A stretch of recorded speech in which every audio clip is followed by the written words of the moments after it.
Do you love novels, but don't have time to read thousands of chapters?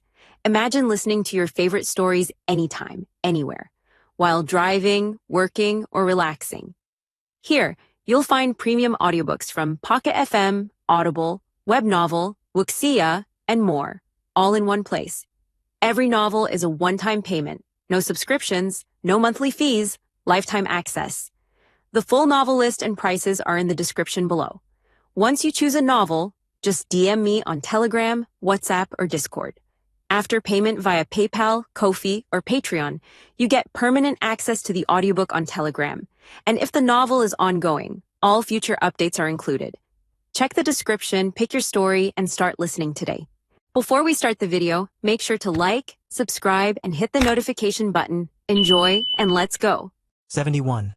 Chapter 71, Prologue, Child of Destiny. Author's note. You can skip this chapter without the slightest guilt. Seriously.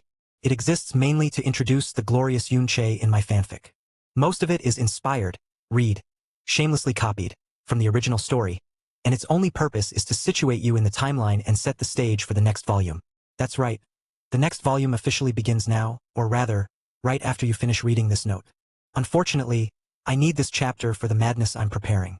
The next arc will feature the epic meeting between Renzu and Xia Qingyue, and I'm diving deep into the original material to deliver something truly high quality. So bear with me, or skip it. Skipping works too. While the villain moved his pieces from within the shadows, each step meticulously calculated to bend fate to his own design. In another place, in another space, Yun-Che, whom everyone believed had perished within the primordial profound arc, had not actually died. Instead, the current him was more awake than he had ever been before. The instant the primordial profound arc vanished above the skies of divine Phoenix City, an incomparably violent spatial turbulence continued to rage. It instantly made his body feel as though it were being stabbed and sliced by countless metal blades. Even he, who possessed an extremely strong will, roared out in pain. Space was frantically shattering, twisting, and tearing apart. So was his body. In the blink of an eye, his body became completely unrecognizable, reduced to a mess of flesh and blood. The terrifying tearing force that enveloped his entire body made every bone feel as though it were being wrenched apart. The sensation of approaching death had never been so vivid. Yet, driven by the instinct to survive, Yun-Che forcibly unleashed all of his profound energy and willpower, releasing the sealing cloud-locking sun barrier. The powerful barrier created by sealing cloud-locking sun allowed Yun-Che to momentarily calm himself. However, the barrier was still being violently twisted and damaged by the spatial turbulence and could completely collapse at any moment. At that moment, Jasmine's grave voice rang beside Yun-Che's ears. You had better listen carefully. The primordial profound arc is currently in the midst of spatial transference. No one knows how long this state will last. It may very well take dozens or even hundreds of years. During this process, the primordial profound arc will be filled with spatial turbulence at every moment. Within such enduring spatial turbulence, even a high-level overlord would not last long before being torn to pieces. But you still have a sliver of hope to survive. Because you possess the dragon god's body, especially your bones, cannot be completely destroyed so easily. The most important factor is that you possess the great way of the Buddha. Though spatial turbulence is terrifying, the natural energy contained within it is several times denser than in ordinary environments. If you wish to live, then circulate the great way of the Buddha with all your strength. Absorb as much of the natural energy within the turbulence as you possibly can, and use it to restore your body and recover your profound energy. If your rate of recovery can match or even surpass the rate at which you are being damaged, you will be able to survive. This is your only hope. Jasmine's voice instantly jolted Yun-Che, who had already been silently awaiting death, causing his eyes to snap wide open. Everything in his line of sight had already twisted completely, and within the warped space, his own flesh and blood floated about. The willpower that had originally sunk into despair experienced an incomparably intense awakening due to his survival instinct. With a roar, he gathered all of his concentration and madly circulated the Great Way of the Buddha. The Great Way of the Buddha, also known as the Forbidden Heavenly Tome, was a divine profound art. It originated from a true god of the primordial era, originally known as the Wrathful God. Cultivating the Great Way of the Buddha allowed one to advance toward the legendary saint body. The primary difference between the Great Way of the Buddha and the evil god's profound arts that he also practiced lay in their nature. The evil god's arts existed within the profound veins and did not require traditional cultivation, whereas the Great Way of the Buddha acted upon the entire physical body, blood, meridians, muscles, skin, even hair, having no direct relation to the profound veins or profound strength. Its foundation lay in the power of the soul and comprehension of nature, not in combat. A golden vortex appeared above Yun-Che's head. The vortex slowly began to spin, then spun faster and faster. Finally, the clear image of a small golden pagoda emerged. Within the turbulent space, that golden pagoda showed not the slightest trace of distortion. The golden pagoda slowly rose above Yun-Che's head, and then began absorbing the surrounding natural energy at an intense rate. In the very first instant, Yun-Che's eyes filled with joy, for what Jasmine had said was true. The natural energy carried within the spatial turbulence was far denser than he had ever imagined. Under the absorption of the great way of the Buddha, it was like a great river pouring into his body. In an instant, as though reignited, the breath of life within Yun-Che's body became an intense, boundless flame. At a speed visible to the naked eye, the gravely wounded parts of his body began to heal at an astonishing rate. Yun-Che's wounds were incomparably severe. Not a single spot on his entire body was unharmed. Yet, with the continuous circulation of the great way of the Buddha, though his body endured unbearable pain every second it also recovered at an extreme speed. Gradually, 10 breaths passed, 100 breaths passed, 1 hour passed, 2 hours, 6 hours, 1 full day. Yun-Che was still covered in blood from head to toe. Yet from the beginning, his wounds had not continued to worsen. As for Yun-Che himself, he was clearly still alive.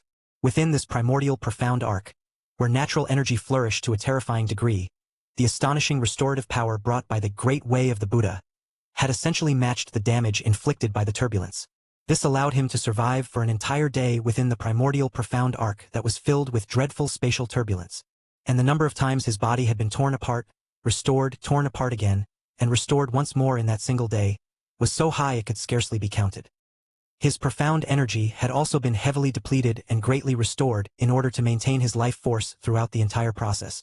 In this cycle of terrifyingly high frequency, both his body and profound energy were being refined in an inconceivable manner. "Humph, not bad. You're actually still alive." Though Jasmine's voice was as indifferent as ever, deep in her heart she felt immense relief. Yun-Che's face was completely covered in blood, even his expression could no longer be seen. Above his head, a golden pagoda slowly spun without cease, tirelessly absorbing the energy of heaven and earth, and Yun-Che would not allow it to rest, for if it did, within a few breaths he would be torn to pieces by the spatial turbulence. In the recent past, many people had, for various reasons, been unable to leave the primordial profound arc. Among them were overlords and even monarchs. Even the strongest overlords could not withstand more than 300 breaths when exerting their full power. A monarch could endure only 10 days before being torn apart. Resisting spatial turbulence for a short time posed no problem for overlords and monarchs, but even the strongest among them could not endure this disaster-level storm forever. Yet Yun-Che, whose strength was far inferior to an overlord, had forcibly survived. Even if it was merely surviving in incomparable pain and misery, Yun-Che had practically ground his teeth to dust. It was as though he existed within a purgatory filled with thorns. The spatial turbulence tore and twisted every part of his body. If it were anyone with weaker willpower, even if they could endure to the end, they would rather die to escape such torture. Time continued to flow within this purgatory-like spatial storm. Only Yun-Che had long since lost all sense of time. Under the violent suppression of his willpower against pain and torment, he was completely unaware that an entire month had already passed. During that entire month, the freezing of his consciousness, the rotation of the pagoda, and the release of profound energy had not stopped for even half a breath. If someone told him he had survived under such circumstances for a whole month without dying, even he himself would not believe it. In the month that passed, his blood had been continuously agitated and then regenerated, his skin and flesh disintegrated and then regenerated, his profound strength continuously consumed and recovered. The frequency at which his body was refined during that month far surpassed the combined total of both his lifetimes. An exquisite figure clad in red stood facing Yun-Che. For the past month, Jasmine had not returned to the Sky Poison Pearl. Instead, she silently observed every tiny change in Yun-Che. When he had survived to the 10th day, she was already sufficiently shocked, believing he could no longer endure. Yet Yun-Che's limits once again exceeded her expectations. Yun-Che's willpower was incomparably tenacious, and to top it off, he had been granted the Dragon God's soul. Yun-Che himself was unaware of his changes, but Jasmine could see them clearly. As time passed, Yun-Che's resilience grew. Whether it was the rate at which his protective profound energy was released or the speed at which the pagoda spun, both continued to weaken, yet the spatial turbulence showed no signs of abating. Still, Yun-Che maintained his state and did not die, achieving a balance between impending damage and regeneration. This was why his physical strength, along with the density of his profound strength, was undergoing explosive growth throughout the entire process. In just 1 month, the density of his profound strength has increased by no less than 3 times. The continuous destruction and regeneration of his body stimulated the dragon god's marrow, causing the density of dragon god blood within his lineage to become more concentrated. While the dragon god aura emanating from his body has nearly doubled in strength, this is even more exaggerated than I expected. Jasmine gazed at Yun-Che and murmured to herself. Subconsciously, she gave a faint smile and whispered, "It seems my choice really wasn't wrong." Yet even with the existence of the dragon god's soul, within this single month, Yun-Che's limits had been completely pushed to the brink. Yun-Che's body began to tremble violently. The rotation of the pagoda above his head grew slower and slower. Finally, the golden radiance of the pagoda dimmed, as though it might vanish at any moment. Jasmine's eyebrows twitched. In a serious voice that carried the tone and attitude of a master, she said, "Yun-Che, listen carefully. This is a test of your willpower. If you don't want to die, you had better give it everything you've got and push forward. If you can survive for 1 year, there is a chance your body will grow accustomed to the spatial turbulence here and no longer be affected by it. At that point, your physical resilience will rival that of a monarch. Few people in the entire profound sky continent will be able to harm you. But if you cannot endure, you will die." Jasmine's voice rang clearly in Yun-Che's ears. His wavering willpower strengthened slightly under the stimulation of her words. The pagoda above his head flickered faintly once more, emitting golden radiance. After a brief moment, he spoke in a hoarse, indistinct voice. 1 year, Jasmine replied coldly. "Enduring 1 year under such circumstances seems impossible for you. Yet among the strongest people I know, including my elder brother, every one of them endured trials 1,000 times harsher and crueler than this, trials you cannot even imagine. And the reason the strong are strong is precisely because they can endure what ordinary people cannot. They can achieve with their willpower what ordinary people believe to be impossible. If you choose not to give your all simply because it is impossible, hopeless, or unbearably painful, then not only will you never become truly strong, you will die here. You will have no future." Jasmine's words struck his heart like hammers, violently stirring Yun-Che's mind and awakening his stubborn nature and pride. With a stifled roar, he instantly opened the eyes that had been forcibly shut for an entire month. His eyes were shockingly blood-red. The strength that had been nearly exhausted surged forth intensely once more.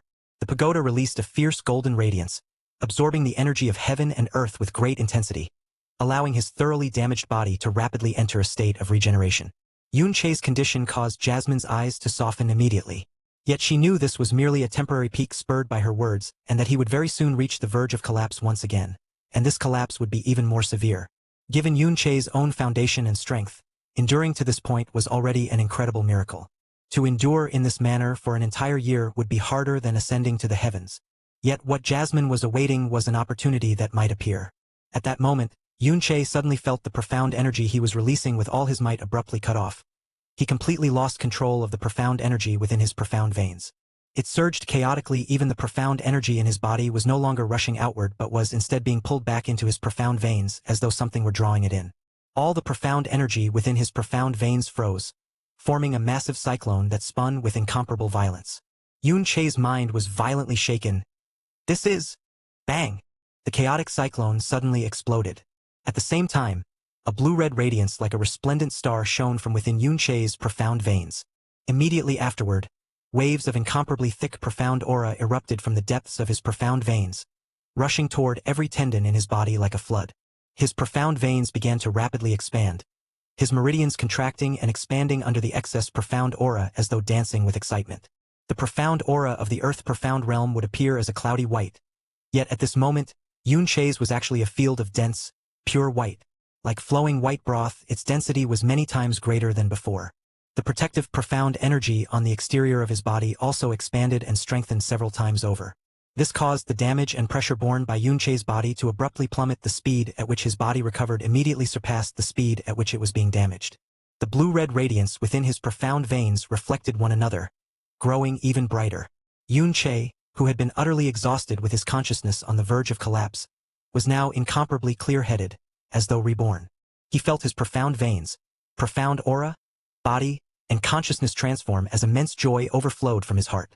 With every breath, his perception of the entire world had distinctly changed. Even the surrounding spatial turbulence no longer felt the slightest bit frightening. Breakthrough. A breakthrough from the Earth profound realm to the Sky profound realm. Within this nightmarish spatial disaster, refined under such a terrifying hell, in a mere month, Yun Che's profound strength had advanced from the Earth Profound Realm to officially enter the Sky Profound Realm. Yun Che quickly calmed his ecstatic state of mind and fully focused on resisting the spatial turbulence. Having advanced an entire realm, he had completely recovered both his profound energy and mental strength. The bloodstains on his body gradually diminished, slowly revealing his face and body. In the end, the moment bloodstains and wounds appeared, they vanished just as quickly. Though throughout the entire process Yun Che continued to endure what felt like being hacked into tens of thousands of pieces with every breath, requiring his utmost concentration, it could not compare to before. Not bad. It came a little earlier than I expected, Jasmine murmured. Subconsciously, her lips curved into a strange smile. It seems it's time to increase the difficulty a little. Jasmine raised her soft, snow-white palm and grasped at the void. A spatial rift dozens of meters long appeared before her. After an ordinary spatial rift formed, it would normally disappear quickly. Yet this one showed no signs of shrinking, let alone vanishing. Jasmine's figure flashed as she stepped into the rift, and then it abruptly disappeared. Yun Che, who was fully focused on resisting the spatial turbulence, noticed none of this. Jasmine had also prevented him from perceiving it. In the next instant, Jasmine's figure appeared in another location. The surroundings flickered between layers of darkness and chaotic colors. This was an opening in space, also known as a spatial tunnel. Ordinary people could not comprehend such a thing, much less enter it. Before Jasmine stood the incomparably massive primordial profound arc. It was sailing through this mysterious spatial tunnel, direction unknown. Jasmine's gaze locked onto the primordial profound arc. She raised her hand, and with her palm, a scarlet glow flashed before she lightly tapped the arc. Compared to the primordial profound arc, Jasmine's body was as small as a grain of sand in the depths of the ocean. Yet the instant her palm touched the primordial profound arc, the entire arc was instantly enveloped in scarlet light. Under an indescribably immense force, its traveling speed abruptly increased, and the spatial turbulence within intensified dramatically. This is much better. Jasmine's small hand flashed once more, and another spatial rift appeared before her. Just as she was about to enter, a demonic voice suddenly rang out from all directions. Kik. A human actually dares enter this king's domain, and a little doll at that. Kiki. It has been tens of thousands of years since this king last tasted human flesh. Jasmine slowly turned. Her appearance remained excessively young and delicate, and with unmatched indifference she said, Universe-devouring beast? The universe-devouring beast existed within spatial rifts, feeding on space itself and occasionally devouring living creatures that traveled between such spaces. It was an extremely high-level primordial profound beast, exceedingly rare in number. To be able to survive in this place, it seems this little girl's strength is at least at the divine sovereign level. But this is our domain. Obediently become our food. Another low, terrifying voice rang out. Following that, two pairs of distorted black eyes emerged from the intertwining darkness and colors of the realm. Two universe-devouring beasts. Throughout the entire primordial chaos dimension, the number of universe-devouring beasts did not exceed 30. Even if one traveled through space millions of times, they might never encounter one. But to encounter one meant great misfortune. This was an interdimensional space where releasing profound energy was extremely difficult. Unless one was ridiculously strong, the only option upon meeting a universe-devouring beast was to flee with all one's might. However, a universe-devouring beast's ability to control and interfere with spatial properties far surpassed that of others. It could easily sever its target's escape route, leaving nowhere to run. Thus, even if the victim was not devoured, they would be swallowed and destroyed by the collapsing spatial tunnel. Encountering two universe-devouring beasts at once. A situation where even the word doomed would be inadequate. Facing these two feared spatial demons, Jasmine did not choose to flee. Instead, her face grew cold. She sealed the spatial distortion and spoke icily. You too are courting death? We courting death? Ha ha ha ha ha ha. Not once has anyone dared speak to this king in such a manner. I see you are actually a pitiful spirit without a physical body.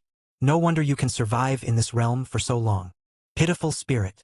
Those two words caused Jasmine's star-like eyes to sink and instantly turn crimson. Terrifying killing intent burst from her entire body. So intense that even the spatial storm seemed to pause for a moment. You are courting death. Jasmine extended a finger, and a dazzling beam of scarlet light shot from its tip. The intensity of that light rivaled the combined radiance of thousands of stars. Instantly, the surroundings fell completely silent. The entire space warped into a rapidly expanding black hole that devoured everything. The universe-devouring beasts halted their advance toward Jasmine and stared at the scarlet light that caused even space itself to tremble. Two pairs of distorted, savage, terrifying eyes began to waver, revealing shock and deep fear. A trembling voice cried out, "Star, star god, heavenly slaughter star god." Impossible. The heavenly slaughter star god was clearly poisoned by the absolute god-slaying poison said to guarantee death and fell 4 years ago. This is impossible. It seems you both know quite a bit. Jasmine's star-like eyes grew even colder, and the killing intent she released became so dense it could pierce both body and soul. Since that is the case, it only means you deserve death even more. Heavenly path. As her voice fell, her finger drew a gesture in the air. Instantly, a scarlet line stretched across the strange realm, seemingly dividing it in two. The moment that scarlet line passed beneath one of the universe-devouring beasts, it instantly sliced between its terrified eyes. In the next moment, both eyes split in half and dissipated, while a black shadow completely melted away within this bizarre dimensional rift. That universe-devouring beast, which had existed for millions of years, died without even uttering a scream. Lord Heavenly Slaughter Star God, mercy, please spare me. The other universe-devouring beast retreated in terror. Earlier, it had still suspected the scarlet light was a bluff, for it knew the person capable of using that ability had been eliminated, never to appear again. But now, after witnessing its companion obliterated within their own domain in a single breath, it was terrified into insanity. With a strange cry, it fled at maximum speed into the depths of the dimensional sea, vanishing without a trace. During that brief pause, the universe-devouring beast had already escaped far into the dimensional sea, leaving no trace. After residing within the Sky Poison Pearl for over 2 years and using no profound energy, more than a third of the absolute god-slaying poison within Jasmine's body had been cleansed, and the amount of power she could wield far exceeded the past. However, she had not yet reached a state where she could act recklessly. She immediately ceased pursuit, stiffened her body, rapidly suppressed the poison that had risen again, and looked once more toward the primordial profound arc. She had forcibly pushed the primordial profound arc, intensifying the spatial storm within, yet she could not determine whether Yunche could endure the strengthened storm. If he could not and she was not by his side, the chances of both of them dying would increase dramatically. After a brief internal struggle, her concern for Yunche prevailed. She gave up the pursuit, opened a dimensional rift leading directly back into the primordial profound arc, and stepped inside. Before entering, a voice that could freeze a person's soul spread through this peculiar realm, defying its law that denied the transmission of sound. If you dare spread news that this princess is still alive, this princess will definitely exterminate your entire universe-devouring beast species. Ugh. After advancing to the sky-profound realm, Yunche had managed to stabilize himself within the spatial turbulence. But this relief did not last long. He suddenly felt the turbulence grow even more ferocious. It was as though gentle ocean waves had abruptly transformed into monstrous tsunami surges. In the span of a few breaths, his body was once again drenched in blood. Yunche clenched his teeth once more in stubborn defiance, and stifled groans of extreme pain leaked from his mouth. He circulated all the profound energy in his body, and the golden pagoda floating above his head began spinning rapidly. The exhaustion and recovery of profound energy, along with the subsequent damage and regeneration of his body, proceeded at a speed and frequency many times greater than before, reaching a point too horrifying to imagine. If Yunche's profound energy had not undergone a massive breakthrough, even with his dragon god physique and the great way of the Buddha aiding him, he would not have lasted more than 30 breaths within this spatial storm. As Jasmine monitored Yunche's changing condition, her delicate, jade-like features showed no expression. In the blink of an eye, 14 hours passed, and Yunche's body began to tremble and convulse. The horrifying spatial turbulence had torn open his chest multiple times, nearly destroying his internal organs and nearly severing his throat on several occasions. Jasmine knew Yunche had reached a critical point. Her eyes flashed, and a colorless light shone from her hand. Instantly, the surrounding space seemed to solidify. Following that, the spatial turbulence visibly gentled, its intensity gradually decreasing to the level of 14 hours prior. As the hurricane battering him subsided into a strong wind, Yunche, who had maintained a rigid posture within the spatial storm, abruptly collapsed to the ground. As his body rapidly replenished blood, he lay there gasping for air. After a time, with great difficulty, he reassumed a sitting posture. Without making a single unnecessary movement, he focused intensely, and the wounds on his body began to heal. Though the spatial turbulence had weakened considerably, Yunche's absorption of natural energy had only slowed slightly. In the gentler turbulence, it took him 1 hour to roughly heal 70% of his injuries. Even while his profound energy protected him, it still recovered to half capacity. Yunche opened his eyes. His gaze continuously scanned the distorting space, and he saw Jasmine staring expressionlessly at him. He took a deep breath and spoke through clenched teeth. What just happened? Why did the spatial turbulence suddenly become so terrifying? Jasmine replied maliciously. The primordial profound arc has always been like this. Such fluctuations are perfectly normal. But don't celebrate yet, because another spatial turbulence of that magnitude will definitely occur again. In fact, it may be even more terrifying than the last and last even longer. Don't forget that the primordial profound arc only appears above the profound sky continent once every 300 years. If it didn't need to stop and appear in other locations, why would it take a full 300 years to return? And while it travels through space for the next 300 years, all kinds of spatial turbulence can occur. Your moment of relief will not last long. If you don't want to die, hurry and concentrate so you can recover your physical strength and profound energy. During the month inside the primordial profound arc, every second had been hell for Yunche. Relaxing even slightly would cause his body to be torn apart. At the same time, the state of the spatial turbulence was equivalent to purgatory for any living being in the profound sky continent. Yet for Yunche, who had endured spatial turbulence many times greater, this felt like a perfect paradise. As he resisted the turbulence, he began to observe his surroundings. Though the spatial storm was terrifying beyond compare, the walls and floor of this place showed not the slightest damage. Not even the tiniest scratch could be seen. The durability of this place was undoubtedly extraordinarily terrifying. Even if Yunche could endure the spatial turbulence here, the surrounding walls would prove another insurmountable barrier. Every brick and stone in this place had withstood countless years of spatial storms.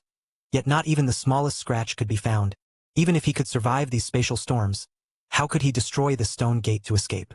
This thought flashed through Yunche's mind, but he immediately suppressed it and focused his entire mind. He seized the opportunity to recover his physical strength and profound energy while he still could resist the spatial turbulence. He would not be discouraged so easily, nor fall into despair. Otherwise, how could he have endured until now in this hellish place? As long as he continued breathing, even if he had to endure something far beyond the limits of ordinary humans, his will would never waver. Moreover, now was not the time to think of a way to escape, but to put all his effort into surviving here. As Jasmine had said, little by little, he would acclimate his body to the spatial turbulence. The calm of the spatial turbulence did not last long. 2 hours later, it began to rage once more, and in an instant it was as though countless gods of death roared toward Yunche, ruthlessly slashing their cruel scythes to cut his body in half. Yunche's eyes widened, and with a furious roar he released the profound energy within his profound veins to its utmost limit. At the same time, the great way of the Buddha began spinning at its highest level as well.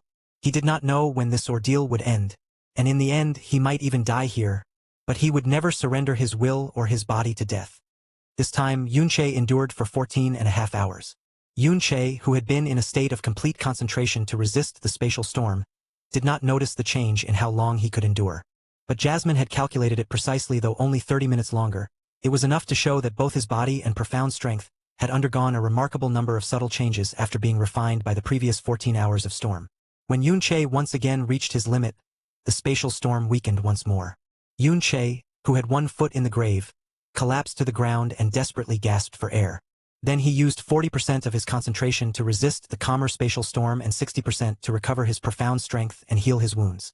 Once he had recovered sufficiently, the spatial turbulence would rage again. On the third attempt, Yunche endured for 15 hours. On the fourth, 16 hours. Time flowed within this inescapable confined space and endless spatial catastrophe. During this period, Yunche did not battle anyone. Yet every breath he took was more dangerous and life-threatening than any fight. His body slowly grew more resilient with each regeneration. He had no time to train his profound strength, yet it underwent astonishing explosive growth, becoming stronger and stronger as he released and recovered profound energy at a terrifying frequency. 8 months later, Yunche's profound strength had advanced straight to the 5th level of the Sky Profound Realm, rising 1 level every 2 months. We are talking about the Sky Profound Realm. Going from level 1 to level 5 in the Sky Profound Realm was harder than going from the early Elementary Profound Realm to the peak of the Earth Profound Realm. This meant his rate of improvement over these 8 months surpassed even the rate during the 3.5 years since receiving the Evil God's profound veins.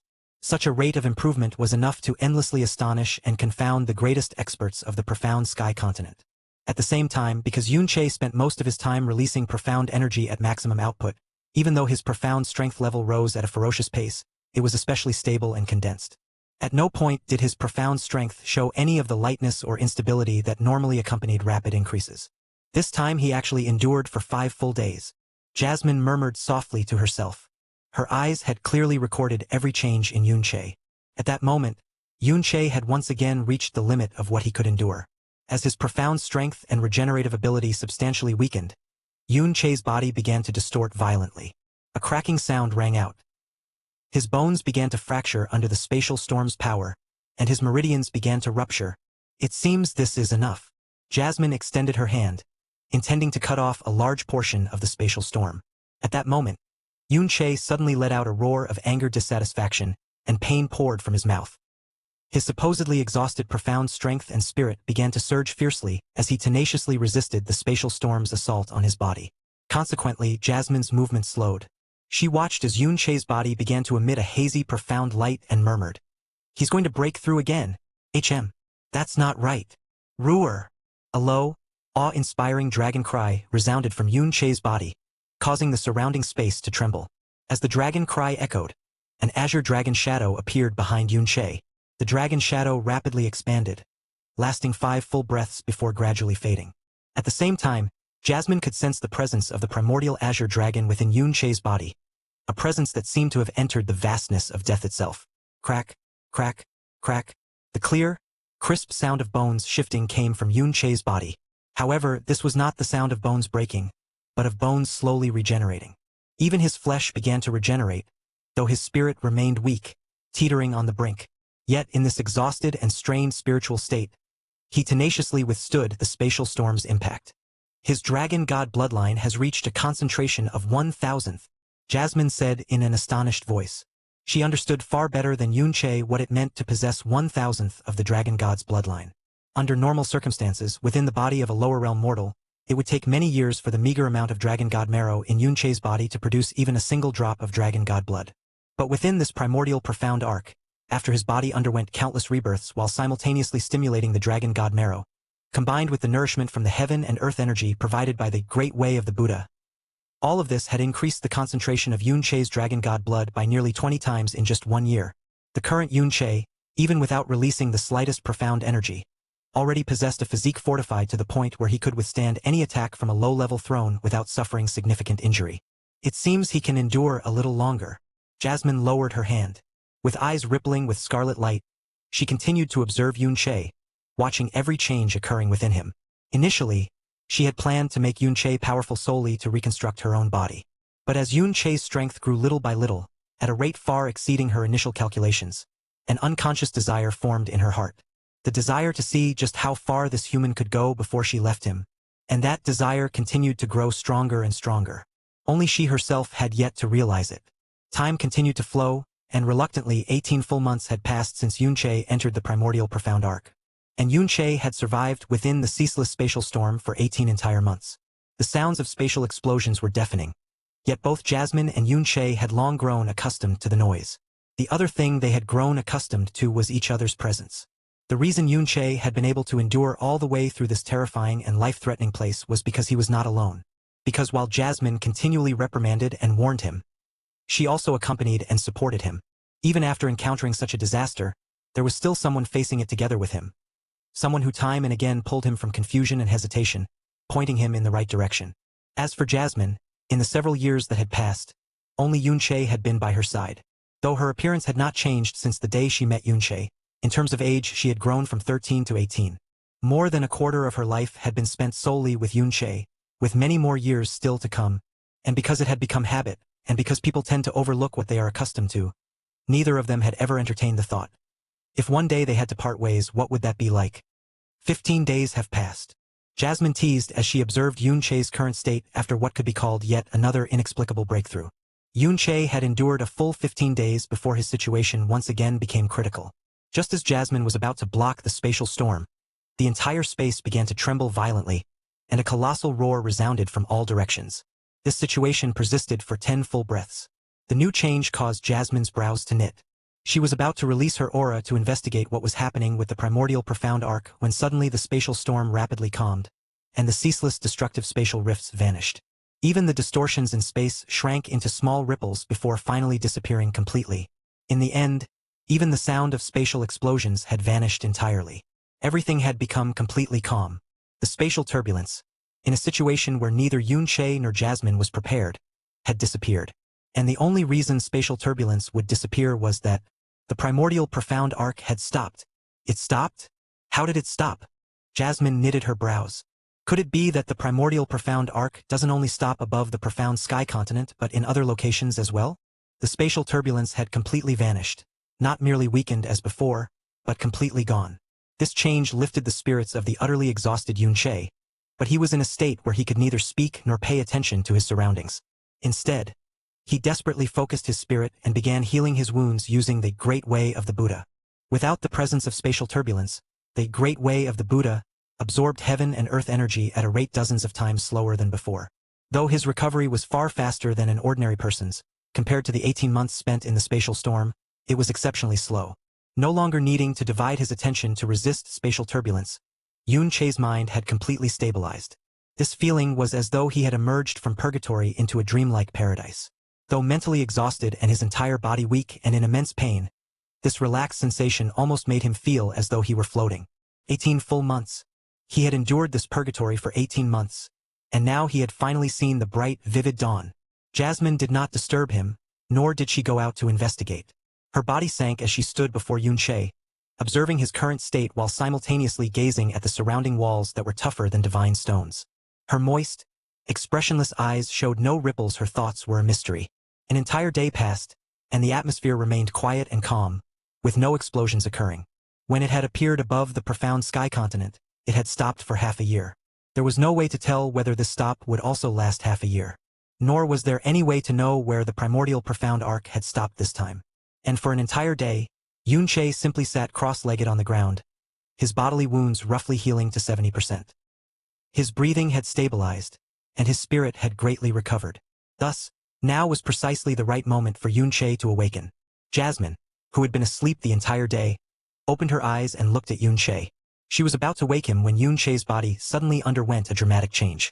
The dim golden pagoda spinning slowly above Yun-Che's head began to spin rapidly, and the pagoda's color gradually grew richer and richer. From dim gold, it slowly transformed into a brilliant golden hue. Following that, the golden light sank and spread throughout Yun-Che's body, as though he had donned a layer of golden garments. Could it be? Jasmine's star-like eyes flashed with deep astonishment.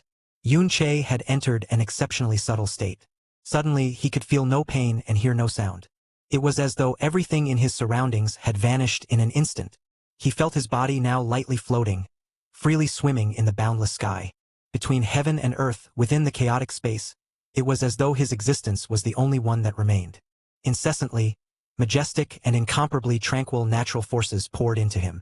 The forces enveloped his entire body and surged within, healing his wounds, restoring his profound energy, and refining his body.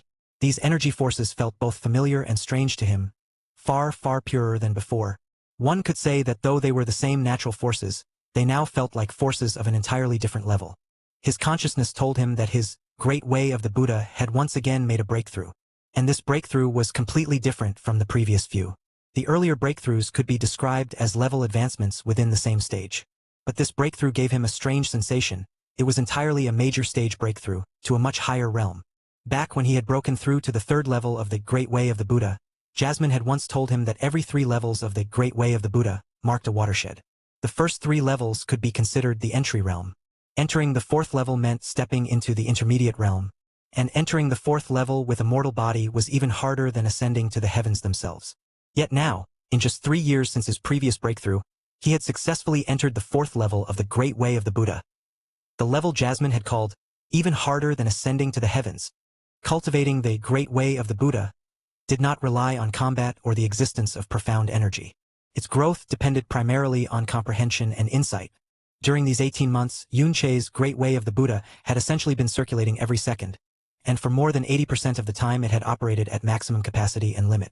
The vast amount of heaven and earth energy subtly, his communion with natural forces and his understanding of the Great Way of the Buddha had continually deepened. He had finally broken through the bottleneck of the 4th level and entered a new realm of the Great Way of the Buddha. His body was also being reborn under the baptism of the higher level Great Way of the Buddha, a rebirth of extreme degree. Following Yun-Che's breakthrough in the Great Way of the Buddha, the speed of his wound recovery instantly accelerated as well. The wounds on his body closed at a rate visible to the naked eye. Through the closing wounds, Jasmine could see that his blood was clearly mixed with a faint golden hue. The fourth level of the Great Way of the Buddha, the first step toward the legendary saint body. He actually used less than 5 years, and at a speed even faster than Big Brother's. Jasmine murmured softly. At this moment, she was truly somewhat dazed. Even with her knowledge and experience, she was still deeply shocked by Yun Che's breakthrough this time. The previous 3 breakthroughs, though always earlier than her predictions, had merely surprised her slightly. But this time, her feelings truly had to be described with the word shock. Because breaking through to the 4th stage of the Great Way of the Buddha was an entirely different concept from the first 3. Though this breakthrough was closely related to the 18 months of hellish cultivation within the dimensional turbulence, Jasmine clearly knew that was not the whole reason. The most important factors were comprehensive ability and luck, or in other words, the affinity and favor that the chaotic natural forces had for him. Otherwise, if another person with the same body and strength but different comprehensive ability and comparatively ordinary luck were placed in the same spatial turbulence, forget 18 months, even 18 years or 180 years or even 1,800 years, it would be extremely difficult to advance to the 4th level of the Great Way of the Buddha. The truth before her eyes told Jasmine that Yun Che's comprehensive ability and luck had truly surpassed even her brother's. In 4 hours, Yun Che's body was completely refined. The Buddha pagoda above his head vanished, and all external and internal injuries were fully healed as well. He opened his eyes, and in the instant they flashed, a trace of golden radiance passed through. Very good. Jasmine, in an extremely rare occurrence, nodded in praise. I didn't expect you to actually enter the 4th level of the Great Way of the Buddha so quickly. You can now absorb natural forces on an even higher level. The refinement of the 4th level of the Great Way of the Buddha grants you 50,000 kilograms of arm strength. Your current physical strength and recovery speed are not the least bit inferior to the Dragon God's bloodline. Combined with the Dragon God's bloodline, though you still lack in terms of power, your body's resilience is not inferior to someone half a step into the monarch realm. In terms of recovery speed, you even surpass a true monarch. At present, you should be able to handle purgatory with relative ease. However, no matter how astonishing your growth, you must not rashly activate the heavenly gate. The first level of the Great Way of the Buddha granted 2,000 kilograms of arm strength, the second level granted 4,000 kilograms, the third level granted 10,000 kilograms, but the 4th level represented a massive leap, granting 50,000 kilograms of arm strength. Though the increase in overall physical strength could not be intuitively felt, it was naturally still astonishing to a similar degree as the arm strength increase. With his current body, recovery ability, and level of the Great Way of the Buddha, ordinary spatial turbulence could basically no longer cause him real harm. He could live within it without feeling the slightest pressure, and even sleeping openly would pose no problem at all. Yun Che felt his body was incomparably light. His vision and hearing had also become sharper. With a slight shift of his thoughts, his body began to float. After his profound strength broke through to the sky profound realm, he finally gained the ability to fly as well. In the span of 18 months, his profound strength had consecutively crossed 8 levels. He was now at the 8th level of the sky profound realm. In a year and a half, from the peak of the earth profound realm to the late stages of the sky profound realm. Unfortunately, that brief joy would not last. Very soon, his life would once again transform, and in a manner even more miserable than the past year and a half, or even than anything he had ever experienced in either his previous life on the Azure Cloud continent or his current one. /N. Did you enjoy the chapter? Then you should know that over on my Patreon you can read up to 20 chapters ahead for just $5. And yes, for that price you also get full access to all of my content. That's right. Cheaper than a snack, and with way more drama, action, and guaranteed emotional damage. The link is right below. See you there. My Patreon. Patreon.com/fanficnovels. Thank you so much for your support. You make all of this worthwhile. 72. Chapter 72 Immortal who descended from heaven to save me I. Profound Sky Continent, Blue Wind Empire, Extreme Ice and Snow Region. Located in the extreme north of the Blue Wind Empire, this region was covered in snow and ice throughout all 4 seasons of the year. Eternal glacial mountains and white jade-like cliffs surrounded it on all sides. The coldness present there was at a level that words could not express. Only by experiencing it personally could one understand. For any ordinary human, living there would simply be impossible. Even so, this desolate and frozen land had become a sacred place for the profound practitioners of the Blue Wind Empire thanks to the existence of the frozen cloud Asgard. Unlike the Divine Sword Village mountain range, the extreme ice and snow region did not originally belong to the frozen cloud Asgard. However, over the course of 1,000 years, it had effectively become the sex-exclusive territory. When the name of this region was mentioned, The first thing that came to people's minds was the frozen cloud itself. And due to its presence, even other sects specialized in ice-profound arts did not dare to establish themselves in the polar snow and ice region. The reason why the frozen cloud Asgard was seen as a sacred land was not just due to its impressive strength. There was something even more striking. All of its disciples were world-class beauties. The most beautiful women in the entire history of the Blue Wind Empire, without exception, came from there. Even ignoring their impeccable faces, just the ice skin and jade bones, unique characteristics of the frozen cloud fairies, would be enough to hypnotize men and arouse envy in women. Within that world enveloped in eternal white, it was extremely easy to lose one's sense of direction. The sun and moon rarely appeared during the year, and the sky, always covered, offered not even a single point of reference. In the depths of this white desert, where even the wind seemed to lament in silence, an overwhelming pressure suddenly exploded, distorting the frozen air as if melting space itself. A colossal shadow snaked between ice mountains, destroying everything in its path as if they were fragile snow sculptures. Human, for having the impertinence to dare offend and invade this emperor's territory, die. The roar of the heavenly ice bull python shook the entire extreme ice and snow region. It was a deep and profound sound, as if the frozen sky itself were being torn in half. The eternal ice mountains cracked in dozens of places, avalanches of translucent crystals collapsed like diamond cascades, and even the air seemed to freeze further under the pressure of that ancestral voice.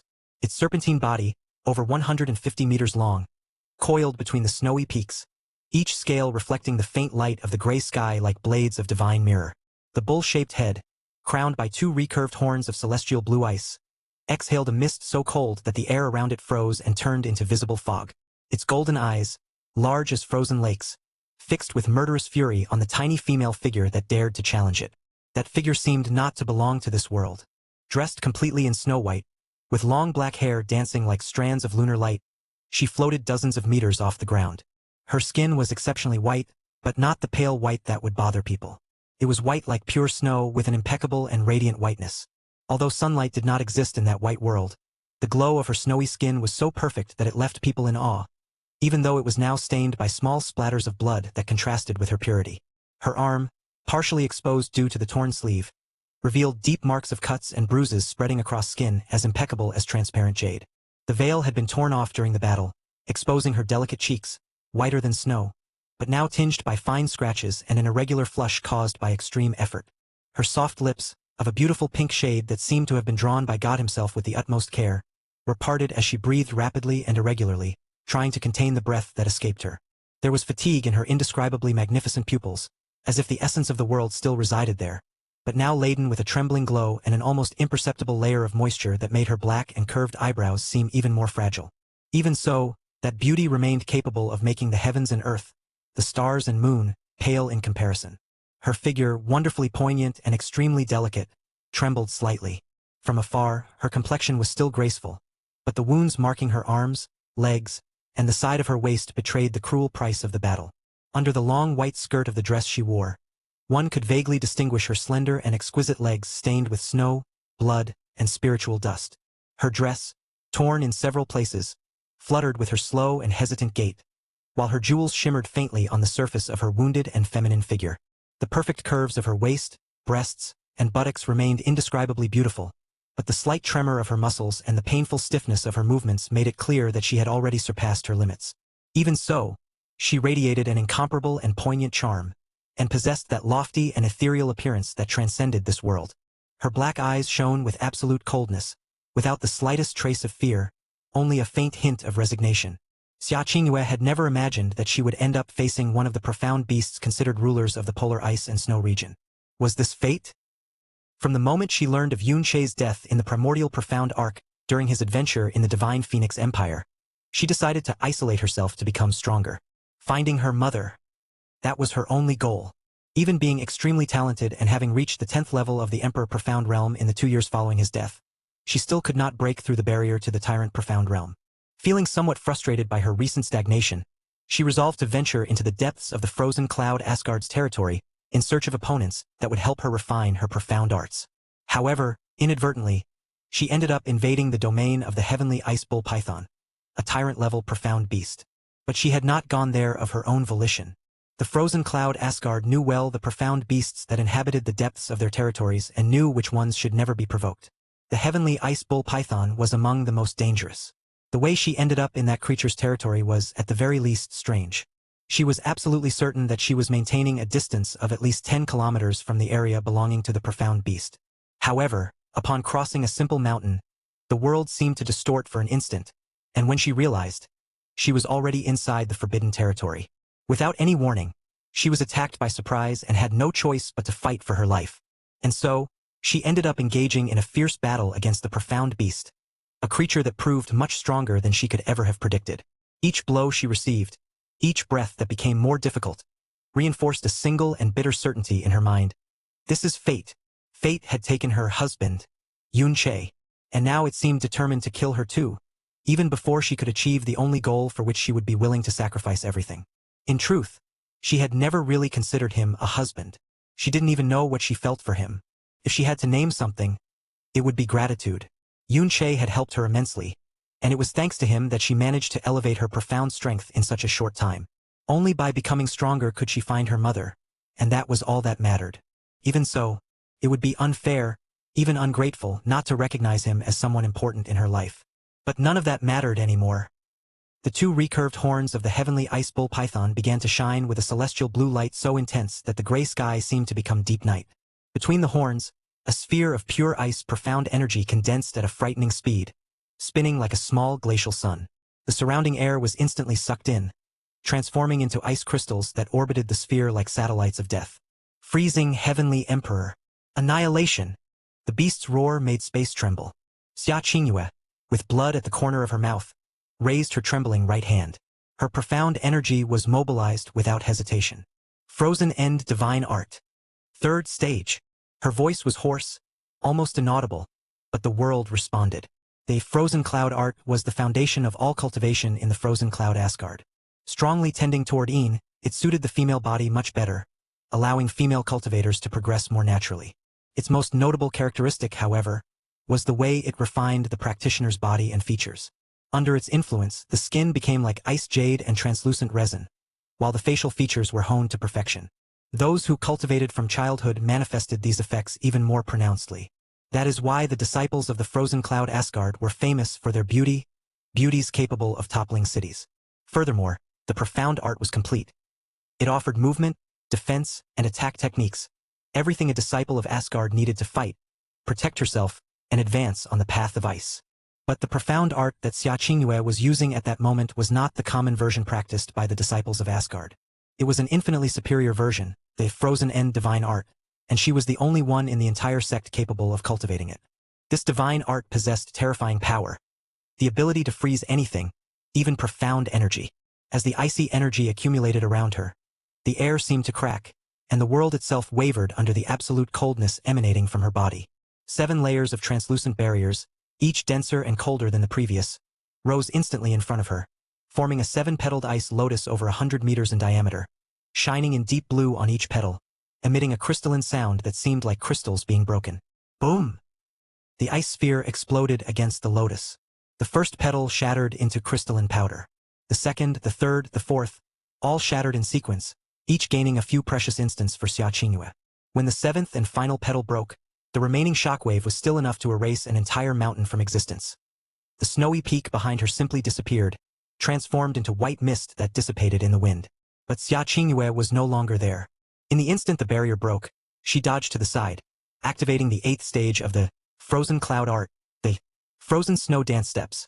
Her torn dress fluttered with the movement, revealing deep cuts marking her ribs, wounds that would have made any other person collapse. Still in the air, with blood dripping from the corner of her mouth, she joined her hands in a seal and used all her remaining profound energy in her most powerful attack. Frozen End Divine Art. 5th stage. Frozen End Illusory Aurora. From her fingers exploded a multicolored aurora of ice, not just blue, but with traces of violet, white, and silver, as if the boreal sky itself had been torn and transformed into a blade. The aurora condensed into a 30-meter-long ice sword, thin as a hair, but capable of giving the impression of cutting through anything. With an almost delicate movement, she launched the sword. The invisible blade cut through the air without sound, but when it touched the scales of the heavenly ice bull python, the world seemed to scream. A huge crack opened from the neck to the middle of the beast's body. Scales made of ice, capable of resisting attacks from high-level rulers, flew into pieces like common glass. Dark blue blood, cold as liquid nitrogen, gushed in a cascade, instantly freezing everything it touched. Grure ah. The python roared in pain and true fury for the first time. Its colossal body writhed violently, toppling 3 surrounding snowy peaks. Its eyes were now bloodshot, the aura of a tyrant profound realm, profound beast exploding out of control. The colossal roar of the heavenly ice bull python echoed through the mountains, whipping up another snowstorm from the frozen ground. Its tyrant aura spread like a wave of absolute destruction, breaking entire plates of ice around it. Xia Qingyue breathed with difficulty, her chest rising and falling in short, painful spasms. Her body trembled violently. The aurora she had released consumed almost all her profound strength, and the glacial sword that opened that monstrous cut in the beast's scales was her last truly powerful attack. But the python did not fall. Wounded, yes. Bleeding, yes. Enraged beyond reason, yes. But far from dead. It raised its colossal head, its neck cracked, and charged using its tail to strike her. You dare to wound this emperor? Die, you insect! The impact of the charge created a shockwave so strong that even grazing her and hitting the mountain beside, which was totally destroyed, Xia Qingyue was hurled dozens of meters back, spinning in the air like a leaf torn by the storm. KH! She couldn't hold back a small groan. Blood gushed from her mouth and froze the instant it touched the air. Her body plummeted. The profound strength within her was running out. Her profound veins burned, aching, almost in collapse. The world around her began to lose definition, as if being covered by a veil of ice. The heavenly ice bull python raised its body, preparing the final blow, condensing more profound energy between its horns. Even wounded, even staggering, it was still a tyrant profound beast, and any attack from it had enough power to extinguish an entire city. Xia Qingyue tried to move her fingers, tried to raise her hand, tried to gather any remnant of profound strength. Nothing. She was at the end. Her body continued to fall, crossing layers of frozen wind. Her blurred vision showed only white patches moving rapidly upward, the ground approaching. It was then, in the instant her eyes began to close from total exhaustion, that she saw it. Hidden among the fragments of a destroyed peak, almost invisible against the absolute white of the terrain, a butterfly of enormous size rested tranquilly. Its wings, translucent like ice crystal, displayed patterns that seemed like myriads of dreams swirling slowly. Each wing beat released a slight spatial distortion, almost imperceptible, like ripples in a frozen lake. It was the glacial myriad dreams butterfly, a beast that never attacked directly, but created illusions that even someone with high perception would confuse with reality. Everything made sense in a flash. It wasn't coincidence. It wasn't fate. The butterfly had created a perfect illusion of distance, guiding her silently into the python's territory, like leading prey straight into another predator's trap. Perhaps it wanted the two to kill each other mutually. In any case, now Xia Qingyue finally understood why she had crossed the boundary of the tyrant profound beast's domain. But this revelation came too late. She was going to die. Darkness was already taking over everything. Xia Qingyue's dark eyes lost focus, her eyelids trembling like ice leaves about to fall. The cold, which had always been her ally, now seemed to embrace her forever. Was she really going to die? Without finding her mother? Without accomplishing anything? But there was nothing more she could do. Her profound strength was exhausted, and her body no longer possessed any remnant of vigor. All that remained was to accept that she would never find her mother, that she couldn't reunite her family, her father, her brother. She had neglected them too much in her desperate search. That didn't mean she didn't love them, on the contrary. She just chose the wrong path, sacrificing time she could never recover. Deep down, Xia Qingyue could only wish, with the softest and most sincere part of her heart, that both would be well after she departed. Her heart, once firm as jade, finally accepted. Yes, she accepted. Finally accepted. Mother, forgive me. Qingyue couldn't. The thought died before completing, but the impact against the snow never came. But then, in the instant her eyelids were about to seal completely, the world stopped. Her body, which should have collided violently against the unforgiving ice, was enveloped by something warm. Instead, two strong arms wrapped around her in the air, one under her knees, the other on her back, holding her with a firmness that allowed not even the slightest tremor, holding her in the air as if she were the most fragile and precious thing in the universe. Her wounded body was nestled against a firm chest, and the subtle and intoxicating aroma that seemed to be the natural perfume of an immortal invaded her exhausted senses. Her blurred vision flickered, and then fixed. A few centimeters from her face, half obscured by white mist, a man held her in his arms as if she were made of fragile jade. Part of his face was hidden by a white mask that reached to his nose. But even so, even with half his features concealed, he was too beautiful to be human. Surely he was an immortal who had descended from the heavens to save her. Only that explained his perfect appearance that surpassed any mortal definition or understanding. His jawline was impeccably defined, his skin clear and without the slightest imperfection.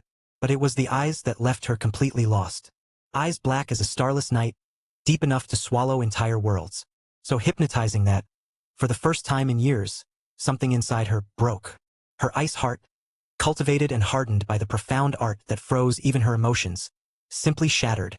Those eyes were too beautiful, beautiful to the point of, even on the brink of death, making her soul, always cold, always distant, always untouchable, tremble and melt, like snow meeting the first ray of spring sun. Those same eyes observed her for a brief second, indifferent, as cold as the frozen world around. But behind that absolute coldness, there was a spark, minimal, almost non-existent, and yet real, a tenuous concern, directed at her. Xia Qingyue's fragile breath caught for an instant. She was shocked at herself, shocked to feel her heart, impenetrable for so long, shudder just by contemplating those impossibly beautiful eyes. This reaction surprised her more than any blow she had received that day. Her throat tightened, her chest burned with strange and mixed emotions. Who was this man? He lifted her a little higher, holding her carefully, as if she were something too fragile to be touched with force. He spoke then. His voice was calm, deep, so soft that it seemed to cut through her pain. "You're going to be fine." Xia Qingyue tried to respond. She wanted to ask who he was, where he had come from, what he was doing there, and why he had saved her. She wanted to thank him for preventing her death from being so empty, so meaningless. But her throat produced no words, only a trickle of warm blood that dripped from the corner of her mouth. Then she saw. The masked man slowly raised the index finger of his hand toward the heavenly ice bull python, which still roared on the horizon, preparing the final blow with its horns shining in deadly blue, while pointing in her direction. He didn't even look at the beast. He just murmured, almost bored, "Endless sword art, fragmented world." In the following instant, the world seemed to have fallen silent. Only a very thin streak, black as the void between stars, appeared in the air. In the next instant, the heavenly ice bull python, the mountain where it was, the sky above, the ground below, the entire horizon was cut into countless perfectly equal fragments, as if someone had taken a giant mirror and broken it with a finger. Everything simply disappeared. Absolute silence. Xia Qingyue saw all this with wide eyes, the shock piercing her exhausted body like a last ray of light. What kind of power was that? Her mind, already on the brink of collapse, couldn't formulate anything else. His arm held her more firmly, as if sensing she was slipping. And then the world darkened. Her eyes closed completely. She fell, finally, into darkness, but it wasn't the darkness of death. It was the warm and secure embrace of unconsciousness. And, for the first time in a long time, Xia Qingyue felt protected. /N. Did you enjoy the chapter? Then you should know that over on my Patreon you can read up to 20 chapters ahead for just $5. And yes, for that price you also get full access to all of my content. That's right. Cheaper than a snack, and with way more drama, action, and guaranteed emotional damage. The link is right below. See you there. My Patreon. Patreon.com/fanficnovels. Thank you so much for your support. You make all of this worthwhile. 73. Chapter 73, Immortal Who Descended from Heaven to Save Me Too. Xia Qingyue gradually regained consciousness. As if emerging from a dream she was reluctant to abandon. Her mind, normally sharp and vigilant even while cultivating or resting, felt unusually calm upon waking. There was no anxiety, nor any sense of urgency, feelings she had scarcely experienced since beginning to cultivate the frozen cloud Asgard's profound art, except in the rarest of moments. Yet what she felt now was something she had long forgotten. A gentle tenderness, almost as if she had returned to the sweet embrace of her mother in childhood. Her heart, frozen by the profound art she cultivated, trembled at the recollection of that sensation. However, she quickly regained her composure and turned her attention to another matter. The reason she felt so extraordinarily comfortable. She had no idea how much time had passed. It could have been minutes, hours, or even entire days. All she knew was that, upon fully regaining her senses, her body felt inexplicably light, enveloped in an absolute comfort that made her feel as though she were floating among the clouds. Her eyelashes trembled slightly. Slowly, she opened her eyes. She blinked languidly, her long lashes quivering as her vision adjusted to the soft light filtering through the room. Where was she? When her vision finally cleared, The first thing Xia Qingyue saw was a simple ceiling of light-colored wood, supported by rustic yet perfectly aligned beams. The room was bathed in gentle light streaming in through a side window, filtered by white fabric curtains, mingling with the warm glow of the fire burning in the hearth. Still, the presence of a hearth fire in this place was far too strange. She had likely been taken far from her sex territory. Right? The snowy ice polar region was a place of extreme cold, utterly unsuitable for ordinary people to live in. Though it was an ideal environment for cultivators practicing ice-based profound arts, it was certainly not a place where an ordinary human could survive, let alone light and maintain a fire in a hearth. It was easier to assume she had been taken elsewhere, but then where was she? She blinked, confused. Then, she shifted her gaze slightly. She was lying on a kind of improvised bed, yet one that was absurdly comfortable. The surface beneath her body was soft, covered with bedding made from the clean pelts of profound beasts, along with thick blankets that radiated a constant, gentle warmth. There was no stiffness beneath her back, nor any sign of discomfort. Instinctively, she tried to move her fingers. They moved. Xia Qingyue raised her right hand and brought it before her eyes. Her skin was flawless.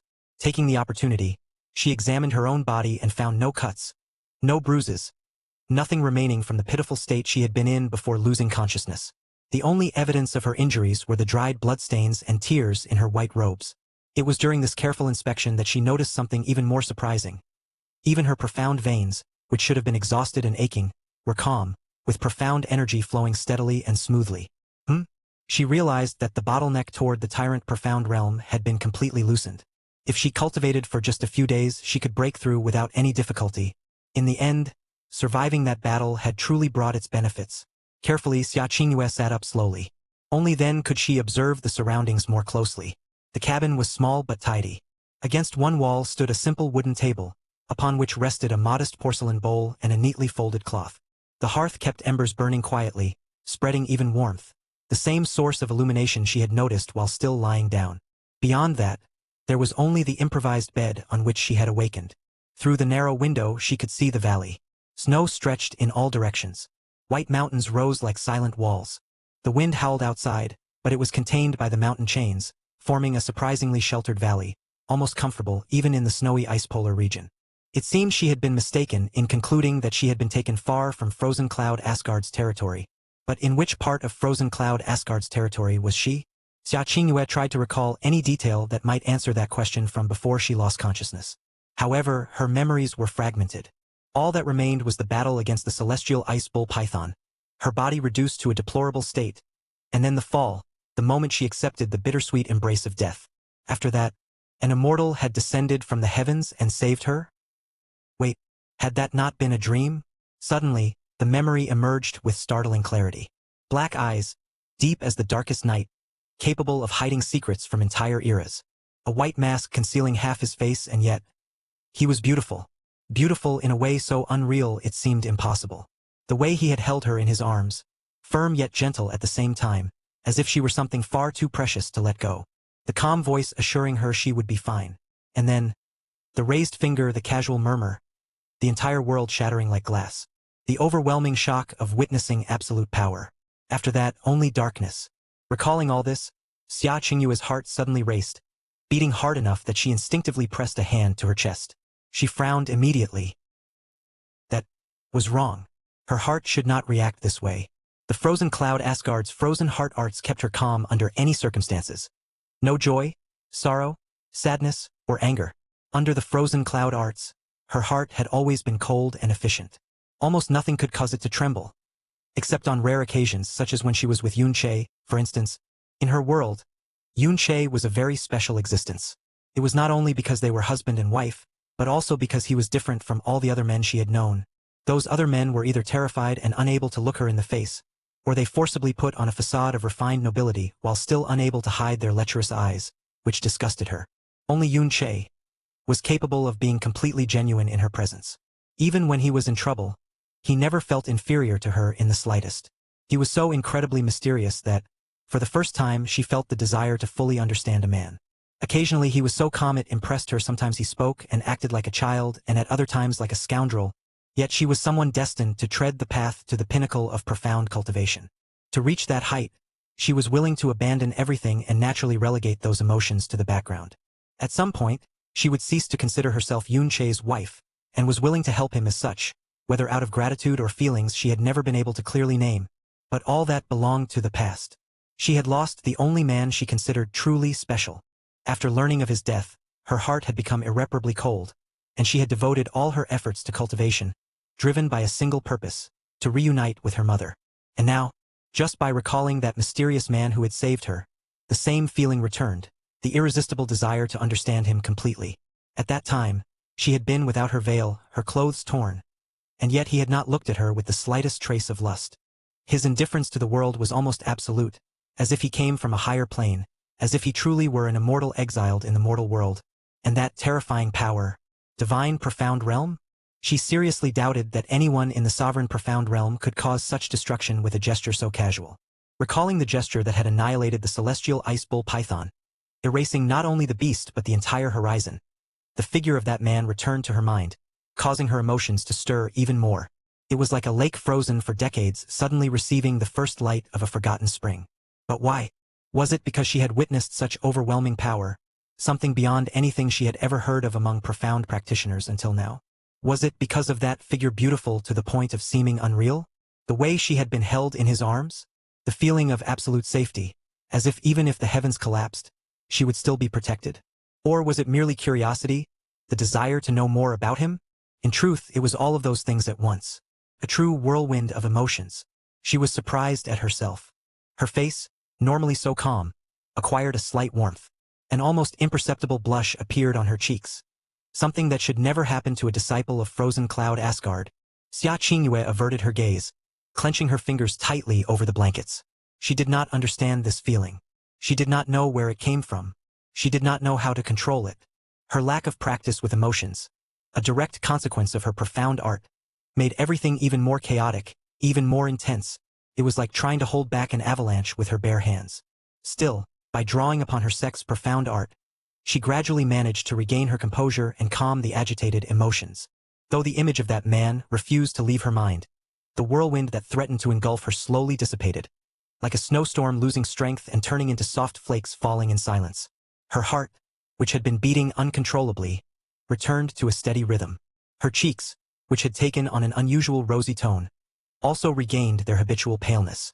After remaining silent for a few moments, Xia Qingyue left the bed and stood up with graceful movements. Her torn white dress followed the motion, the dried bloodstains contrasting uncomfortably. A single glance was enough to decide she could not continue wearing it. Still, out of caution, she extended her spiritual sense around her to confirm she was alone. With a simple thought, she activated her special ring. A discreet glow appeared on her finger as the internal space opened to her spiritual perception. From it, she retrieved a long white dress identical to the one she had worn before the battle. The fabric was simple and elegant, flowing, made from profound materials capable of withstanding both extreme cold and fluctuations in profound energy. Without haste, she removed the damaged and stained robes, folding them carefully before storing them back in the ring. Then she donned the new garment. The fabric slid over her skin like freshly fallen snow, fitting perfectly to her body and restoring the untouchable image of a frozen cloud Asgard fairy. She adjusted the sleeves, smoothed the fabric lightly at her waist, and then brought a hand to her face. It was then that she realized her veil was missing. Unfortunately, she had no spare in her special ring. She would have to wait until returning to the sect to obtain another. Xia Qingyue remained silent for a few more moments, adjusting the final detail of her white dress. Without the veil, she felt slightly exposed, but that did not matter at the moment. Her focus returned to the surroundings, to the need to understand her situation and perhaps find a way back to frozen cloud Asgard. With a clearer mind, she calmly directed her gaze toward the cabin's entrance. A simple wooden door reinforced with carvings that seemed to withstand the valley's cold. It was then that her spiritual sense detected something. Someone was approaching quickly. Xia Qingyue did not move, maintaining her upright and composed posture, but inwardly prepared herself for whatever might come. Could it be an enemy? An unknown ally? Or him? The door opened with a soft creak, letting in a gust of icy wind that stirred the white curtains. A man entered the cabin. Xia Qingyue recognized him instantly by his eyes. Those black eyes, deep as endless abysses, seeming to swallow light and guard secrets from entire worlds. It was him, the immortal who had saved her from certain death. But all that became irrelevant in the next instant, because when her gaze fixed on that perfect face, the world lost its colors. Time seemed to stop. She felt as if heaven and earth had violently inverted. Her consciousness collapsed completely, as if struck by an invisible yet absolute blow. Everything around her became distant, irrelevant, non-existent. She forgot where she was, forgot who she was, forgot even how to breathe, her lungs frozen in a vacuum of absolute astonishment. Her mind short-circuited entirely, unable to process the sight. Perfect. There was no other word. His hair was black as a starless night. Not an ordinary black, but a deep and absolute shade, as if light itself could not exist among those strands. It fell loose, straight, and so long that it reached the end of his back, framing his perfect face. Yes, those features seemed to have been drawn by God himself to be as beautiful as possible. His skin was white, smooth, and flawless, free of any mark, scar, or imperfection. So pure and refined that it seemed something that could never be tarnished or soiled. But it was truly his eyes that drew the attention. With his face fully revealed and without that mask, they appeared even more beautiful. The pupils as black as an abyss or a starless night, and just as his hair seemed to reflect nothing, his eyes did the same. They only seemed to swallow. Yet paradoxically, they were beautiful beyond any comparison. There was in them a subtle, deep, and ethereal glow, like the most precious of immortal jewels, polished not by the hand of time but by God himself. Anyone who dared to stare into them for too long would feel the strange sensation that their soul was being slowly drawn in. Not by force, but by an irresistible, gentle, and fatal attraction. His robes were as dark as his hair, made from profound fabrics that absorbed light rather than reflecting it. Upon the dark color, golden adornments emerged like lost constellations, engraved with ancient and elegant patterns, exuding a silent and oppressive nobility. The contrast between the gold and the darkness only further highlighted the dominant and aristocratic presence he carried effortlessly. How could someone like this exist? No, how dared the world allow the existence of something like this? Xia Qingyue's heart, which she had struggled so hard to calm moments before, began beating completely out of control. Too fast, too hard, as if about to burst from her chest. Each beat echoed in her ears like muffled thunder. The emotions suppressed for so many years exploded all at once, like an ice dam finally breaking under the sudden arrival of spring. The frozen heart arts, which were supposed to seal any emotional disturbance, failed miserably, like ice exposed to a merciless sun, melting without resistance. Since spending long years in frozen cloud Asgard, the coldness once present in her eyes had been replaced by apathy, a state as calm as stagnant waters, incapable of producing waves. Her profound energy aura had become a bone-piercing chill capable of freezing the very air around her. Beyond the frozen cloud arts, the true core of the sect's legacy lay in the frozen heart arts, a technique capable of calming the heart and purifying the mind. At its pinnacle, it allowed one to achieve a state of complete absence of desires, observing life and death, victory and defeat, good and evil with absolute indifference. But could someone who feels no desire or ambition still be called human? Now, however, her eyes burned with feverish fervor. Her cheeks flushed intensely, a deep blush spreading uncontrollably, violently clashing with the habitual paleness of her skin. She felt her entire body grow warm, felt her heart go mad, felt something awakening within her. Something she did not understand, did not master, and had never learned to name. The man stopped a few steps from her. His gaze casually swept the interior of the cabin before resting on Xia Qingyue. The instant those black eyes fell upon her, a strange sensation arose in her chest, as if agitated little butterflies had awakened in her stomach. Her heart refused to calm, and confused thoughts tumbled over one another in her mind. She was without her veil. The realization struck like a sudden blow. What reaction would this immortal have upon seeing her like this? Would he act like so many other men, letting lust or desire slip into his gaze? Or would he maintain the same distant indifference he had shown before she lost consciousness? However, what she found was nothing. Those dark pupils remained absolutely calm, deep and undisturbed, without the slightest emotional fluctuation. For some reason she could not comprehend, this left her strangely disappointed. Why? The confusion barely had time to form in her heart before it was completely swept away by the sound of his voice. "I see you've awakened. Are you feeling well?" he asked calmly. That voice was like immortal wine. Smooth, intoxicating, capable of addicting the soul and rendering it unable to exist without it. Xia Qingyue took a brief moment before she could respond. Her heart was still beating far too fast, and his voice seemed to echo directly in her mind, bypassing entirely any barrier the frozen heart arts tried to raise. She took a deep breath, forcing herself to regain composure. Her hands, hidden beneath the wide sleeves of her white dress, clenched slightly. "I am fine." Her voice came out softer than intended, too delicate, clashing with the habitual indifference she always carried. Was it the benefactor who brought me here and healed my injuries? The man nodded simply, as if snatching her from the jaws of death had been a trivial matter. Yes, after saving you from that tyrant profound beast, seeing the severity of your injuries, I had to bring you to a safe place to treat them. Fortunately, I possess some medical skills, enough to heal you. But do not worry.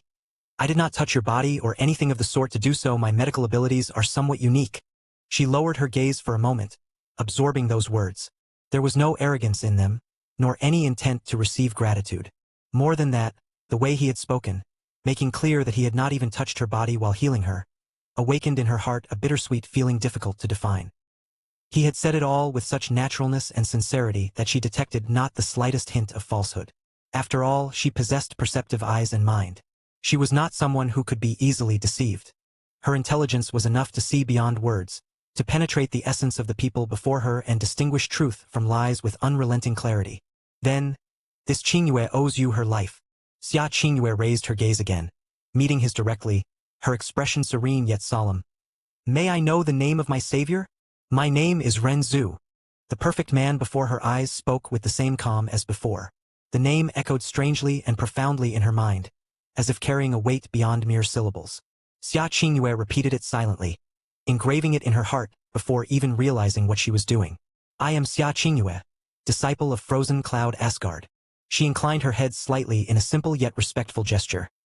Qingyue thanks the benefactor from the bottom of her heart for saving my life. Had it not been for your intervention, I would already have perished full of regrets at the hands of that profound beast. No need to thank me. Renzu looked in her direction and replied with absolute tranquility. It was nothing much. The simple words caused a subtle warmth to rise once more in Xia Qingyue's cheeks. Even if for Lord Renzu it was nothing much, for Qingyue it was the difference between life and death. She insisted, her voice now firmer, regaining some of her habitual composure. A life debt is not something that can be ignored. If the benefactor ever needs anything in the future, anything within my power, Qingyue will do her utmost to repay it. Renzu observed her in silence for a brief moment. His gaze remained calm and deep, as if those words were merely a light breeze passing over the surface of an undisturbed lake. Forget it, he replied, his voice serene and indifferent. Debts only exist for those who believe in them. I did not save you expecting anything in return.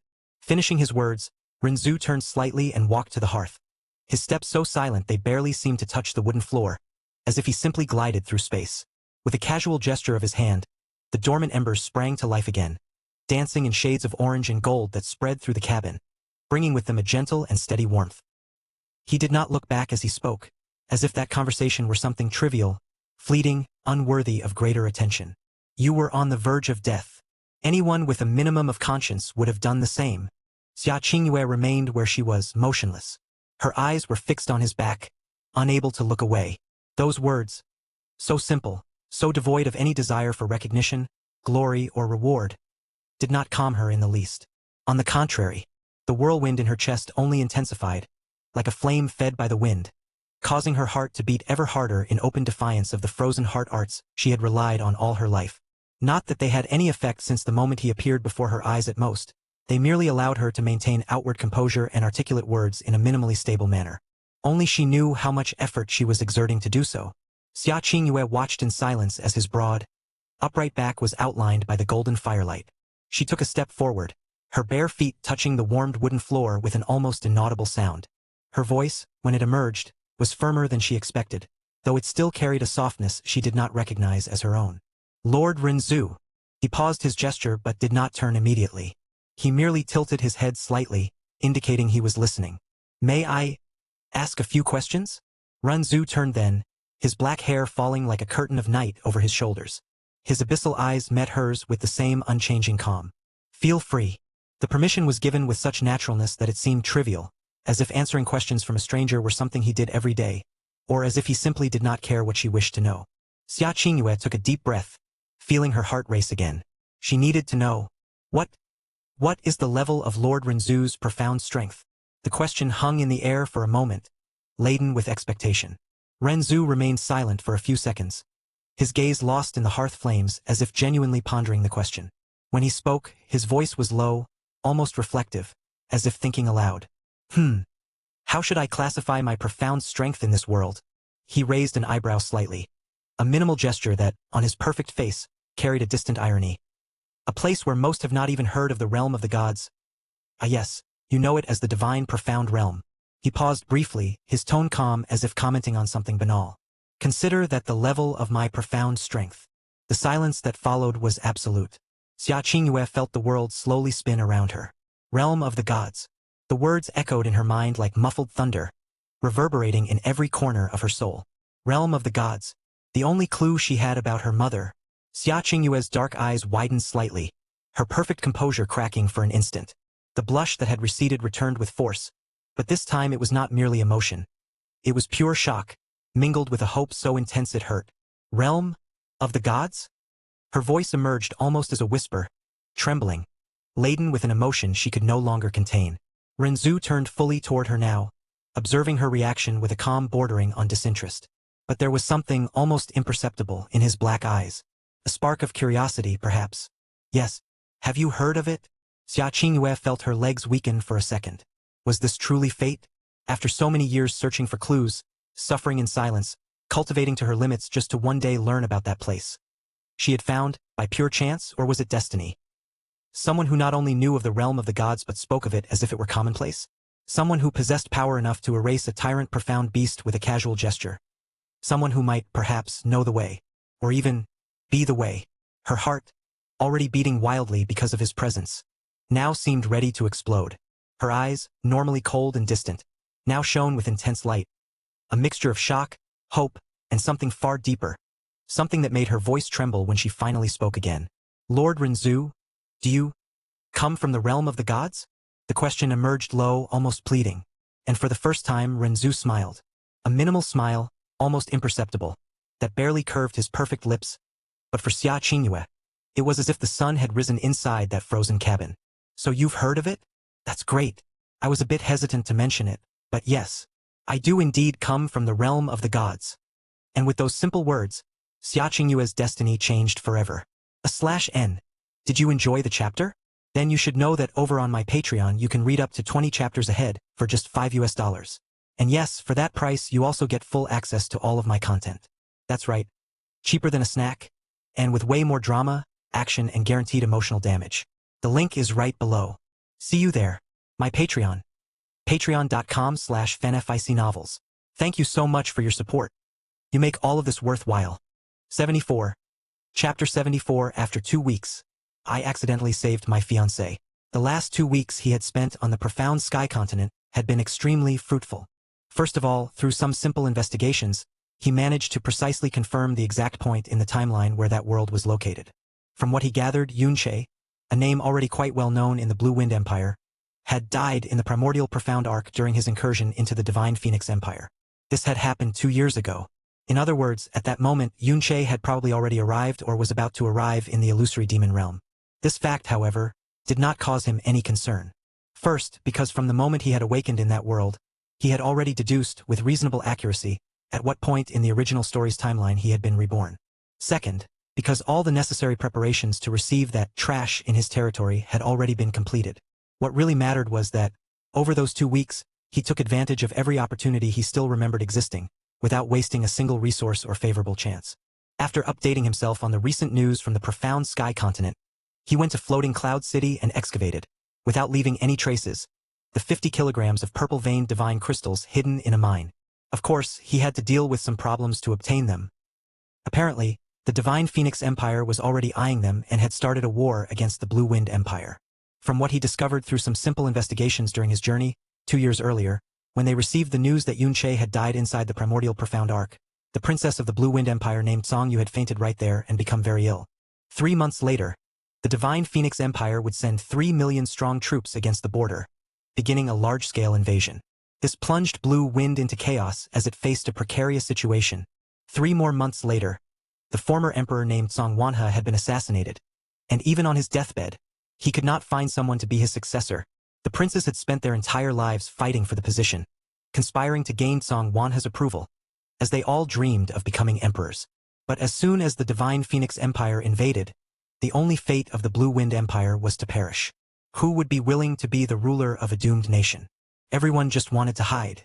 However, at that time, Songyu, who was still immersed in the pain of losing Yun Che, stood by Tsong Wanha's bedside and, using her weak shoulders, voluntarily took on that burden of fighting against her nation's fatal destiny. In the history of the Blue Wind imperial family, there had never been a female ruler before. However, when Tsong Yu ascended to the throne, there was not a single objection from the princes. On the contrary, they all let out a long sigh of relief. Although no one knew the reason for this sudden war, that did not mean he did not know. According to what he knew 4 years ago, when the mighty Heavenly Sword region began preparations for the appearance of the primordial profound arc, an extremely weakened reaction from a purple crystal mine located in the extreme east of the Blue Wind Nation was coincidentally discovered. Never before, in the entire recorded history of the sect, had a reaction from a purple crystal mine been detected at such a great distance. Faced with this anomaly, some protectors from the mighty Heavenly Sword region were secretly sent to investigate the situation. The investigation revealed that, deeply buried beneath the lands to the east of a small city known as Floating Cloud City, there existed a purple crystal mine of enormous proportions and extremely powerful energy. If it were possible to extract and refine all the crystals from this mine completely, the total yield would reach about 50 kilograms of purple-veined divine crystals. Just the existence of 50 kilograms of purple-veined heavenly crystals would already be enough to shake the heavens. 50 kilograms of purple-veined divine crystals represented something even more unbelievable. Even the 4 great sacred grounds would consider 50 kilograms of purple veins as an incomparable resource. It was necessary to understand that a sacred ground would take at least 500 years to accumulate 50 kilograms of purple-veined divine crystals. Thus, if the Divine Phoenix sect managed to obtain this amount completely, it would be equivalent to conquering 500 entire years of a sacred ground's accumulation. A temptation of this level was more than enough to attract the Divine Phoenix sect. In fact, it would be capable of attracting any force existing on the profound sky continent, leading it to do everything in its power to obtain such a treasure, even if it meant acting without the slightest scruple. Since then, both empires had entered into war in various locations. Because of this, he had some problems acquiring the 50 kilograms of purple-veined divine crystals. Well, what they did not know was that the reason behind the war had fallen into his hands. He also went after Fanjuechen, someone who, at that moment, hated Yun Che to the bone. In the original story, this hatred would end up being gradually erased when Fanjuechen became the sworn brother of Shaolingxi, Yun Che's adoptive aunt and, technically, his own aunt.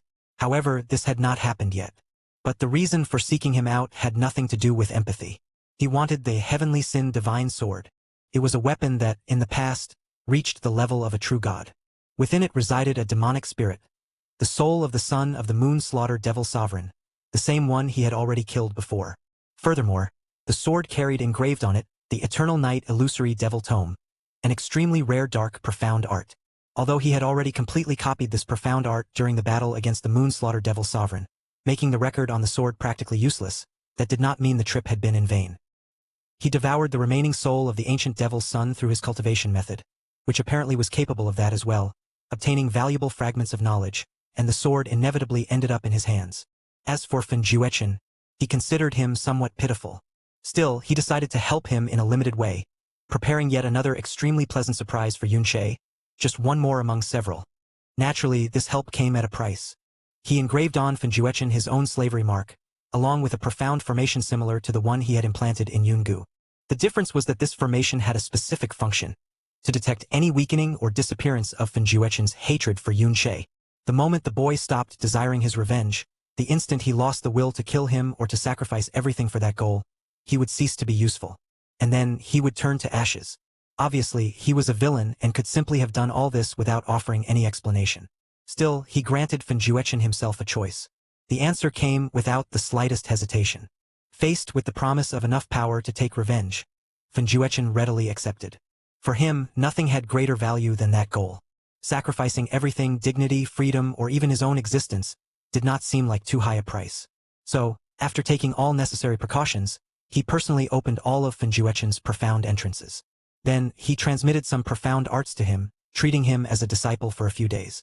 Only after that, satisfied with the results, did he proceed with his own journey. Next, he began to systematically plunder the entire profound sky continent with regard to medicinal herbs. The amount was so absurd that he needed to expand his special ring twice just to accommodate everything. Still, his collection was not completely destructive. Just as he had done on the Azure Cloud continent, he left buds, secondary roots, and profound seeds to allow the fields to regenerate over the next years. He also found a much larger amount of purple-veined divine crystals that had never been excavated. When he plundered the Azure Cloud continent, he had barely gathered a few dozen kilograms, added to a little more taken from the coffers of the sects he plundered. But there, just by robbing the profound sky continent and not sex and everything else, he obtained hundreds of kilograms of these crystals. That represented more than 10,000 years of accumulation from one of the great sacred grounds. After that, he visited the Divine Phoenix and Primordial Azure Dragon trial sites, just to check if there was still any chance of obtaining one of those two supreme bloodlines. As expected, he had no success in either case. Even so, this did not represent a real loss. He had already considered, in advance, various ways to appropriate Yunche's bloodlines at a later time, when his plans were properly aligned.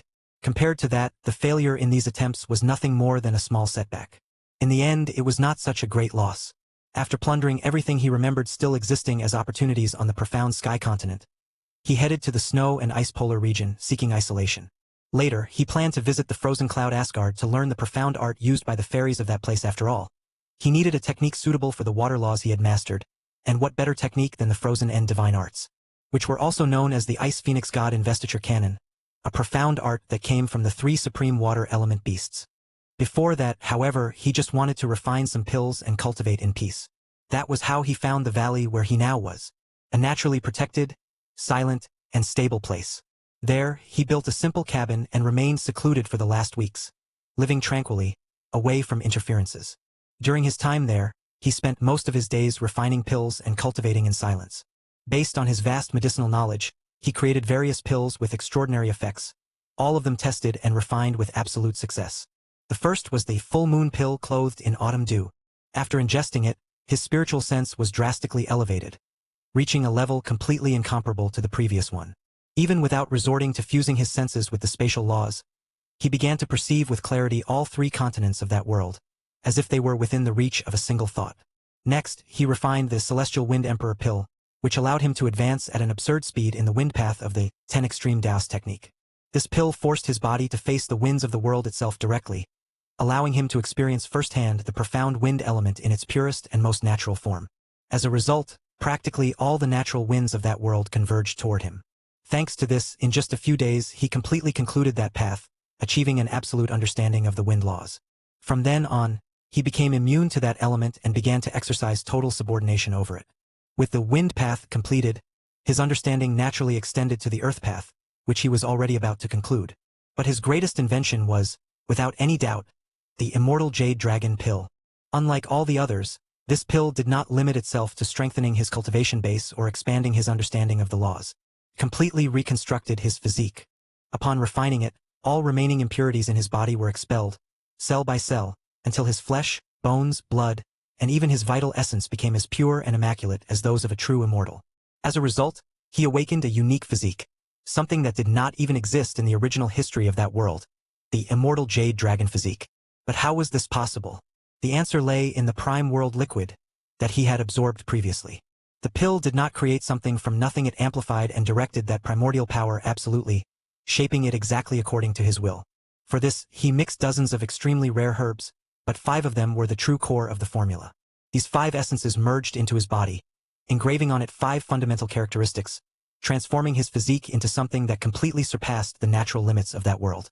In basic terms, the 5 main herbs were not chosen at random. Each one, upon being incorporated into the immortal Jade Dragon pill, ceased to be just a medicinal ingredient and became a living law that was engraved on his body. The first was the smoky hydra herb. Originally, it was a relatively common herb, widely used in creating high-level healing pills. However, upon becoming a fundamental characteristic of his unique physique, its effect was elevated to an absurd level. It granted his body an almost absolute capacity for regeneration and recovery. Severed limbs could regenerate, completely destroyed organs, including the heart, could be rebuilt, even his profound veins were capable of restoring themselves. In practice, he would only die if his head were completely destroyed. Crippling him would simply become impossible. The second was the serene moon profound een vine. This herb grew only under consecutive full moons, in regions saturated with the purest een energy. Its use was shrouded in taboos. When ingested by a man, it created a continuous spiritual flow that made any woman deeply addicted to the pleasure he provided, from a simple touch to the act itself. However, that was never the true reason for his choice. Upon transforming into a characteristic of his physique, obviously he not only maintained this effect but amplified it infinitely, while revealing its true value. It began to drastically amplify in receptivity, allowing energy absorption with perfect efficiency and completely eliminating any conflict during dual cultivation. In other words, his body became the perfect vessel for dual cultivation. Any woman who slept with him would have her cultivation accelerated to absurd levels, and so would he.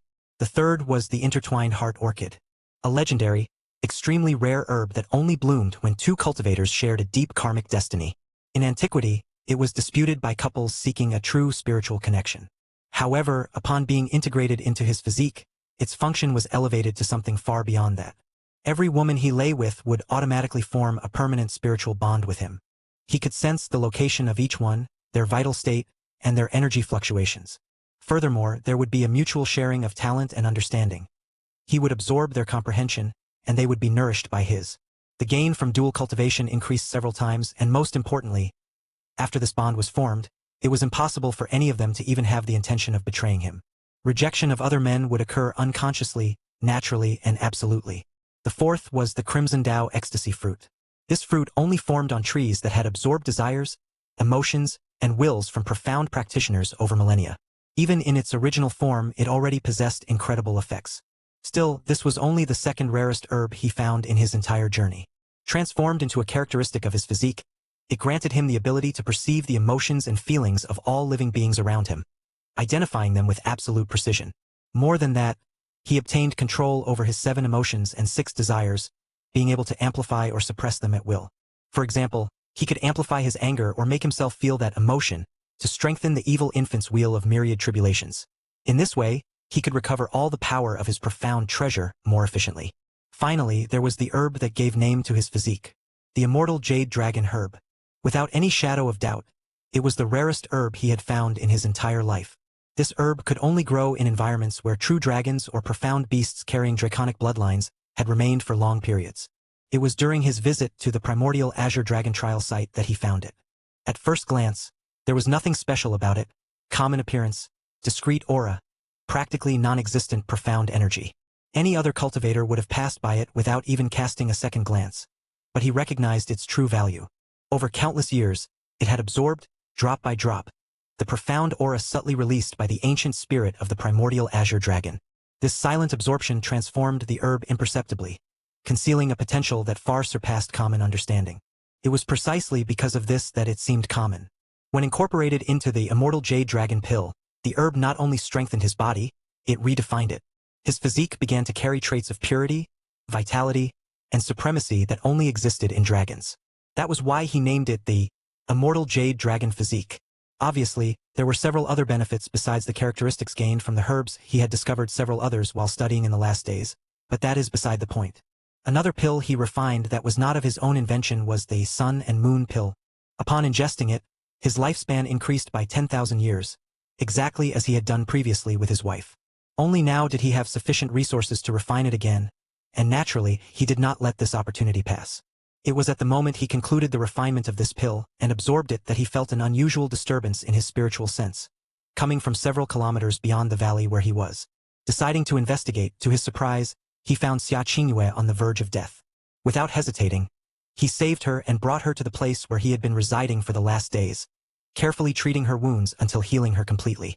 Later, after a quick outing to check on Fenjuechen's progress, he returned and found Xia Qingyue already awake. And that brings us back to the current moment.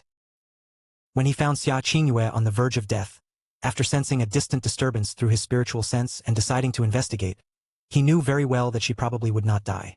According to the plot of that world, the life and death struggle she was going through was nothing more than a trial destined to strengthen her. Although he did not remember anything exactly like this being mentioned in the original story, he reached this conclusion upon noticing the level of profound strength in Xia Qingyue, who was about to break through to the tyrant profound realm, as well as the approach of another profound beast, whose aura was comparable to that of the heavenly ice bull python. Everything indicated that this creature had been attracted by the myriad dreams glacial butterfly, which probably harbored some hatred for the python and, therefore, would end up attracting both Xia Qingyue and the other profound beast into a deadly trap. Quite complex, isn't it? But this only shows how everything had been premeditated by the ancestral goddess. Still, he decided to take advantage of this opportunity to approach her. After all, technically, Xia Qingyue was his fiancée, someone who ended up marrying that trash by mistake. Without hesitating, he saved her and, deliberately, demonstrated a terrifying power, leaving a deep impression on her. He was fully certain that, later, she would be unable to contain her own curiosity about him because of the strength demonstrated. After bringing her to the valley where he was living temporarily, He used his light, profound energy combined with refined medicinal techniques to heal her deplorable state. At that point, he really had not lied when he said he did not touch her body. Although he was a villain, he had his own principles. He was not a rapist like a certain someone, nor a harasser who took advantage of medical skills to exploit women.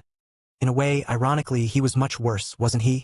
After all, everything he had done was skillfully manipulate a conversation, leading a girl desperate for answers to reveal her own desires, while he offered her what he knew about the god realm. Of course, there were personal objectives behind this. Renzu looked at that face beautiful enough to take anyone's breath away. While Xia Qingyue raised her enchanting eyes to stare at him, countless emotions crossed her expression. All this after he casually commented that he feared she did not know the god realm. Even rigidly controlling his emotions and desires through the innate ability of his newly created unique physique, he still found himself momentarily stunned. A pair of magnificent eyes met his. It was as if the very essence of the world rested in their depths. Neither the most beautiful painting ever created, nor the most precious words ever written, would be able to adequately describe that beauty. Her skin resembled pure jade, and her face was as white as snow under the soft light illuminating the room. Her lips seemed like petals of the world's most delicate flower, while her nose resembled the most perfect sculpture carved from white jade, raised with elegance, pride, and an innate nobility impossible to ignore. Yes, honestly, Xia Qingyue was an extraordinary beauty. The instant his eyes landed on her, he desired her, as any man would. From that moment, he decided he would try to conquer her, both for her undeniable beauty and for the fact that, originally, she was his fiancée. Although he did not attach much importance to that detail. He snapped out of his thoughts when Xia Qingyue took an involuntary step forward. Her bare feet touched the heated floor, but she did not even notice. Her eyes, normally cold and apathetic, now shone with a feverish light, almost desperate. Lord Renzu. The voice came out low and trembling, laden with an urgency she herself did not recognize. She tried to control herself, took a deep breath, but the words escaped before she could contain them. The god realm. Does the Lord know any way for someone like me to reach? Renzu tilted his head slightly, observing her with those black and unfathomable eyes. The almost imperceptible smile on his lips disappeared. He raised an eyebrow and asked, in a calm tone, I may know, but why would you want to go to the god realm? He took a step forward, reducing the distance between them. Xia Qingyue looked in his direction, and a deep sadness crossed her eyes for a brief instant. They became misty as she began to speak, her voice laden with long-repressed emotions. Because of my mother, the union of my father and my mother was something almost magical. When my father found her outside the city, she was in a coma, her entire body covered in blood. After she woke up, she had no memories, and her body was extremely weak. Even so, she married my father. Giving birth to me was something terribly difficult for her, and I almost died at birth. She took a deep breath before continuing. When I was 4 years old, my mother suddenly recovered her memories. She left like a fairy, flew away and left us. Before going, she hugged me and my brother while crying desperately, saying that if she did not leave, she would bring calamity to the entire family. She said the place she was going to was called the God Realm, a place we could never reach. Her voice trembled. After that, even though my father appeared strong, many times I saw him crying silently when he was alone. For more than 10 years, he never remarried. My brother was too young to understand at first, but as he grew up, the thing he envied most was people who had mothers. Xia Qingyue clenched her fingers tightly. I researched countless ancient books, but I never found that name. That was the reason I sought to become stronger. I just wanted to reunite my family again. Even if that goal seemed too distant, I believed that if I climbed higher and higher, I would inevitably see my mother's silhouette one day. She raised her gaze and fixed it on Renzu, with an almost painful determination. Until I met the Lord. The Lord is the only path Qingyue has found to achieve this goal. That is the reason I want to go to the God Realm. Renzu remained silent for a few moments. The cabin seemed to have become quieter, as if even the discreet crackling of the wood in the fireplace had diminished, respecting that moment.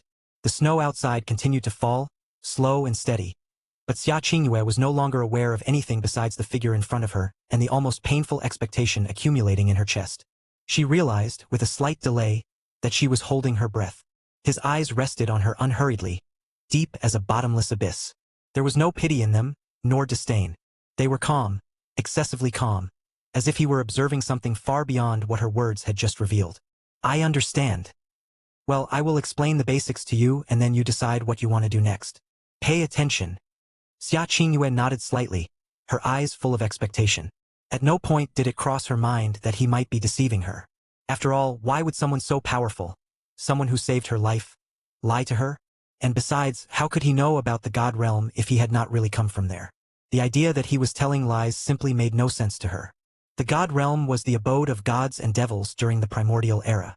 Although the era of gods and devils has come to an end and there are no longer true gods in this world, many mystical treasures were left in the places where they previously dwelled. Some gods who were unwilling to simply disappear also left behind their bloodlines, profound arts, or even soul inheritances. The most important point is that since it was the place where gods and devils resided for several billion years, its elemental aura is incredibly rich. As such, its laws far surpass those of other planes. There, the speed at which one advances in the profound way is far beyond other worlds. Breaking through realms and comprehending laws is also much simpler than in other worlds. Well, the divine profound realm, as you must know, which exists only in legends on the profound sky continent. Since you managed to advance at such a shocking speed on the profound sky continent, which has such thin and turbulent aura and inferior laws, if you were in another star realm, it is extremely possible that you would have already reached that level of profound strength before 20 years old. Xia Qingyue's world seemed to freeze. She parted her lips slightly, but no words came out. Before she could react, Renzu continued, his voice firm and relentlessly logical. We are currently on the blue pole star, which could not even be considered one of the star realms. At most, it could be considered a planet, a small planet. In the entirety of the God realm, there are a total of 40,000 star realms, and each star realm is divided according to its level of strength. There are lower star realms, middle star realms, and upper star realms. There are 30,000 lower star realms, 8,000 middle star realms, and the remaining 2,000 are the strongest star realms. Xia Qingyue felt her heart beating violently, shocked by the magnitude of the place she had always sought. With her current knowledge, it was still fundamentally impossible for her to imagine what kind of concept a gigantic world that possessed a total of 40,000 star realms was. Each one of them surpassing the blue pole star as well. In the primal chaos dimension, the blue pole star was just a mere drop in the ocean, or perhaps not even a drop in the ocean. Before she could formulate any question or process the newly acquired knowledge, he continued calmly. To be more specific, the 40,000 star realms of the God realm are divided into 4 divine regions: the Eastern Divine Region, the Southern Divine Region, the Western Divine Region, and the Northern Divine Region. Among them, the Western Divine Region is the largest, with the Eastern Divine Region being the second largest. Besides the 40,000 lower, middle, and upper star realms, there are also 17 king realms that are at the top of the entire God realm. One could even say that they are the real realms that dominate the entire God realm. Of these 17 king realms, there are 6 in the Western Divine Region, 4 in the Eastern Divine Region, 3 in the Northern Divine Region, and 4 in the Southern Divine Region. What you consider as the Divine Profound Realm is simply the entry gate to be able to navigate the waters of the God realm. But even so, you run the risk of dying in shallow waters. There are simply true monsters scattered throughout the ocean that is the primal chaos. Each one of them could reduce this planet to nothing with a mere movement of their hand. Still, do you want to proceed with your goal? Xia Qingyue remained silent for a long time. Her entire body stiffened, and a deep coldness spread from inside out, as if even the blood in her veins had slowed down. At that instant, she felt something she had rarely experienced since she began treading the profound path: insignificance, and more than that, naivety. The divine profound realm, the entry gate, she had barely reached the tyrant profound realm. Even being recognized as an incomparable genius on the profound sky continent, even having advanced at a speed that made countless experts sigh in shock and envy, still, that level existed only in legends. Achieving it so early? Perhaps it was simply impossible. Her chest tightened. The God realm, 40,000 star realms, countless dominating existences, true monsters that could erase entire worlds like dust carried by the wind. And her mother would be somewhere in that vast colossus. A place where the talent that had made her extraordinary here might not even be worthy of note. Faced with this, what was she? A grain of sand before an endless blue ocean. No, perhaps not even that. Her heart shuddered. So, how could she see her? How could she cross such a vast abyss, break such absurd limits, surpass existences that could reduce worlds to dust? Just with the desire of her own heart?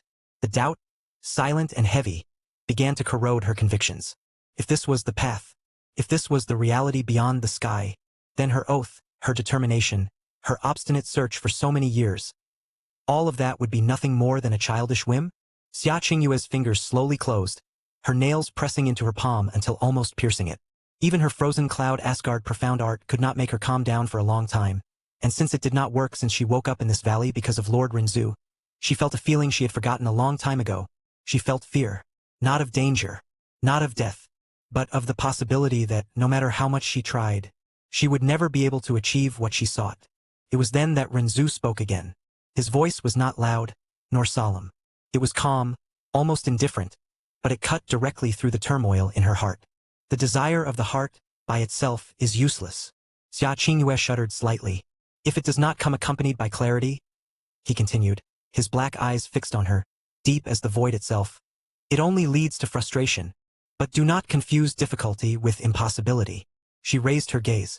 You are looking at the God realm using the eyes of someone born in this small world, he said, without cruelty, just with absolute frankness. It is natural that everything seems unattainable.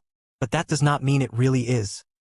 Your luck was that you met me. If not, indeed, perhaps you would never be able to achieve your goal. I know a way for you to achieve your goal quite quickly. Xia Qingyue was visibly surprised. His words contained no explicit arrogance, nor empty promises.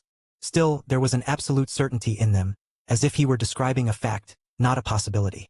Her heart, which moments ago was heavy as lead, shuddered violently. She took a step forward almost by reflex, while asking, "The Lord knows a way?" She realized, belatedly, that her hands had clenched too tightly. When she noticed, she tried to relax them in vain. Rinzhu observed her in silence. He did not answer immediately. Instead, he averted his gaze for a brief instant, as if evaluating something invisible in the air, or perhaps reorganizing his own thoughts. The soft flame of the fireplace reflected in his black eyes, making them even deeper, almost unreal. Then, finally, he turned back to face her. Yes. The word fell like muffled thunder in Xia Qingyue's heart. She felt the blood running faster through her veins. But are you willing to follow this method even if you have to sacrifice everything? Xia Qingyue remained silent for a moment. The expression on her face, previously taken by turbulent emotions from finally finding a clue to the place where her mother was and why simply her profound art could no longer suppress or freeze her heart due to the indescribable charm of the man before her, gradually became more lucid. She took a deep breath and spoke with total frankness. Since the day I saw my mother leave, this Qingyue swore to herself that one day she would reach that distant place to reunite with her, to understand why she left us and, perhaps, heal the wounds that remained in my family. My father, he was never the same again. And my brother, Xia Yuanba, grew up without the warmth that only a mother can provide.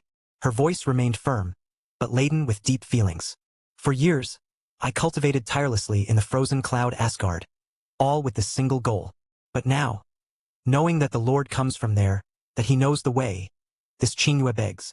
She raised her gaze, staring at him directly. Tell me how to reach the God realm.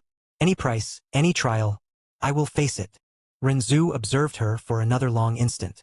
Then, a calm and almost imperceptible smile curved his perfect lips. Excellent.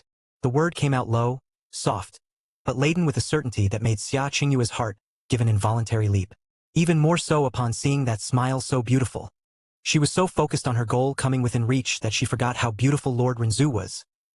He turned with natural grace, walking to the simple wooden table beside the fireplace. With a casual wave of his hand, a discreet glow appeared in the air. In a few moments, the table was set. A platter of roasted profound beast meat, exuding a rich and tempting aroma, fresh vegetables glazed with a crystalline sauce that seemed made of frozen dew-soft breads still warm, and 2 glasses of a translucent wine, jade-colored, emanating a subtle fragrance of snow flowers. But first, let's eat something and sit down, he said calmly. Explaining all the details takes time, and nothing like a good meal for a proper conversation. He pulled out a rustic but perfectly carved chair, indicating it to her with a polite gesture. Then, he sat in the opposite chair, his movements fluid and elegant, as if each gesture were part of an ancient and forgotten dance. Xia Qingyue hesitated for a brief instant, not out of distrust, but because his mere proximity made her heart beat uncontrollably again. The blush she fought so hard to contain threatened to return, but she took a deep breath, forcing herself to maintain composure. With a light nod, she accepted the invitation and sat down, her hands delicately placed on her lap. The aroma of the food invaded her senses, and only then did she realize how strangely hungry she was. Rinzhu served a portion on a simple plate in front of her, then on his own. He raised the jade wine glass, swirling it lightly between his long and perfect fingers, observing the liquid dance. Try it. It's made from millennial ice mist and fruits of the frozen moonflower. It helps stabilize the profound veins, This will save you a couple of days of cultivation as well, and it has a flavor that suits someone like you. Xia Qingyue was surprised by a wine capable of that. She accepted the glass, her fingers briefly brushing his upon receiving it. A minimal, accidental touch, but one that sent an electric current through her entire body. She lowered her gaze quickly, disguising the blush rising to her cheeks, and took a small sip. The wine was cold on the tongue, but exploded in soft warmth as it went down, spreading like snow melting in the sun. It was refreshing, pure, with a sweet touch that recalled winter mornings under moonlight. Delicious, she murmured, sincerely surprised. Renzu merely nodded, taking a sip of his own wine before beginning to eat calmly. For a few minutes, they ate in silence, not an awkward silence, but something almost comfortable. Finally, he set down his utensils and leaned back slightly in the chair, his black eyes fixed on her with that unfathomable depth. Now that we are more at ease, let's get to the details. /N. Did you enjoy the chapter? Then you should know that over on my Patreon you can read up to 20 chapters ahead for just $5. And yes, for that price you also get full access to all of my content. That's right. Cheaper than a snack, and with way more drama, action, and guaranteed emotional damage. The link is right below. See you there. My Patreon. Patreon.com/fanficnovels. Thank you so much for your support. You make all of this worthwhile. 75. Chapter 75. The Inevitable Proposal.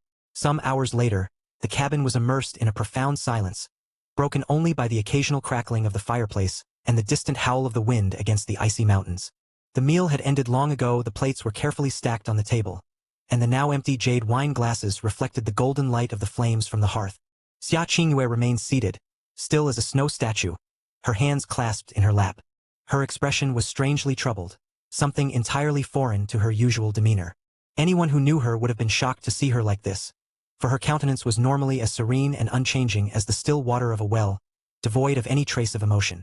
Yet, ever since meeting Lord Renzu, even her profound art capable of freezing her feelings had proven useless.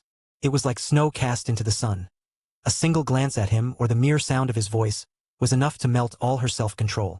Her heart raced, her thoughts slipped from rational dominion, wandering down dangerous paths, and it was not merely Renzu's extraordinary beauty that unsettled her. What truly disturbed her was the fact that he had offered her, without reservation, all the information about the realm of the gods, the destiny she so desperately longed to reach. Yes, she had learned everything. Over the past few hours, as she savored the delicious food prepared by Lord Renzu, they had spoken at length about every detail. Xia Qingyue had laid bare all her doubts, from how one could reach the realm of the gods upon breaking through the divine profound realm to the mechanisms behind such ascension. He explained that when the time came, she would understand it herself. She would be able to sense beyond the limits of this small planet. She had also questioned him about the cultivation levels, and the young man before her revealed everything with precision. Divine Origin Realm, Divine Soul Realm, Divine Tribulation Realm, Divine Spirit Realm, Divine King Realm, Divine Sovereign Realm, and finally Divine Master Realm.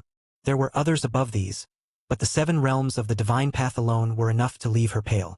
According to Renzu, each realm was farther, more arduous, and more inaccessible than the last. If she already found cultivating to the Tyrant Profound Realm exhausting, then advancing from the Divine Origin Realm to the Divine Soul Realm would be incomparably more difficult, like trying to cross an infinite abyss in a single step, or moving a star with the strength of a mortal's hands. But it was not the difficulty of traversing the divine path that disturbed her. According to Renzu, he possessed a method that could allow her to quickly reach the divine path and progress through it. He did not reveal all the details, but he had already proven his capability by giving her a pill and guiding her directly to the Tyrant Profound Realm. Yes, she had become a ruler. With just a single pill, her cultivation foundation remained perfect, and she not only broke through the limit to the Tyrant Profound Realm but reached the 3rd level of that realm. Renzu further assured her that his true method would be superior and faster, and it did not rely on pills.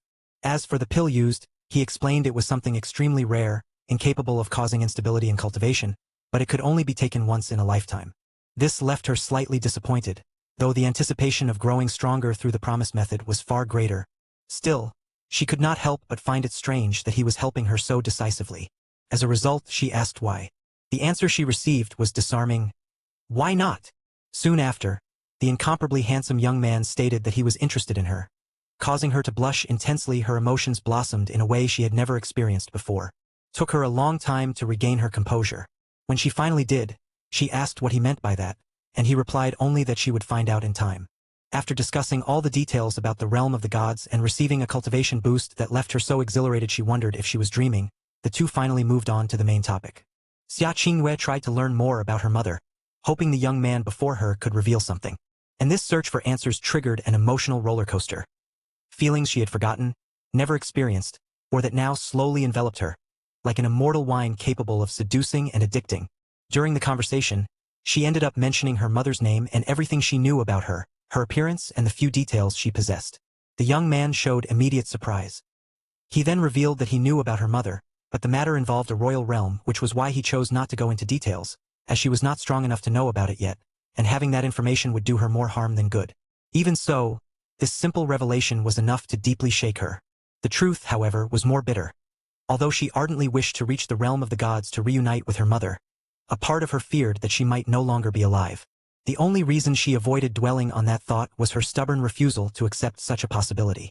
Beneath her coldness lay an unyielding determination, so much so that, after a few minutes processing everything, her eyes involuntarily fixed on Renzu. He was reclining in his chair, his black hair falling like a nocturnal curtain over his shoulders, his half-closed eyes reflecting the flames with a serenity that almost seemed divine. From time to time, he brought the glass to his lips and took a slow sip of the remaining wine, as if time simply had no power over him. With every gesture, something inside her melted. The coldness she had cultivated her entire life cracked like thin ice under the sun. His flawless face, his low and serene voice, the patient and almost inhuman way he had explained everything. Every detail seemed to conspire to make her completely enchanted. Xia Qingyue bit her lower lip, trying forcefully to avert her gaze and focus it on her hands resting in her lap. But it was useless, and she knew it. Renzu seemed to catch her gaze, or perhaps he simply knew, and slowly turned his head. His black eyes met hers with a gentle, almost warm intensity. "Is everything all right?" he asked. His voice was no more than a murmur, but it was enough to make the air around them vibrate. Xia Qingyue blinked, feeling the blush threaten to rise once more. She nodded quickly, too quickly to seem convincing. She took a deep breath, invoking the frozen heart arts to contain her own emotions. Even so, it was difficult, very difficult, with him there, so close, with those beautiful black eyes that seemed to eclipse the sun and moon, with that face and figure that resembled a sublime painting. "Yes, I'm fine," she finally replied. Her voice sounded cold on the surface, exactly as it always had. However, there was a subtle stiffness in it, an almost imperceptible hint that calm had been achieved by force. Her fingers intertwined more firmly in her lap, and her clear, perceptive eyes slowly rose to meet his. "Lord Renzu, about my mother." She paused briefly, as if gathering courage. "If I truly want to see her again, what level of cultivation would I need to reach?" Renzu turned his gaze to her calmly and answered without hesitation. "At least the Divine Master realm." Xia Qingyue's body stiffened. "Master, divine." The air seemed to catch in her throat as she murmured the words. Divine Master, the pinnacle of the divine path, a realm that, from his explanations, already surpassed the imaginable. Even so, she nodded slowly, absorbing those words without retreating. Yes, at that level you would have enough strength to protect yourself and involve yourself with royal realms without being immediately crushed. Below that, it would be far too risky. Very risky. But your mother's situation is a bit complicated. Renzu's voice remained calm. There was no hesitation, no pity. It's not something simple to resolve. So, even if you reached the level of a divine master, it would not be enough. Despair came quickly, like a sudden crack in the ice covering a deep lake. Xia Qingyue's eyes widened slightly, and for the first time in years, her voice emerged with an almost pleading tone. Something she herself did not recognize. Complicated. Why? Please, Lord Renzu, tell me. I need to know. Renzu let out a long sigh and set the empty glass on the table. He interlaced his fingers, leaning slightly forward. His black eyes fixed on hers with an intensity so firm that Xia Qingyue had to hold her breath. I won't go into all the details now, but I can summarize what I know. Your mother was born into an ordinary family in the moon god realm. However, she possessed an extremely rare physique, one that appears only once every 100,000 years, perhaps even longer. And according to what I've learned about that physique, those who possess it are capable of producing descendants with talents and bodies as extraordinary as yours. Xia Qingyue furrowed her delicate brow, more or less understanding where this was leading. That was what drew the attention of the king of the moon god realm. He continued without hesitation. And eventually, she became his fiancée. She closed her eyes for a moment, trying to control her breathing. The frozen heart arts reacted instinctively, seeking to suppress the whirlwind threatening to overflow. She was forced, she asked, almost in a whisper. Renzu shook his head slowly. There are no records indicating it was against her will at first. However, before the marriage could be consummated, she insisted on returning one last time to personally bid farewell to her parents. It was then that she suffered a brutal attack. She was gravely injured and disappeared. No one in the moon god realm heard from her again after that. He paused briefly before continuing. She fell to this small planet. Met your father, lived here, and the rest you already know. Xia Qingyue swallowed hard. So, that was why she disappeared back then? Renzu nodded calmly and explained. Yes. That was very likely the reason. I don't know exactly everything that happened. What I know comes largely from what you yourself told me. Even so, all signs indicate that after falling to this planet, your mother suffered profound damage, not only to her body but also to her soul. Her memories of the realm of the gods, her identity, and even her strength. All of it was forgotten by her. He paused briefly before continuing, his voice firm and controlled. Only on the day of her departure did those memories very likely return, motivating her to leave and return. For along with them, her true strength also came back. The instant her aura re-emerged, even if only briefly, it was sensed. Had she remained in this world, her presence would eventually have drawn eyes that should never turn to this place. That would have been a catastrophe, not only for your brother, your father, and you, but for this entire small planet. It would have been reduced to dust. If the king of the royal realm discovered that your mother had remained missing all those years with another man, he would have done everything to erase every trace of her existence. Well, the good news is that the royal realm has no knowledge of your existence, which means that, for now, your mother is safe. Therefore, do not worry excessively about time. Though you should not relax either. Many things can change in an instant. It would take only someone discovering this place by chance, perhaps while investigating where she went after disappearing, for your family to be revealed. If that reached the ears of the king of the royal realm, he would not hesitate to send subordinates to reduce this world to dust. In the end, it all comes down to strength. Without sufficient strength, there is no guarantee of anything. Xia Qingyue remained motionless, but inside she felt a torrent of intense emotions. Her lips trembled almost imperceptibly, and her clear eyes, once so cold and distant, now glistened with moisture. Anger, sadness, relief, fear. Everything blended into a flood that the frozen heart arts could no longer contain. For the first time in years, a solitary tear escaped, sliding slowly down her pale cheek, cold as a dewdrop on virgin snow. The solitary tear descended slowly down her face, leaving a faint, glistening trail before disappearing at the delicate curve of her chin. She raised her hand to her face almost reflexively but stopped halfway, as if refusing to hide that belated weakness. She bit her lower lip, hard. The metallic taste of blood mingled with the chill in the air, helping her regain a minimum of clarity. The frozen heart arts reacted once more, not to fully suppress her emotions, but to help her recover her composure. When she spoke again, her voice was still low, but firm.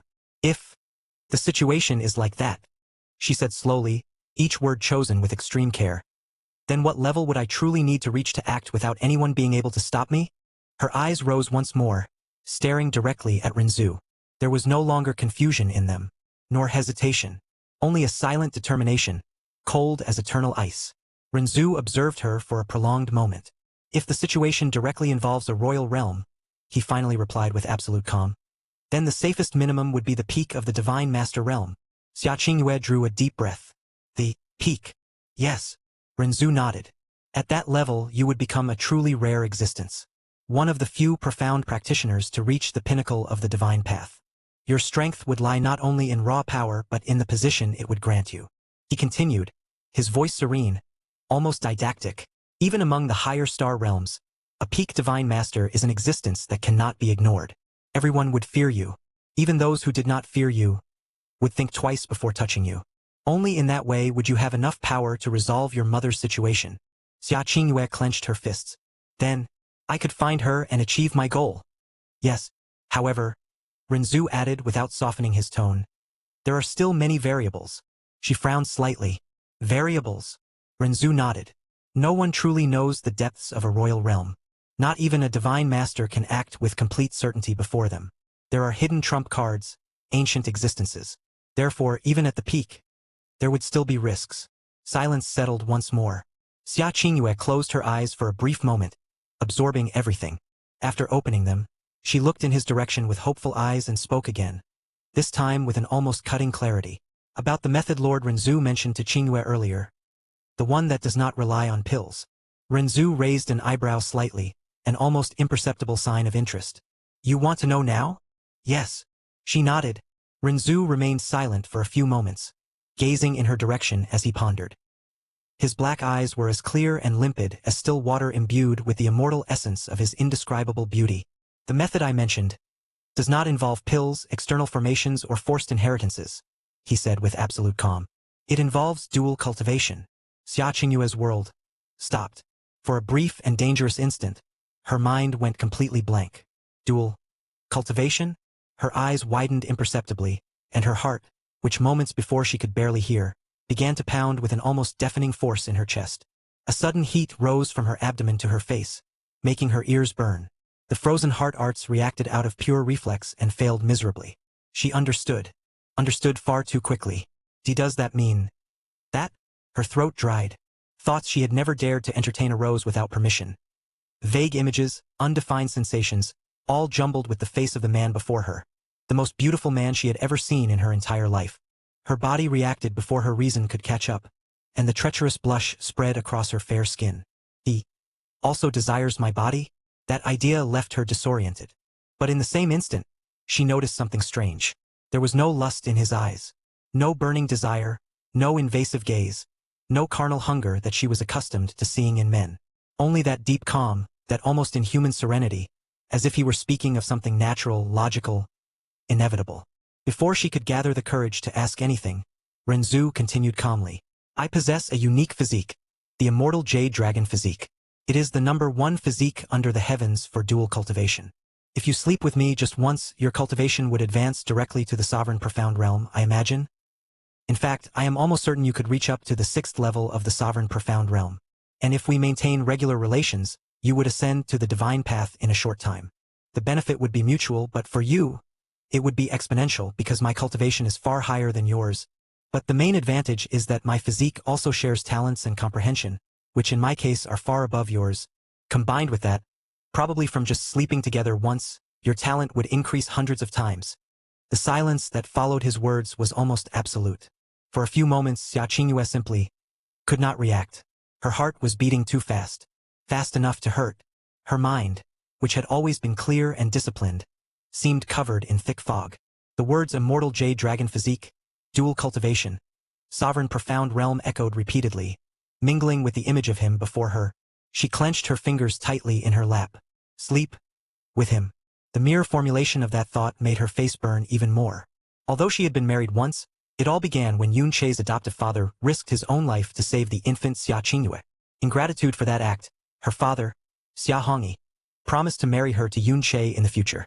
However, due to her naturally cold personality and her cultivation of the frozen cloud arts, she had maintained a distant and ambivalent attitude toward him from early on. In truth, she accepted the marriage only to fulfill the promise made by her father, without any emotional involvement, and never consummated the union. Over time, her view of Yun Che began to change. Upon discovering the vast medical knowledge he possessed, especially when he diagnosed and treated the problems caused by cultivating the frozen cloud arts, she developed sincere respect for him. That was why she protected their marriage certificate when he was expelled from the Shao clan. A year later, they reunited at the Blue Wind ranking tournament, and she was surprised to find that Yun Che had become a young genius of extraordinary power. Though she initially maintained a cold posture, she remained faithful to the promise made in the past, giving him the items needed to restore his profound veins. Moreover, she continued to carefully guard their marriage certificate. The true turning point in their relationship occurred during their joint exploration of the Heaven Basin secret realm. There, both faced a tyrant profound beast and came dangerously close to death. To protect them, Yun Che pushed himself beyond his limits, risking his own life. Faced with the real possibility of losing him, Xia Qingyue did not hesitate. She sacrificed part of her own vitality in a desperate attempt to save him. In that moment, believing she had finally understood her feelings for him, she confessed that she wished to become his wife, that he had won her heart. However, the outcome was cruel. Yun Che ended up dying in the Divine Phoenix Empire. After that, she made a silent vow to herself, to become stronger, focus solely on her goal, and never again allow such feelings to distract her. She never imagined she could feel something similar again. Until meeting Renzu. From their first encounter, He had simply melted her heart with his very appearance. Curiosity arose almost immediately, followed by the desire to know him better. Over time, she learned about her mother, about the realm of the gods, and without realizing it, she became increasingly enchanted, not only by his incomparable beauty but also by his calm and gentle personality. Just as Yun-che had left a deep impression through his extraordinary medical skills, Renzu left an even deeper mark on her heart, not only through his overwhelming power but through the kindness with which he treated her. In the same way that, in the past, she believed she had understood her feelings for Yun-che, now everything seemed illusory in retrospect. What she felt for Renzu was simply impossible to put into words. He had saved her life, offered her a path to reunite with her mother, and given her hope to achieve her goal. Moreover, he was the most beautiful man she had ever seen in her entire life. She could not lie to herself by saying she was not so attracted to him that, were it not for her firm will, she would have already forced him. Even knowing that Frozen Cloud Asgard prohibited relationships between men and women, due to the nature of the profound art, which would be transmitted to the partner, that rule had never been absolutely unbreakable. And although she deeply honored her sect and cared for her master, when it came to her family, she simply could not let go. She could not stop wanting to do everything for them. She could not stop desiring to follow this path, no matter the cost. If not for the path Renzu had suggested, how long would it take her to reach her mother? Decades? Centuries? Perhaps not even an entire lifetime would be enough. Reaching the divine origin realm alone was something she knew would require immeasurable time. Then, from that realm reaching the divine master realm, the pinnacle of the divine path. How long would that take? Thousands of years? And by then, would her mother still be alive? Although a profound practitioner's lifespan increased as their cultivation rose, she had no idea what level her mother had reached. She did not know how far she had gone or how much time she had left. Perhaps she would still be alive when Xia Qingyue gained the strength needed to reach her. Perhaps not. She simply had no way of knowing. Though it meant sacrificing her purity and doing that with him. Something that, to her own surprise, aroused not the slightest feeling of rejection or repulsion. Renzu's words were far too rational to be simply ignored. In her mind, everything made sense. She could not see that proposal as something wrong. If it had come from anyone else, she would have immediately dismissed it as disguised indecency, a veiled insult to her own dignity. But coming from him, there was no vulgarity at all. Even so, that certainty troubled her. Were these merely justifications she created to hide her own desire? The desire to become stronger quickly, or the desire to be with him? The two feelings seemed to blend indistinguishably, intertwined to the point where she no longer knew where one ended and the other began. Xia Qingyue felt her heart race, beating so hard it seemed to echo throughout the cabin. Her thoughts plunged into a chaotic whirlwind. Involuntary images of him so close, touching her, the warmth of his body against hers, things she had never allowed herself even to imagine. The blush intensified, spreading across her face and down to her chest. Her hands gripped the fabric of her dress in her lap tightly, her fingers trembling slightly, as if trying to cling to some remnant of control. Observing her in conflict with emotions she herself could not fully comprehend, Renzu sighed and leaned back in his chair once more. His eyes remained fixed on hers, filled with a patience that seemed infinite. One of the many reasons he considered the frozen heart arts complete garbage was precisely that, by freezing one's own emotions, a person prevented any true emotional growth. Xia Qingyue was acting so differently from her usual self because that profound art simply did not work when it came to him. To him, it was as obvious as daylight. His ability to understand others' emotions made everything far too clear. Xia Qingyue was in love with him. And the reason? He almost sighed with a touch of irony. It was far too simple to require elaborate explanations. After all, he was the most beautiful man in the primal chaos, and that was not narcissism, just a fact. Moreover, he had used a little of his charm, that peculiar trait granted by the aura of the banished immortal. Nothing exaggerated, just enough to hasten the blossoming of feelings already on the verge of blooming. Added to that was the fact that, during the entire previous conversation about the realm of the gods while they ate together, he had made an effort to engage deeply, leading her to experience intense and genuine emotions. For someone whose heart had always been frozen, all of that was inevitably addictive. After all, one only learns the value of feeling when one finally feels something. That was why he had spoken so directly about dual cultivation and chosen to be honest, at least as far as it suited him. Understanding people's emotions was truly divine. That ability had elevated his powers of persuasion to an absurdly high level. Manipulation? No. He had not manipulated Xia Qingyue. All he had done was guide her to feel emotions she had never fully experienced. Awaken curiosity, spark hope, instill fear, ignite desire. All through what seemed like a simple conversation. Then, little by little, He let the reality of the realm of the gods weigh on her, revealing just enough to make her feel cornered, desperate for strength. Of course, he had not mentioned that she was the biological daughter of the king of the royal realm. Nor had he spoken of countless other truths. He said only what needed to be said to lead her to accept his proposal. For someone desperate, whose goal required absolute power, the idea of obtaining it at the cost of her purity seemed acceptable, especially when she did not even realize she was already in love with him. Was that despicable? No. After all, she liked him. And he liked her too. In the end, all he had done was take the initiative. Perhaps in a slightly villainous way it was true, but still an initiative. Look on the bright side. If it were another man, someone with the same appearance and the same level of charm, he would have enslaved Xia Qingyue without hesitation, just as he would any woman who crossed his path. He at least had principles, even if those principles were questionable. He did not force wills nor crush consciences. He did not break people to mold them to his pleasure. He preferred to guide, influence, allow them to choose, even if the choices were made under circumstances carefully prepared by him. It was a twisted morality, without doubt, but still a morality. In the end, he believed there was a clear difference between a tyrant dominated by his desires and someone who acknowledged his impulses but imposed limits on himself.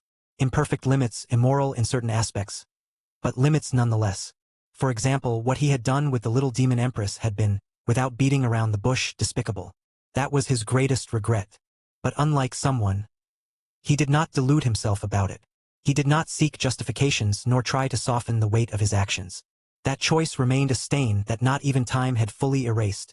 What he had done now with Xia Qingyue was different. Frankly, he had not done anything excessive.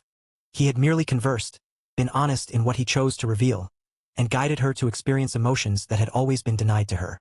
If feelings arose from that, it could not be considered a crime. In the end, he bore no guilt for being beautiful.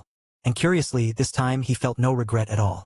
After giving her time to process his words, he decided to continue the conversation. "This is the only method I know to make you strong quickly."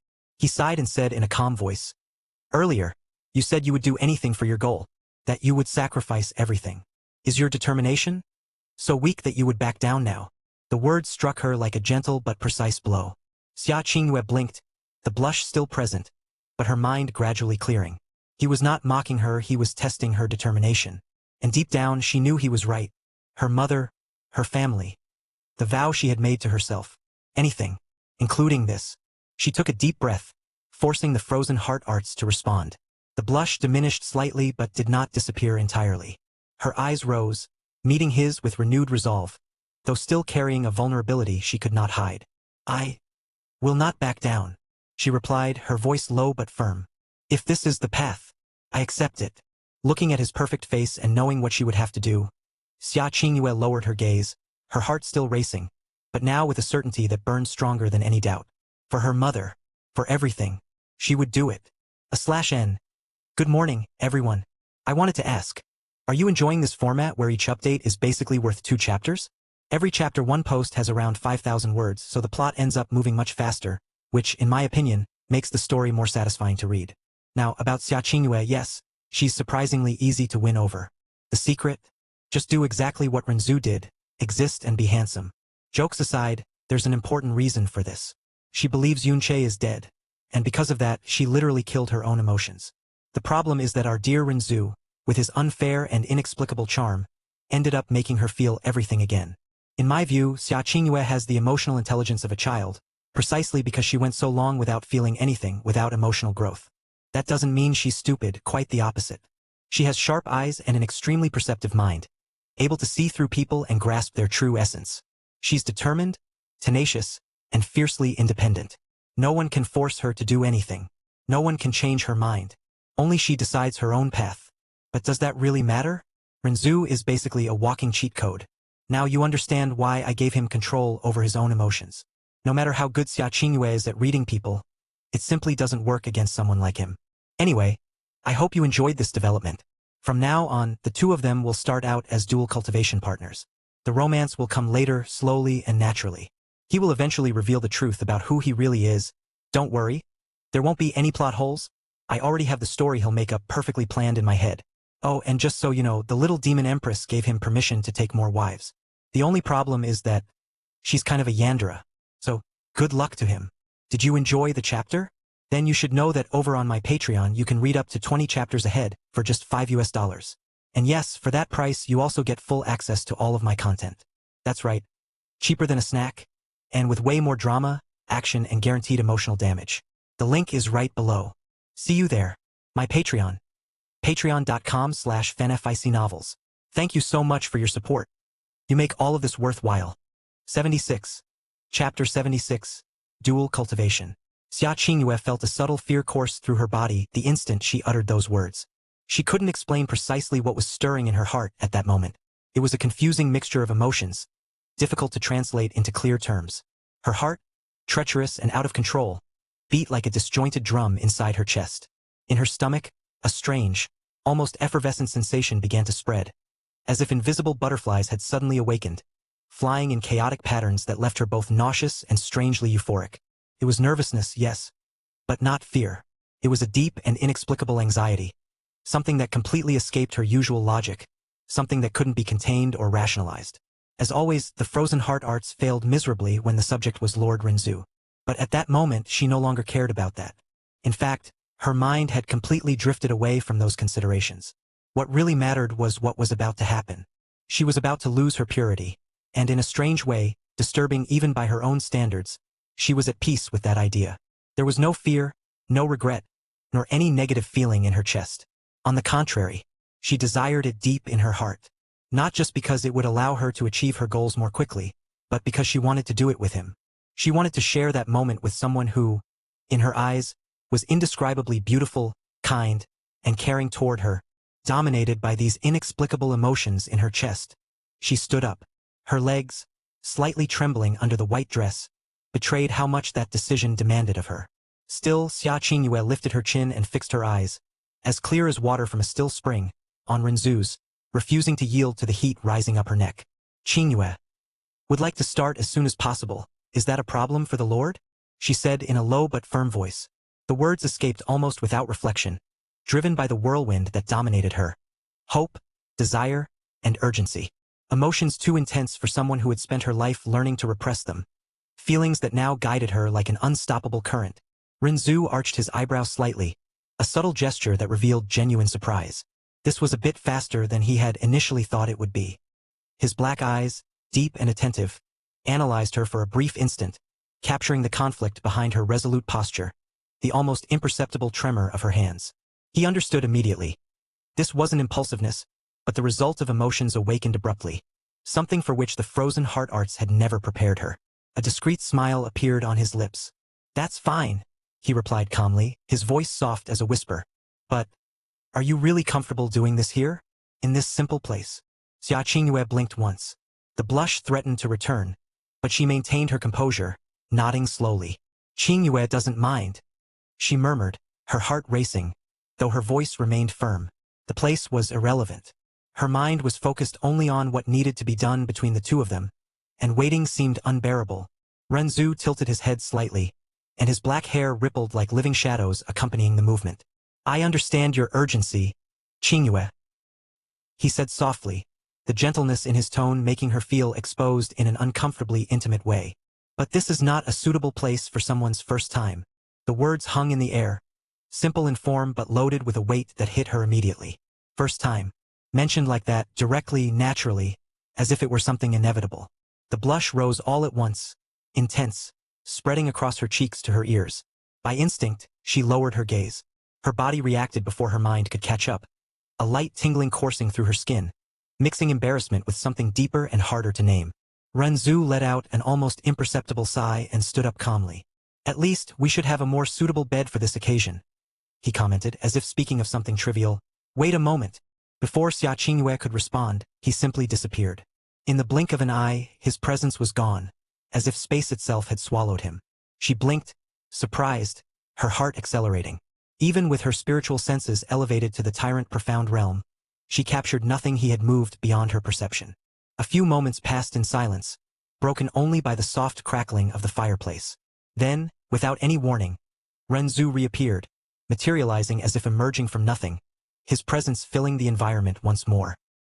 He walked to the improvised bed where she had been lying earlier and raised his hand in a casual gesture. Perfectly controlled red flames sprouted from his fingers, enveloping the bed for a brief second before consuming it completely, without ashes or smoke. In its place, with a simple movement, a luxurious double bed appeared, made of dark wood carved with intricate patterns, covered in impeccable silk sheets and soft pillows that exuded a subtle aroma of calming herbs. Renzu sat on the edge of the bed, the mattress yielding slightly under his weight, and patted the spot beside him with his hand in a silent invitation. "Come here, Qingyue." She hesitated for a brief instant. The butterflies in her stomach were more agitated than ever. Still, she walked to him calmly. The heat of his presence so close sent a subtle shiver down her spine. She turned to face him, her expression revealing a delicate conflict. Cold determination mixed with exposed vulnerability, her clear eyes trembling slightly. "The Lord will have to guide me," she murmured in a low voice, the blush returning. "I don't know very well what to do." Renzu smiled calmly, a soft gesture that further enhanced his perfect features under the dim light of the fireplace, making them almost hypnotic. His black eyes, deep and serene, fixed on hers with a silent intensity that made her hold her breath for a brief instant. "First," he said, his voice low and calming, like a whisper that seemed to echo directly in her soul. "You should call me just by my name, Renzu." He paused briefly, observing her reaction attentively, before continuing. "We are the same age, Qingyue, and from this moment on we will be dual cultivation companions. There is no need for formalities between us." Xia Qingyue blinked, genuine surprise crossing her expression still marked by inner conflict. The same age? In her mind, Renzu seemed much older, considering the overwhelming power he possessed, something she could barely comprehend, let alone achieve. He never seemed old. It was true his appearance was timeless, perfect, as if the very concept of aging had never dared to touch him. Still, knowing they shared the same age group left her disconcerted, as if an invisible barrier between them had suddenly dissipated. Her heart raced even more, and the butterflies in her stomach began to flutter with renewed frenzy. After a brief instant, she nodded slowly, her long lashes trembling slightly. "I understand." Renzu leaned forward a bit, turning his body toward her. Now they were separated by only a few centimeters, close enough for her to feel the subtle heat emanating from him, a disturbing contrast to the constant cold that had always accompanied her as a disciple of the frozen cloud Asgard. A delicate, ethereal aroma, hard to define, invaded her senses, making the blush on her face intensify. He extended his hand calmly, his long and elegant fingers lightly brushing hers. The simple touch sent an electric shiver down her spine. "Then," he said calmly, without any rush, like someone guiding her along a path he completely mastered, "let's start with a kiss, then some foreplay to prepare you. Although this is, in essence, an exchange for our cultivation, Qingyue, we both should enjoy the act in the same way. There is no need to rush." The words hung in the air, loaded with a silent promise that left her even more nervous. A kiss? Foreplay. The mere mention made her body react before her mind could catch up, an unknown heat spreading slowly from her chest downward. Mixing anxiety with an expectation she didn't dare admit out loud, her eyes, almost without realizing it, fixed on his lips, perfect, too close. Unable to find words, Xia Qingyue simply nodded once more, her heart pounding hard in her chest, ready to surrender to that immortal who had saved her. Renzu raised his hand slowly, his long and firm fingers touching her delicate chin, with a gentleness that contrasted with the intensity of his gaze. He simply couldn't look at that face without being overcome by desire. The cheeks, smooth as immaculate silk, were whiter than the virgin snow covering the valley around them, without a single imperfection capable of marring such purity. The dimples, subtle and enchanting, seemed to echo poetic descriptions from ancient paintings and immortal verses, as if they had been sculpted to inspire eternal admiration. As for the lips, soft and in a perfect pink tone, they gave the impression of having been drawn with absolute care, a temptation so delicate that it would make the heavens and earth pale, and even the stars and moon fade before her. Combined in a single girl, all these characteristics composed a truly transcendental beauty, capable of eclipsing the entire world, and now she was his. He approached slowly, their lips meeting in an initial gentle touch. Xia Qingyue leaned instinctively to receive him, her eyes closing the instant a wave of heat coursed through her completely. The kiss began soft, almost shy, like a warm breeze slowly melting the ice accumulated in her chest. An indefinable feeling spread through her body, his lips were soft and warm, carrying an impossible-to-describe flavor, but addictive enough to make her want more. Each second of contact seemed to envelop her in an irresistible web, making her heart race while butterflies danced frantically in her stomach. Then, with contained assertiveness, he deepened the kiss, forcing his tongue between her pearly teeth. Without giving her time to think, he captured her perfumed tongue, initiating a slow and deep duel, loaded with intimacy and desire, that made her legs momentarily lose strength. She melted completely, a muffled moan escaping her throat as her body surrendered to the overwhelming pleasure.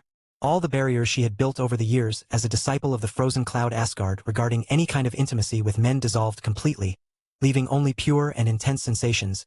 Renzu removed his hand from her chin and pulled her into his arms, pressing her soft breasts against his firm chest, the contact sending waves of heat through both.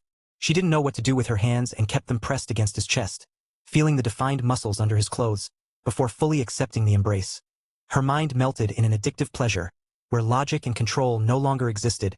Xia Qingyue began to fight back, her tongue intertwining with his with an unexpected boldness, sucking with relish, as if drinking from an inebriating source. The kiss deepened, becoming more urgent, and Renzu laid her on the bed with ease, positioning himself on top of her without interrupting the contact. Their bodies molded to each other, and he could feel her soft breasts even more pressed against his chest. A subtle fire rising in his belly as his member awakened, hardening with the proximity. After some moments that seemed eternal, he interrupted the kiss, their lips separating with a soft, wet sound. His black eyes remained fixed on hers for a brief instant, before slowly sliding down to her delicate neck. Xia Qingyue's mind was enveloped in a dense fog, the world reduced to pure sensations, and when he sucked gently on the sensitive skin there, an involuntary moan escaped her lips, partially pulling her from her reveries. Intense shivers coursed through her body, pleasurable and deep, making her heart race even more. Renzu approached her ear and whispered, his voice low and hoarse, sending waves of heat directly down her spine. The clothes are in the way. Each word sounded like an invisible caress. Xia Qingyue blinked, trying to catch her breath. Qingyue, can remove them, she murmured, her voice trembling. Renzu simply smiled softly against her skin. No need. With a casual touch of his finger, the white robes were consumed by instantaneous red flames, dissipating without a trace and leaving her completely nude before him. A brief panic crossed her heart when the cabin's air met her exposed skin, contrasting sharply with the heat that still enveloped her. She opened her mouth to protest, but before any word could escape, Renzu captured her lips again, silencing her with a deeper and more enveloping kiss. He pulled her carefully to the side, settling them lying face to face on the bed, their bodies naturally intertwining. His hand descended slowly, squeezing her white and soft but with firmness, with a confidence that sent an intense shiver down her spine. Xia Qingyue arched slightly against him, surrendering to the touch, while an uncontrollable heat spread through her body, a mix of desire and surrender that enveloped her in a silent and irresistible dance.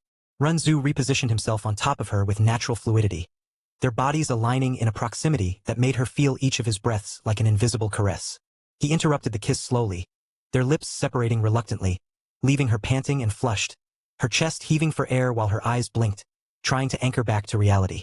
On the other hand, his eyes descended slowly, tracing every curve of her exposed, nude body, a vision of absolute perfection that left him momentarily hypnotized. Her skin was immaculate, white as pure snow, her breasts full and firm, rounded like forbidden fruits, with pink and hardened nipples from excitement. Her belly was flat and smooth, descending to curvaceous and feminine hips that tapered into long, slender legs. Her face burned with shame, the blush spreading like wildfire as she awakened from her reveries upon feeling his gaze on her body. But Renzu stopped her gently, capturing her hands in his and moving them away with a soft firmness, almost protective. "Don't hide, Qingyue," he murmured, his voice low, loaded with sincere admiration. "You are beautiful." The smile that curved his perfect lips was genuine, illuminating his face like a dawn emerging from the void. His black eyes shone with pure desire, a controlled fire that enveloped her without burning her. That deep and intense gaze made a sudden chill settle in her stomach, an impossible-to-define sensation, mixing excitement and vulnerability. It was as if the world around them dissolved, leaving only that electric connection between the two. Xia Qingyue yielded instantly to the compliment. Her body relaxed against the sheets, the modesty dissipating like mist in the sun, replaced by a wave of heat that enveloped her completely. For the first time, she felt desired in such a direct and absolute way that it took her breath away, very different from how most other men looked at her. She felt no disgust but instead felt happy. Renzu leaned in again, kissing her neck softly, his lips tracing a descending trail that sent shivers across her sensitive skin. "Relax. Let me show you," he whispered against her collarbone, his hoarse voice sending vibrations that made her arch slightly. His kisses descended slowly, reaching her soft breasts, and he captured a nipple with his mouth, sucking gently while his tongue swirled in slow circles. Xia Qingyue moaned loudly, an involuntary and surprising sound that echoed through the cabin. Ah! And she herself was shocked by the voice that came from her throat, hoarse and loaded with pleasure, as if it belonged to someone else. Is this? She murmured, surprised, her eyes widening for an instant, while her body betrayed any attempt at control, arching for more. It seemed like she was in the clouds, floating in a sea of hot and inebriating sensations, without dominion over herself. Renzu smiled against her skin, alternating between the breasts, sucking and nibbling lightly, each movement eliciting more moans from her. You are perfect, Qingyue. You don't need to worry about anything, just relax, he encouraged, his voice low between kisses, making her surrender even more. He descended along her flat and smooth belly, his lips tracing a line of fire until reaching the valley between her legs, positioning himself there with a naturalness that left her breathless. Xia Qingyue partially awakened from her reveries when he settled in front of her pussy, exposed and vulnerable, a vision of absolute perfection, pink and delicate, with soft and symmetrical outer lips, without a single hair or sign that it had ever had any, as if sculpted from immaculate flower petals, moist and glistening with growing excitement. The small and sensitive clit standing out like a pink jewel. Panic returned briefly, and she tried to cover herself with her hands, her legs closing by instinct. And no, not there, she protested, her voice trembling and low, her face burning with shame. What was he doing? Although she didn't know much about intimacy between man and woman, she knew enough to know how sex was done, so his action confused her slightly. Renzu gently removed her hands, his black eyes fixed on hers with a reassuring intensity. I need to prepare you for the act, Qingyue, he explained calmly, his voice soft as a caress. As I said before, relax and enjoy. While saying this, he couldn't help but remember how the little demon empress had felt uncomfortable at first, reserved and hesitant in the face of such intimate pleasures, but soon becoming addicted to them like a forbidden elixir. Setting those thoughts aside, he leaned in, beginning to suck slowly and skillfully, his tongue tracing soft circles around the clit before diving into the soft lips, sucking with an expertise that made her arch her body involuntarily. Xia Qingyue arched her body involuntarily, a sharp moan escaping her lips as Renzu's tongue traced soft circles around her swollen and sensitive clit, sending electric waves of pleasure that radiated from her center to every extremity of her being. It was as if a liquid fire had been ignited in her veins, hot and uncontrollable, pulsing in rhythm with each skillful lick, each delicate suction that made her feel as if her body no longer belonged to her. The pleasure was overwhelming, a new and forbidden sensation that consumed her completely wet, hot, as if he were drinking from her, exploring every pink fold with an expertise that left her breathless.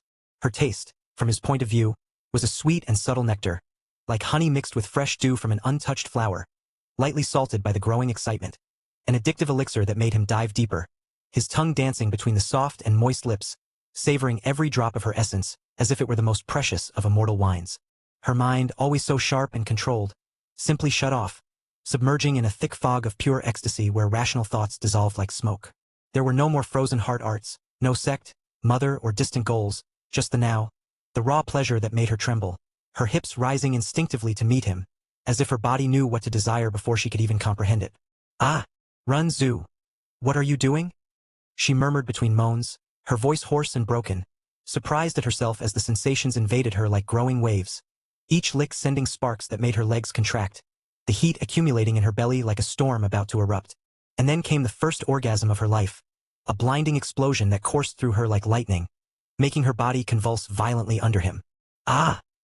She screamed, her eyes rolling back as waves of pure pleasure invaded her like tsunamis, every muscle tensing and relaxing in uncontrollable spasms, the world dissolving into a blinding white where everything seemed to melt, her nectar gushing in a hot and moist wave, which he licked avidly, the taste now more intense, sweet and salty, like a ripe fruit bursting at the peak of ecstasy. The sight of him between her legs, his black hair falling like a nocturnal curtain over her pale skin, his black eyes raised to meet hers with a predatory gleam of satisfaction, only intensified the climax, making her feel exposed and adored at the same time, as if he were drinking her soul through her body. But he didn't stop, continuing to suck with an implacable and skillful rhythm, his tongue diving deeper into the pink and swollen lips, circling the clit with precise suctions that made her arch her back, her toes curling against the silk sheets. Each movement was a symphony of pleasure. He sucked the outer lips with gentleness, then dove his tongue inside, exploring the moist and hot inner folds, her taste now an inebriating mix of floral sweetness and erotic salinity, like ambrosia spilled from the heavens, addictive enough to make him moan against her. the vibrations sending additional shocks of delight. Renzu! Please! It's too much. Xia Qingyue moaned uncontrollably, her body trembling like a leaf in the wind, the sensations accumulating again, the heat in her belly intensifying like a volcano about to erupt, all of it leading her to a second orgasm, more intense than the first, a wave that made her scream and squeeze her legs around his head. Her hips bucking as the pleasure tore through her from within, leaving her panting and sweaty, her body covered in a pearly sheen of perspiration that enhanced her ethereal beauty.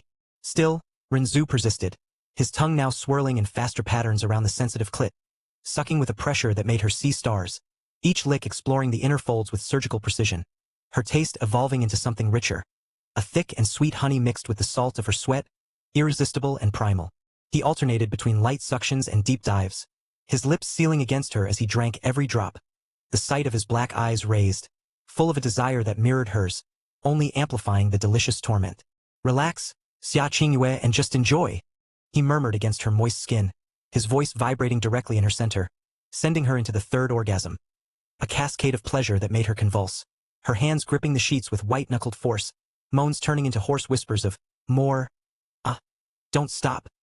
Her body arching like a taut bow, releasing a new wave of essence that he licked avidly.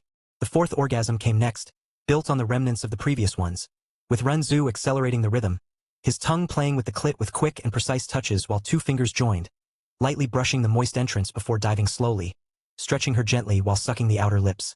Renzu! Her body convulsing in violent spasms, waves of ecstasy coursing through her like rivers of liquid fire, leaving her completely exhausted, sweaty and panting. Her mind broken into fragments of pure delight, floating in a void where only pleasure existed. Finally, he stopped, rising slowly to observe her, his lips moist with her taste, ready to proceed. Renzu smiled slightly, a subtle and satisfied gesture that curved his perfect lips as he observed her body, limp and trembling, due to the orgasms that had left her in a state of absolute ecstasy. He climbed slowly, his lips tracing an ascending trail over her sweaty and hot skin, kissing every centimeter with a reverence that made her shudder, from the valley between her legs, passing over her flat and smooth belly, up her soft breasts, until reaching her delicate neck. Each kiss was a slow, moist caress, sending residual shivers that kept her in the limbo of pleasure, her body responding with subtle arching, as if yearning for more even in her exhaustion. He positioned himself over her, the controlled weight of his body pressing her against the silk sheets, creating a suffocating and delicious intimacy.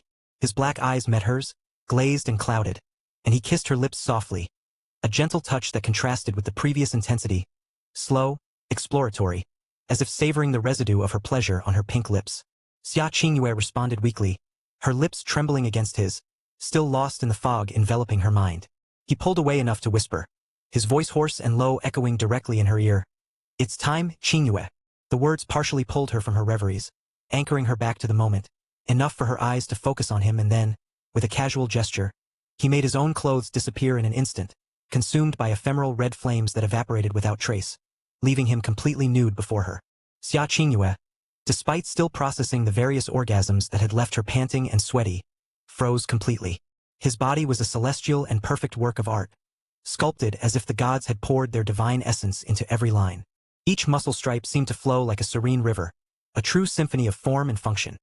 Broad and defined shoulders, wide chest with muscles that contracted subtly with each breath, strong arms with salient veins promising contained power, flat belly with abs sculpted like marble reliefs, descending to narrow hips and powerful legs.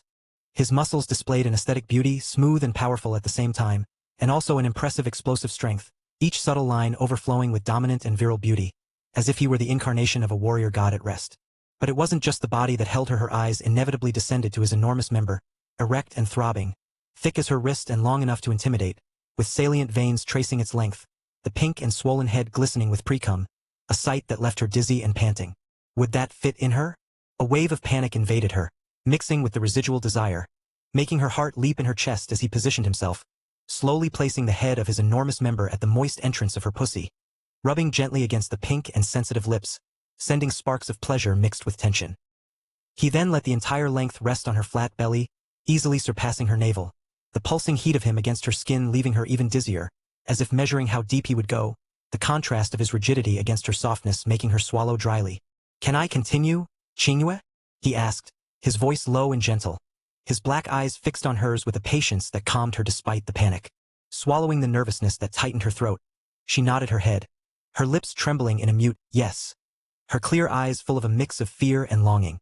Renzu nodded back, positioning himself carefully, the thick head of his cock pressing against her tight and virgin entrance.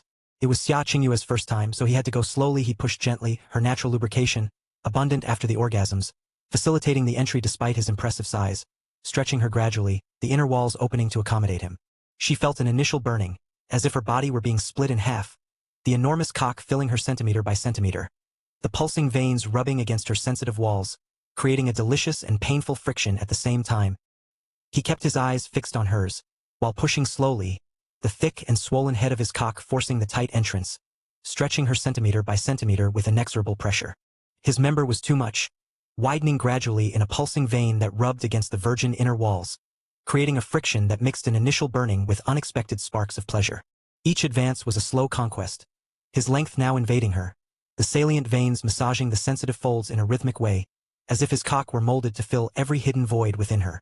The abundant lubrication from her previous orgasms facilitated the slide, but his size stretched her to the limit, the inner walls contracting instinctively around the intrusion, creating an absolute fullness that bordered on the unbearable, without sharp pain, just a gradual expansion that made her gasp, the inner muscles yielding reluctantly as he went deeper, touching unexplored points that sent shocks of electricity down her spine. When he finally sheathed his entire cock inside her, his hip pressing against hers in a perfect fit, Xia Qingyue moaned loudly, a primal and uncontrolled sound that echoed through the cabin. Ah! Renzu! Her entire body convulsed as an immediate orgasm hit her like an avalanche of ecstasy. It was an indescribably frightening pleasure, as if waves of liquid fire and electricity drowned her from the inside out, every nerve in her body igniting in a chorus of sensations that made her tremble violently, the walls of her pussy tightening around him in rhythmic spasms that squeezed and released the enormous cock, sending her into an abyss where pain and delight fused into something transcendental. Her world dissolved into pure white, the pleasure so intense that it terrified her by its depth, as if her body had been made for this and now refused to stop, yearning for more even as the orgasm tore through her, leaving her panting, sweaty, and surrendered, her nectar dripping around his base in a hot and sticky mix, along with a bit of blood from her lost virginity. Renzu was slightly surprised by her immediate reaction, his black eyes blinking for an instant as he felt the violent contractions around his cock, but he soon understood it was another interesting effect of his immortal jade dragon physique, where no woman would feel pain upon uniting with him, only pure and amplified pleasure. Speaking of his physique, at the moment of complete union, he could feel a subtle energy flowing from his cock into her body, like soft and addictive waves of immortal essence, impregnating every cell with a heat that addicted her even more than any celestial or forbidden fruit, creating a deep and inescapable dependence. She probably wouldn't be able to live without him after this. Her body and soul now bound to this sensation, yearning for eternal repetitions, but the pleasure wasn't one-sided. He also felt an overwhelming ecstasy upon being enveloped by her, a low grunt escaping his throat as the inner walls of her pussy squeezed him like a vice of hot and sticky velvet. While the little demon empress was tight and hot, like a furnace that consumed him with fierce intensity, Xia Qingyue was tight, soft, and sticky in a unique way, as if her pussy embraced him with layers of moist silk, the inner walls molding perfectly around his cock, refusing to let go, each contraction sending waves of pleasure that climbed his spine like living electricity, her nectar lubricating and adhering in an inebriating way, creating a divine friction that made him pulse inside her, the pleasure so deep that it left him momentarily breathless, as if he had found paradise incarnate in her form. Did his physique also amplify his pleasure? It seemed he too would become addicted to sex soon. He positioned himself over her while she still recovered from the orgasm, her body limp and trembling under his, and began to move slowly at first, withdrawing his cock almost completely before thrusting back with torturous slowness, each movement stretching her again, the veins rubbing against sensitive points that made her moan. Xia Qingyue hugged him tightly, her arms wrapping around his neck and pulling him to her as if fearing he would pull away, her soft breasts pressed against his chest as he kissed her lips with urgency, his tongue dancing with hers in a rhythm that mirrored the thrusts. He continued pounding inside her, the enormous cock filling her with each thrust, accelerating gradually as her moans turned into screams of ecstasy, multiple orgasms hitting her in succession, each more intense, her mind melting completely from pleasure, as if the world were reduced to pure and inebriating sensations. More? Renzu! Don't stop! She moaned without shame, her voice hoarse and uncontrolled, not caring about holding back the sounds or begging for more. She just wanted this. More and more, her body writhing under him, the inner walls tightening in rhythmic spasms that squeezed and released his cock, the pleasure consuming her in infinite waves, as if she never wanted to stop, surrendered to the addiction he had awakened. Renzu continued fucking her, the rhythm accelerating gradually to stronger and deeper thrusts, each movement sending waves of pleasure that echoed through both bodies. His enormous cock plunged inside her with force, filling her completely with each thrust and easily reaching her womb and beyond. But instead of pain, she felt only pleasure, the pulsing veins rubbing against the sensitive walls in a friction that made her scream in ecstasy. He leaned in, capturing one of her soft breasts with his mouth, sucking the hardened nipple with intense suctions while his tongue swirled around, alternating between light nibbles and hot licks, each touch amplifying her pleasure, making her moans become louder and more desperate. "Ah, Renzu, harder," she begged, her body writhing under him, her hands scratching his back as the pleasure consumed her. He continued fucking for several minutes, the sound of flesh against flesh echoing through the cabin mixed with her moans, until his climax approached, with a final deep thrust. He came inside her, the hot and thick milk gushing in pulsing waves, filling her to overflowing, the indescribable heat making her go silly with pleasure. Her eyes glazed as another mind-blowing orgasm hit her, her body convulsing violently around him, waves of ecstasy leaving her limp and panting, her mind lost in a void of pure delight. Without pausing, Renzu turned her with ease, positioning her on all fours on the bed, with firm hands on her hips as he observed the wonderful sight, her pussy, pink and swollen, dripping white and creamy milk in viscous strands that ran down her thighs, mixing with her nectar in an erotic and tempting mess, and just above, her pink and tight little ass, virgin and delicate like a closed flower, pulsing slightly with residual excitement, a contrasting vision of purity that made him throb with desire. Her butt was rounded and soft, white as snow, trembling slightly with accelerated breathing, inviting touches that promised more pleasure. He positioned himself behind her, sliding his still hard and lubricated cock with her fluids back into her pussy, slowly at first to savor the fit, but soon accelerating to stronger thrusts, the sound of rhythmic slaps filling the air as his hips collided against her butt. Grabbing her arms and pulling them back, he immobilized her, using the leverage to thrust harder, making her breasts swing pendulously with each thrust, the nipples rubbing against the sheets in additional friction that drove her crazy. "Ah, yes, more," she moaned like a slut, while an indescribable pleasure consumed her completely, releasing her arms as she fell face down on the bed. He began slapping her white butt, each smack echoing with a sharp sound, leaving red marks that burned deliciously, amplifying the ecstasy until her butt was all red, trembling with each impact.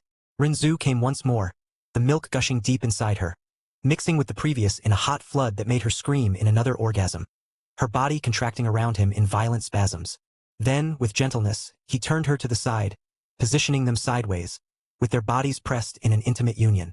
Sliding his cock back inside her with a slow and deep thrust, he continued fucking her with a constant rhythm, the movements fluid and possessive as he kissed her lips hungrily, his tongue dancing with hers in a wet and urgent kiss. His hands squeezed her breasts, which were much larger and fuller than those of the little demon empress, soft and voluptuous like silk pillows stuffed, the hardened nipples rubbing against his palms as he massaged them, discovering that he adored them, the weight of them in his hands, the way they molded to his touches, sending waves of pleasure that made him moan against her mouth. "You are incredible, Chinue. These breasts? Perfect," he murmured between kisses, his fingers pinching the nipples lightly to elicit more moans from her, the rhythm of the thrusts accelerating as the pleasure consumed them, their bodies moving in perfect harmony, lost in an infinite cycle of pleasure and desire. The two continued with their dual cultivation, for a long time without rest. It seemed that neither wanted to stop. /N.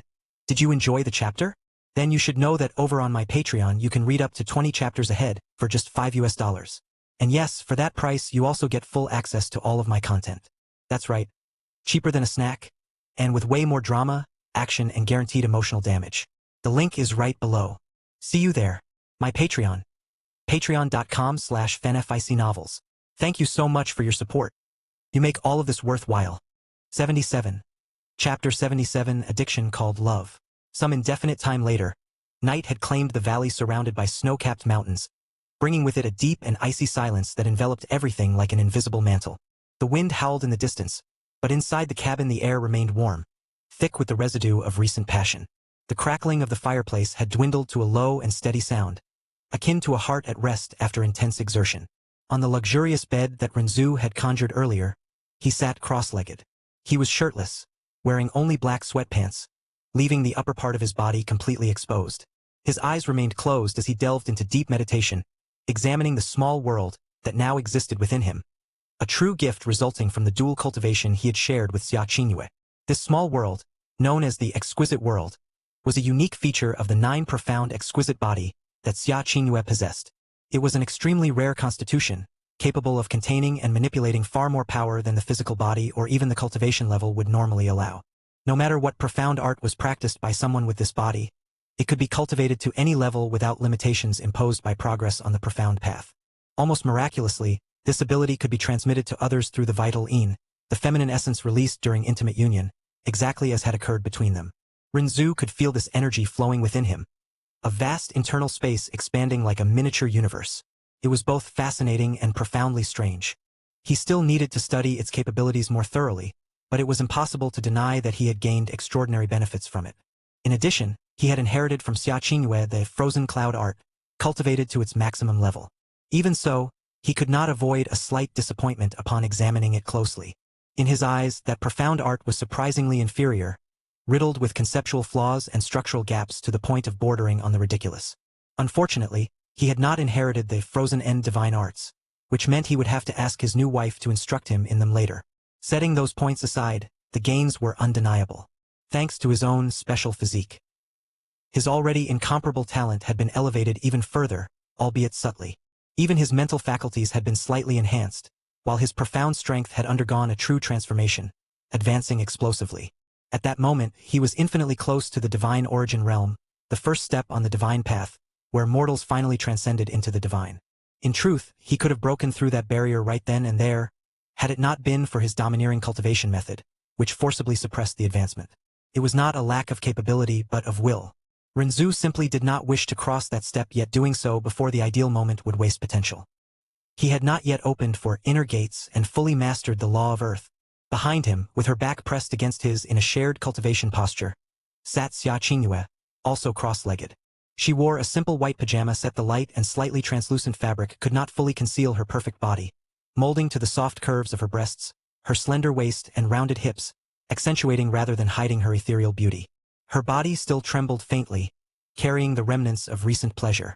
Every muscle seemed to hold a vivid memory of what they had shared, the heat of his enormous member inside her, the relentless waves of ecstasy that had made her lose control, scream, moan, beg. She could never have imagined that something like this could exist. The pleasure had been so intense, so absolute, that it erased any trace of shame or hesitation. She simply no longer cared. She did not mind him seeing her in those simple pajamas, nor even that he had seen her naked before. Her shyness had vanished completely. Now, sitting there pressed against him, she felt whole, as if something that had always been missing from her had finally been filled. And the most terrifying part of all was the truth emerging in her heart. She wanted more, not just for the power, but for him. Honestly, she was addicted. The sensation was like liquid fire coursing through her veins, burning away every rational thought, dissolving all the coldness she had cultivated throughout her life. Her heart raced, not from the effort of cultivation, but from his mere presence.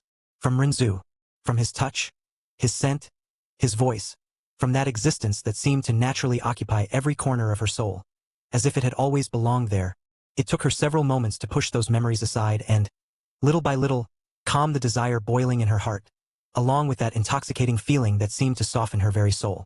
She had never had an addiction in her entire life. Discipline, self-control, and coldness were what her master had always taught her to follow. If she had to point to something closest to it, it would be cultivation. Yet even cultivation did not awaken emotional attachment in her. It was merely a path she wished to follow to find her mother. There had never been dependency, only constancy, but this was different. Surrendering to Renzu surpassed any frame of reference she possessed. There was no denying it. She wanted a second time, then a third, and if she were honest with herself, she wanted to spend her entire life that way, by his side. The feeling was too good, too profound, to be ignored or rationalized as mere fleeting desire. Perhaps this was what they called addiction. And the strangest part of all was that this realization did not frighten her. On the contrary, she felt no worry at all. Only a silent, almost serene acceptance, as if, for the first time, she had found something she did not wish to control, deny, or suppress. Something her reason did not want to push away. After finally clearing those memories from her mind, the expression laden with emotions, with her breathing stabilized, Xia Qingyue entered deep meditation, turning her attention inward to analyze her gains. The moment she did so, however, her heart was thrown into complete chaos. The changes in her body, her profound energy, and even her very perception were too great to ignore. A whirlwind of emotions erupted within her, blending shock, disbelief, gratitude, and an excitement that was hard to contain. As Renzu had promised, her cultivation had advanced to the sovereign profound realm. But not only that, she had leaped directly from the tyrant profound realm to the 6th level of the sovereign profound realm, crossing an entire realm and several levels in one go, a breakthrough that, by her own calculations, would require years, tens of years, or even hundreds of years of arduous effort through conventional means. Yet all that profound strength had been gained in a single night, through sexual relations with the young man leaning behind her. Lord Renzu was truly an extraordinary person. Profound energy flowed through her veins like a mighty river, so pure and refined that she clearly perceived her very foundation had been drastically improved, becoming as stable as an eternal mountain of ice. Her body overflowed with vitality, as if it had been rebuilt from the ground up, elevated to a clearly superior state of existence. The loss of her vital yin had not weakened her.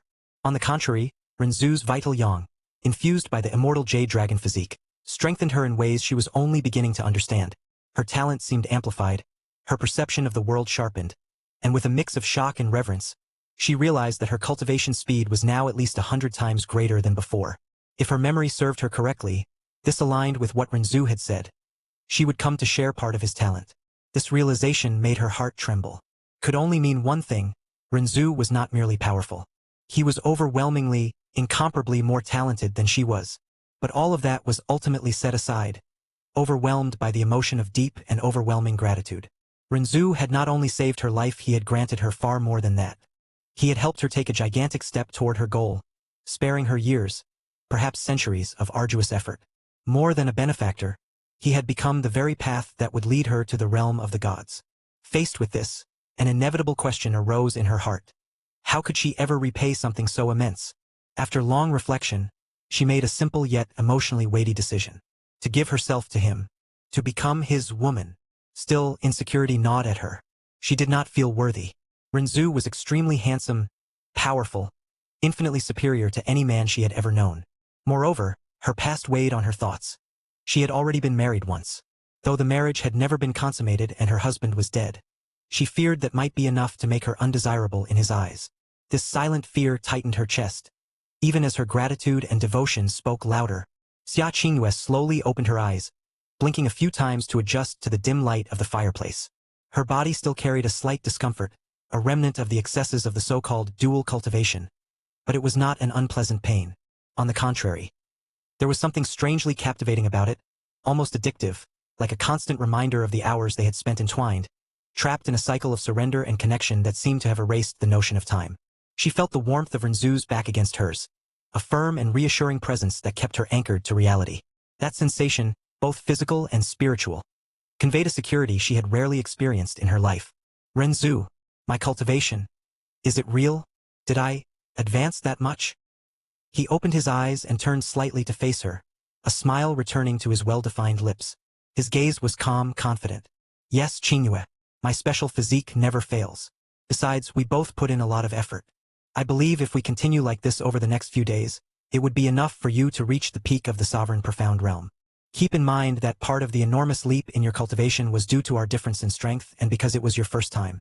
Now, the speed will slow down a bit, but it is still infinitely faster than any chance encounter or level of talent in this world could provide you. Xia Qingyue nodded silently. A blush returned to her cheeks as the most intimate memories threatened to resurface once more. But this time, there was something different in her gaze. A desire that was hard to explain in her eyes, charged with emotion. Then, let's continue, she said at last. Renzu turned fully toward her, his black eyes gleaming with a mixture of desire and something deeper, more tender. He reached out, touching her face with a gentleness that contrasted with the intensity of the earlier moment. I'm eager to continue as well, he said calmly, his voice carrying a promise that made her heart race again. But first, I want to confirm something about us.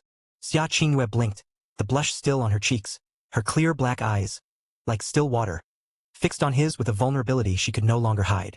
Dual cultivation partnership is not just a name, Renzu continued, his thumb gently tracing the line of her jaw. It is something far more complex. It is a commitment that goes beyond the physical. Dual cultivation partners walk the profound path together, until the end of time. They are a couple in every sense. Husband and wife. He paused briefly before continuing. Of course, this only applies if we become official dual cultivation partners. We could remain unofficial and cultivate dual only occasionally. But if we become official, it will be exactly that, you and me. Husband and wife. Is that a problem for you? Xia Qingyue's world seemed to spin for a brief moment. Husband and wife. The words echoed in her chest, awakening memories she believed were long buried. A marriage that had never been truly real.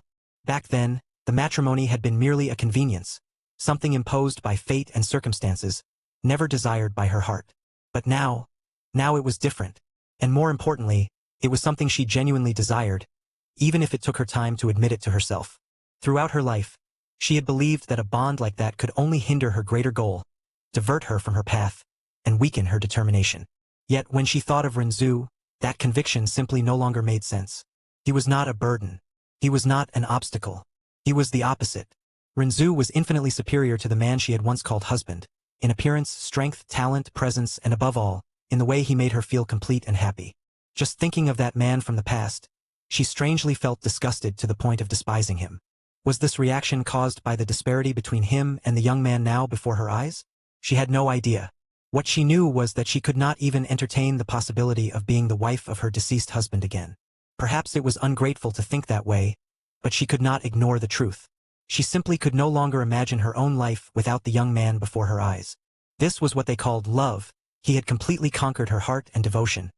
Silently, inevitably, and irreversibly. The blush intensified, spreading across her entire face, hot and uncontrollable. Her eyes filled with emotion, gratitude, desire, a shy happiness she had never known. She lowered her gaze for a brief second, biting her lower lip, before raising it again, meeting his with gentle determination. Qingyue was married once before, she murmured, her voice low, almost hesitant. But my husband, he died. If you have no problem with that, Qingyue would be happy, very happy, to be your wife. Renzu smiled, a calm, genuine smile that illuminated his perfect face as if the stars, sun, and moon had paled in envy before an immortal banished to the mortal world.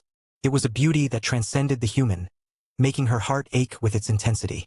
I have no problem at all, he replied, his voice soft as a caress. Then, from now on, call me husband. Xia Qingyue felt her chest tighten with emotion. Tears threatened to rise, but she held them back, a shy and genuine smile curving her lips, the first true smile in years. Husband, she murmured, her voice low and sweet, laced with a shyness that made her seem younger, more vulnerable. Renzu's eyes darkened with desire the instant he heard it. Without warning, he pulled her to him, turning her and laying her on the bed with an ease that left her breathless. In the blink of an eye, he was above her, his body pressing hers against the soft sheets, his black eyes fixed on hers with predatory intensity. Now, he continued, his lips brushing hers, we can continue, my wife. And before she could respond, he kissed her, deeply, urgently, as if he wanted to etch her name into his soul. The night stretched on, long and intense, filled with whispers, moans, and a connection that went beyond the physical. For Xia Qingyue, it was the beginning of something eternal. And she had never wanted anything to last forever as much as she wanted that moment. /N. Proposal/goal for you guys. If this story reaches the top 20, I'm going to do the following. A chapter every day during the week, Monday to Friday, no excuses. In other words, top 20 daily updates and the pace is going to be insane. So let's push this together. Drop your power stones, comment, add it to your library, and let's dominate that ranking. Did you enjoy the chapter? Then you should know that over on my Patreon you can read up to 20 chapters ahead for just $5. And yes, for that price you also get full access to all of my content. That's right, cheaper than a snack, and with way more drama, action, and guaranteed emotional damage. The link is right below. See you there. My Patreon. Patreon.com/fanficnovels. Thank you so much for your support. You make all of this worthwhile. 78. Chapter 78, Corrected Fate. A week had passed. The valley remained the same at first glance, surrounded by mountains eternally covered in snow, silent and imposing. During the day, the light reflected off the ice transformed everything into a sparkling white sea. At night, the clear sky revealed stars so close they seemed touchable. The cabin stood in the center of the valley, simple on the outside but much more cozy inside. The internal warmth contrasted with the absolute cold outside, and the fireplace, always lit, filled the space with a soft and constant amber glow. On the luxurious bed that dominated the center of the room, Xia Qingyue rested on Renzu's bare chest. Her slender and perfect body was wrapped only in a white sheet, too thin to hide her curves, clinging to her skin like a second layer and revealing the immaculate paleness of her long legs and the graceful line of her spine. She was naked beneath the fabric, and this was evident in the way the silk outlined her full breasts and rounded hips, creating a delicate contrast that would leave any man fascinated by her purity and unable to resist his own desire to corrupt her.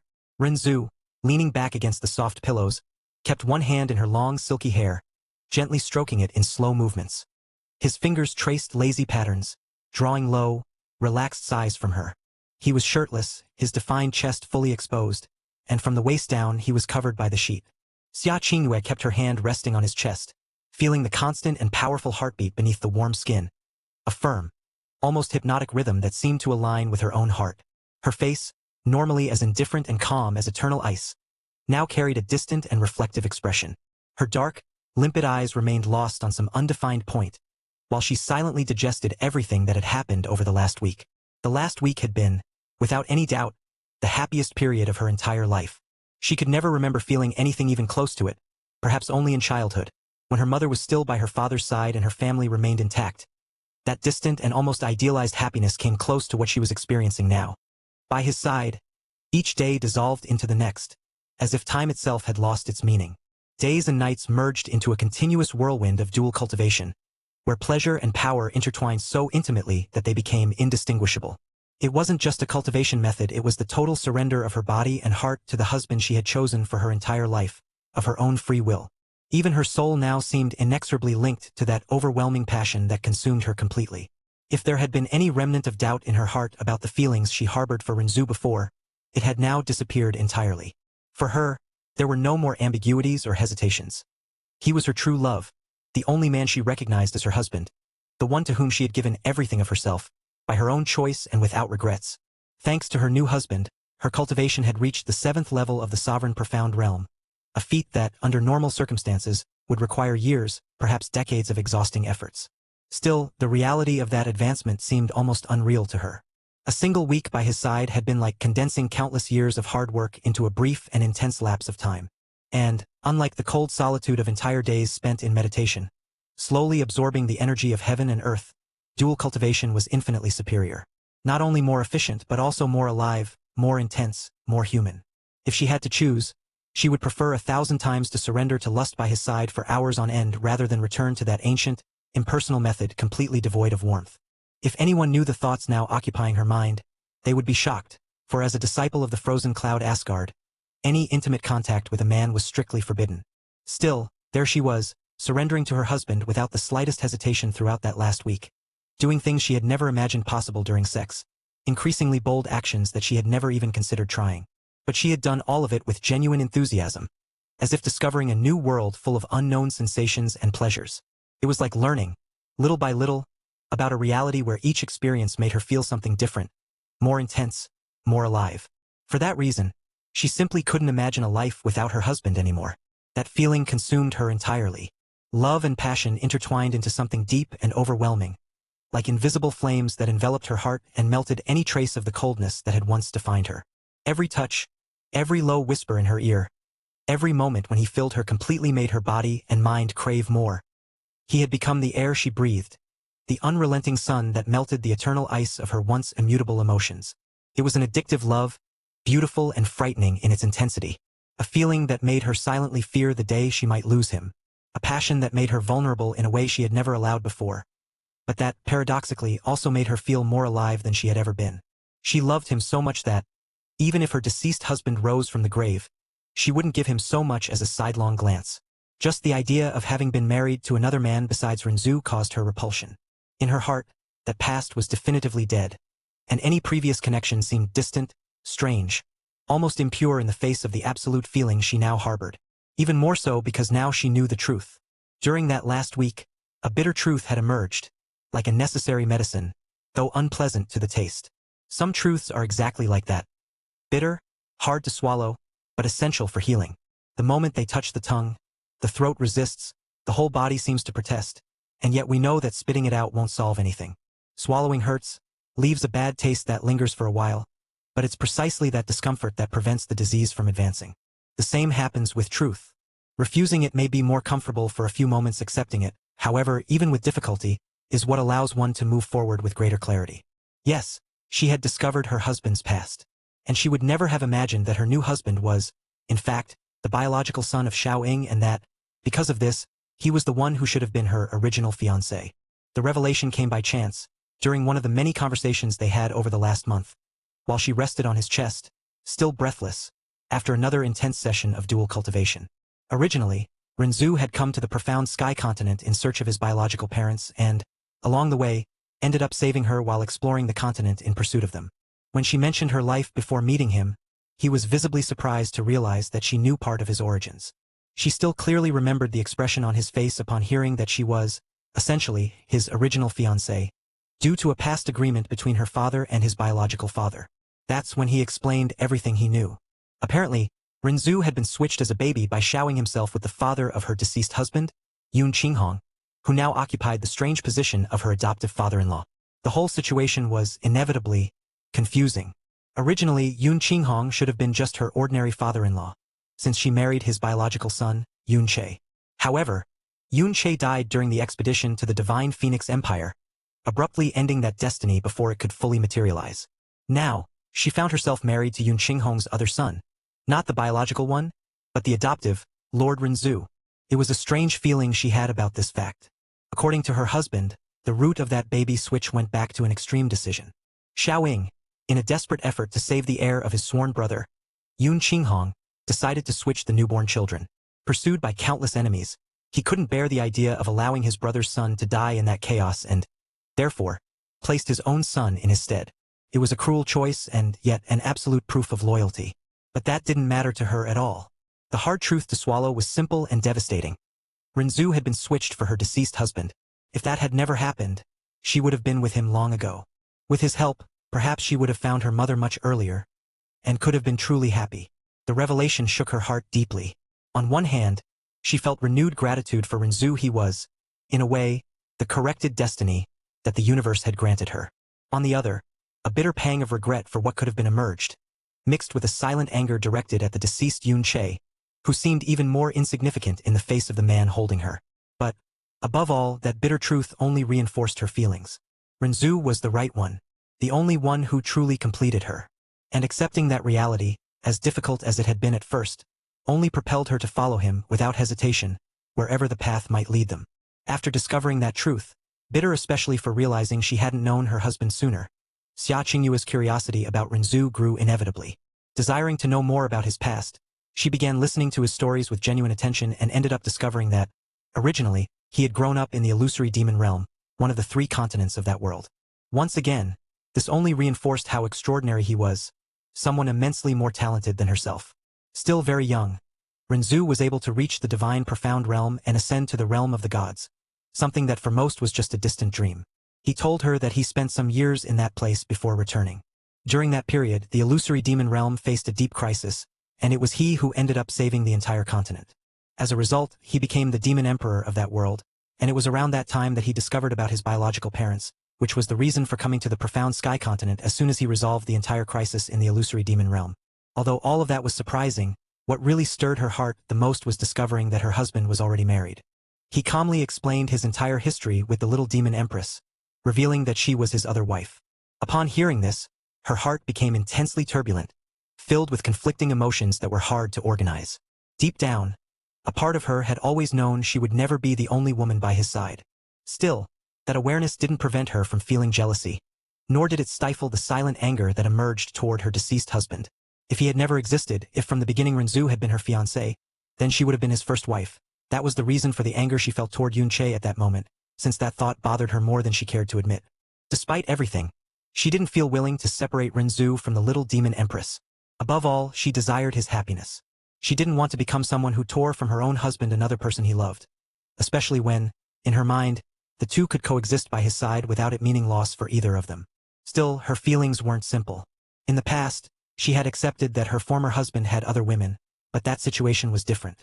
Back then, although there was affection, it had never been something deep enough to truly hurt her. What she felt for Yun Che didn't compare, not even remotely, to what she now felt for Renzu. Precisely because of that, the idea of sharing him became harder than she had imagined. Not out of selfishness or a desire for absolute possession, but because her heart had already rooted itself deeply in him in a way she had never experienced before. Renzu noticed that she had remained silent for a long time, and imagined she was reflecting on the entire truth he had told her over the last week.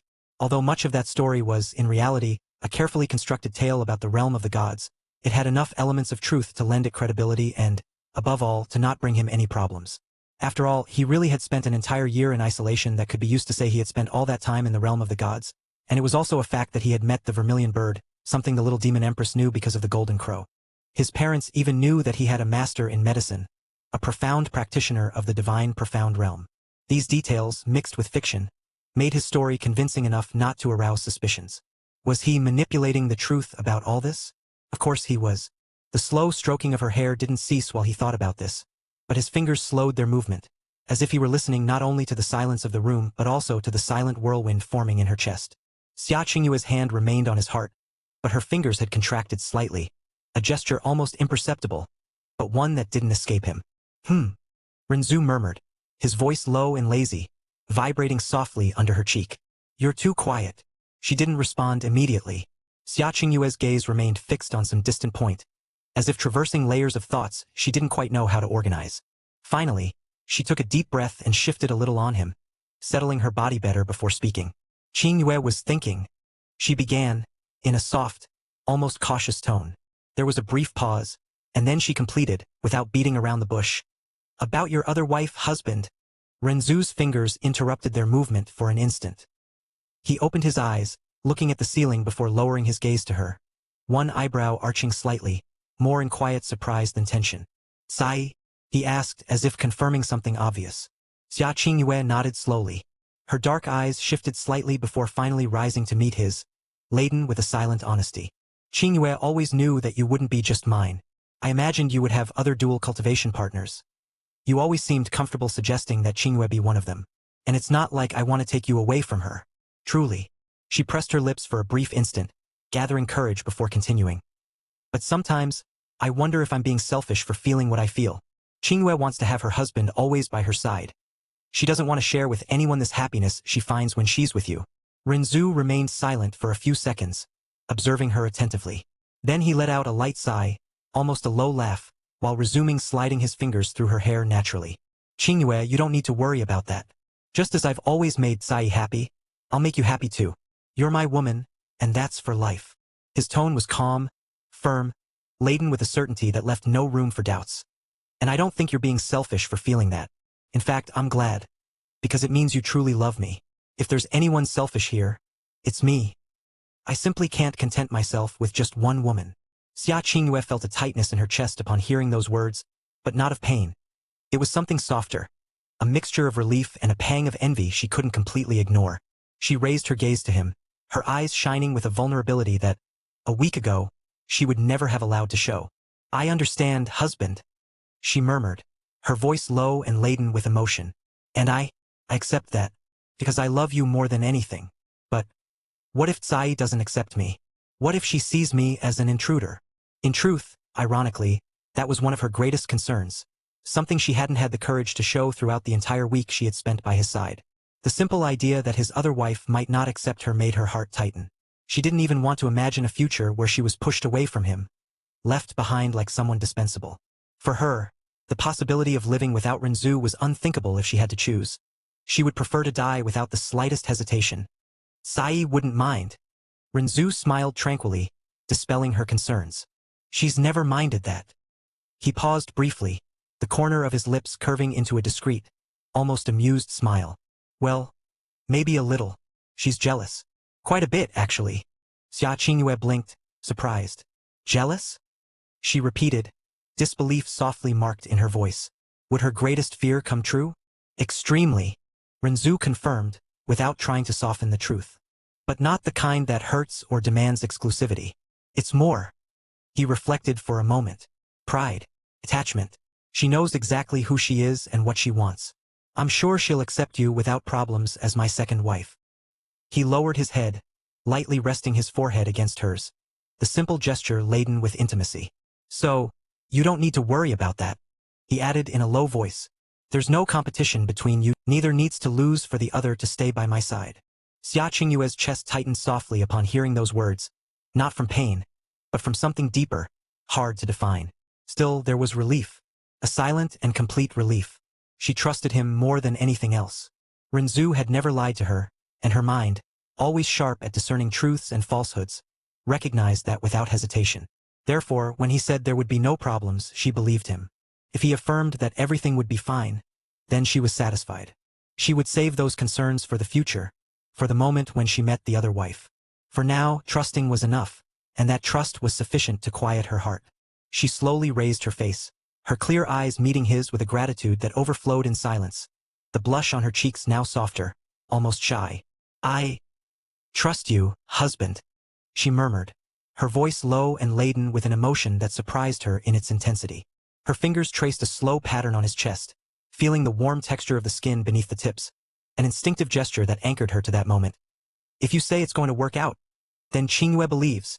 Renzu tilted his head, kissing the top of hers with a tenderness that made her close her eyes for an instant, the gesture sending a subtle shiver down her spine, as if his touch could melt any remnant of doubt. "Good. I'm glad you trust me, Qingyue. Now rest a little more. We still have a long way to go to take you to the peak of the sovereign profound realm.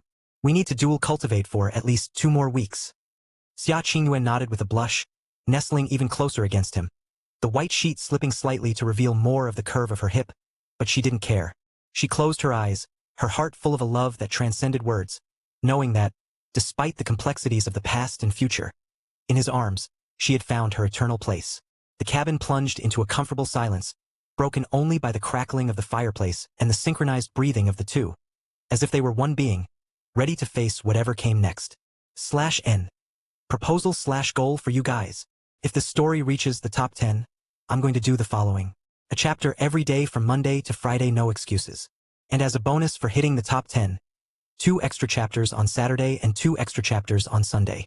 In other words, top 10 daily updates plus 4 bonus weekend chapters. The pace is going to be absolutely insane.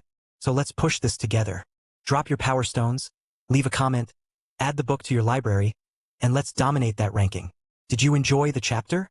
Then you should know that over on my Patreon you can read up to 20 chapters ahead for just $5. And yes, for that price you also get full access to all of my content. That's right, cheaper than a snack, and with way more drama, action, and guaranteed emotional damage. The link is right below. See you there. My Patreon. Patreon.com/fanficnovels. Thank you so much for your support. You make all of this worthwhile. 79. Chapter 79, Xia Qingyue's decision. Guys, seriously, thank you so much. When I saw this story hit ranking 19, I was genuinely happy. So I want to give something back the best way I can, by writing. From now on, you're getting a chapter every single day until Friday, no excuses. But I need to ask you for one thing. Let's hold this position and not drop. If we keep it steady, I'm going to keep going at this pace and deliver like crazy. And now here's the proposal, the real goal for you guys. If this story reaches the top 10, I'm going all in. It'll be a chapter every day from Monday to Friday, and on top of that, I'll release 2 extra chapters on Saturday and 2 extra chapters on Sunday. Yes, 4 bonus chapters on the weekend. In other words, top 10 means daily updates plus 4 extra chapters. The pace is going to be insane. So let's do this together. Drop your power stones, leave a comment, add the book to your library, and let's climb that ranking like it belongs to us. Thank you for everything, truly. Several days had passed since then, dissolving into one another with the same smoothness with which the snow fell from the night sky, silent and constant, covering everything with a thick and untouched layer. On that particular night, the valley seemed even quieter than usual. The wind blew low between the mountains, like an ancient whisper, and the full moon hung high in the sky, casting its silver light over the snow and making the entire world seem suspended outside of time. Inside the cabin, the warmth was welcoming. The fireplace crackled with life, casting long and dancing shadows across the polished wooden walls. The soft smell of burning wood mingled with the clean aroma of the deep incense that had been lit earlier, creating a tranquil atmosphere. Renzu was crouched in front of the fireplace, shirtless. His body was bathed in the vivid glow of the flames, which drew golden and reddish tones over his white and impeccable skin. The muscles of his back and shoulders moved in a slow and controlled manner as he used a long piece of iron to casually stir the fire, pushing aside embers and adjusting the wood, keeping the fireplace alight. Not out of necessity, after all, neither he nor Xia Qingyue needed the warmth of the flames to warm themselves or its light to see in the darkness of the night, but simply because he found it pleasant to have a fireplace in that simple cabin he had built about a month ago. Yes, stopping to think up to that point, it had already been a month since he arrived in the profound sky continent. Added to the time he spent in the azure cloud continent, Almost 2 months had passed since he left the illusory demon realm. And, if his memory served him right, the time to return was approaching. He had promised the little demon empress that he would return in 3 months, and now only one more remained. Since he met Xia Qingyue, several weeks had passed. It had also been several days since the conversation he had with her about his other wife. Since then, in the last few days, all they did was devote themselves to dual cultivation tirelessly, day after day. He simply couldn't get enough of her perfect body. It was then that he realized how much his libido had increased extremely due to his unique physique. At the same time, he had acquired incomparable endurance in that aspect. He was already naturally insatiable due to the powerful body he possessed, but now that seemed to have surpassed any reasonable limit, as if fatigue simply ceased to exist while he indulged in sex. It was an apparently inexhaustible source of desire and vigor, to the point that he knew if he weren't able to control his own desires and emotions, he would never be satisfied, even if he spent entire days having sex non-stop. Speaking of the characteristics of his physique, currently he was able to sense with precision the exact location of Xia Qingyue, her vital state, and even the fluctuations of her spiritual energy. Thanks to that, he could immediately perceive if she were in danger just by observing those variations. Furthermore, with his mastery over the spatial law, teleporting to where she was as simple as eating or drinking, as long as, of course, she wasn't on the other side of the universe. He also noticed other benefits that this body granted him. Among them, the ability to consciously decide whether or not he wanted to impregnate a woman during the sexual act, as well as precise control over the stimulating energy he released in those moments. He could regulate this energy at will, amplifying his partner's pleasure to levels far beyond normal or restricting it as he wished. This was just one example among many currently. He possessed a vast array of abilities of this type, all derived from the unique particularities of his physique. But, setting aside his dual cultivation abilities, during the last few days, he had successfully learned the frozen end divine art directly from Xia Qingyue, mastering all 7 stages of the technique. Originally, his new wife only comprehended up to the 6th stage. However, after he shared part of his talent with her, advancing to complete mastery of this profound art became inevitable. Still, what truly shocked her was the fact that he only needed to see her demonstrate the technique once to comprehend it completely. The profound formula of the frozen end divine arts was incomparably difficult to comprehend. It incorporated the most fundamental law of ice energy, at the same time the most direct in essence and the most cruel in terms of complete understanding. For any disciple of the frozen cloud, the first contact with that pile of profound formulas always provoked the same sensation. It was simply illegible. To achieve understanding of these divine arts, Xia Qingyue spared no effort. She spent several months immersed in environments of extreme cold, enduring conditions in which even her body and mind seemed to freeze. Only by completely submerging herself in the profound ice was she able, little by little, to capture the central natural laws that govern the ice attribute's energy. It was thus, through perseverance and continuous suffering, that she finally successfully cultivated the frozen end divine arts. And yet, all that arduous process contrasted in an almost absurd way with what he demonstrated. With just a single glance, he was able to comprehend the technique up to the last stage that she had just mastered, a feat that not only defied logic but also made his talent something truly inconceivable. She was obviously quite shocked, though not as much as any other disciple of the frozen cloud Asgard would be. Deep down, she already knew that he was someone who simply couldn't be measured by common sense. With his ability to read emotions, he clearly perceived the mixture that arose in her at that moment. Genuine admiration, deep love, a twinge of envy, and a slight trace of frustration directed at herself, all intertwined. Still, the expression of surprise stamped on her face was particularly amusing to observe, a rare instant in which even she was caught completely off guard. Rinzhu smiled lightly upon remembering that. A subtle smile that curved his perfect lips, illuminating his face with an expression of genuine affection and a hint of amusement. The image of the surprise stamped on her face, her dark eyes, as clear as still water, widening, her cheeks blushing slightly in a mixture of admiration and incredulity, was something he would cherish fondly. A rare glimpse of the woman behind the calm and indifferent facade. That innocent reaction, in such stark contrast to the fierce determination she demonstrated in cultivation, made him value even more the moments when he managed to surprise her, breaking, even if, for instance, the emotional barriers she had erected throughout her life. I mean, it wasn't exactly difficult to make her show her emotions, considering that the frozen heart art simply didn't work when it came to him. Still, that didn't diminish in the least how much he appreciated every moment when it happened. Making a cold jade beauty fall madly in love with him, and seeing her reveal such diverse emotions was one of his hidden desires. Something he only discovered how incredibly satisfying it was after experiencing it. It is worth noting that, regarding that profound art intended to freeze emotions, it was he who asked her to stop cultivating it, a request she accepted without the slightest hesitation. Still, The perfect countenance that previously remained only calm and indifferent now exuded a distinct coldness, more elevated, almost sacred. There was in her now an aura of purity and sanctity that naturally compelled anyone to look away, as if gazing at that figure were an act of disrespect. She seemed like an immaculate fairy, someone who resided in a plane above the 9 heavens. And yet, that fairy was his wife. A woman who would do anything for him. Faced with that, how could he not be moved? His eyes, black and deep like starry abysses, then turned to Xia Qingyue, who slept peacefully on the luxurious bed. She lay naked, her perfect body exposed without any shame under the white sheets that covered her only partially, as if the delicate fabric had surrendered to her beauty. The soft curve of her hips, the immaculate paleness of her long and slender legs, and the delicate outline of a full breast revealed themselves naturally, rising and falling in the serene rhythm of her breathing. Her black hair spread across the pillows like a cascade of ebony, while her face, relaxed by sleep, radiated an almost ethereal tranquility. It was the image of a goddess asleep in a realm of ice and silent dreams. He had truly fallen in love with her in the last few weeks they spent together. A feeling that grew like a constant flame, firm and silent, fueled not only by the perfect body she possessed, curves that seemed sculpted by the gods themselves to seduce even immortals, or by an incomparable beauty, capable of eclipsing the stars in the night sky, but by something much deeper, more essential. He fell in love with her unyielding determination to become stronger, with the absolute dedication she showed toward him, with a loyalty that went beyond words and manifested in every gesture during the last few weeks. She was willing to do anything he asked, without hesitating, without questioning, not out of blind submission, but out of full, sincere trust, which honored and touched him in a way he didn't expect to feel.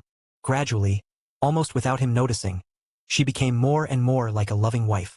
The affectionate looks she cast at him when she thought he wasn't paying attention. The soft touches in moments of rest. The shy smiles that appeared on her lips after shared pleasure. How could a man not fall in love? How to resist a woman who, besides being the very incarnation of beauty, also delivered her soul with such purity and intensity?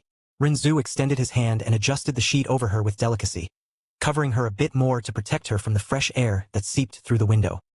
His fingers brushed lightly against her skin, and even immersed in sleep, she nestled closer to him, murmuring something unintelligible that sounded, to him, like his own name.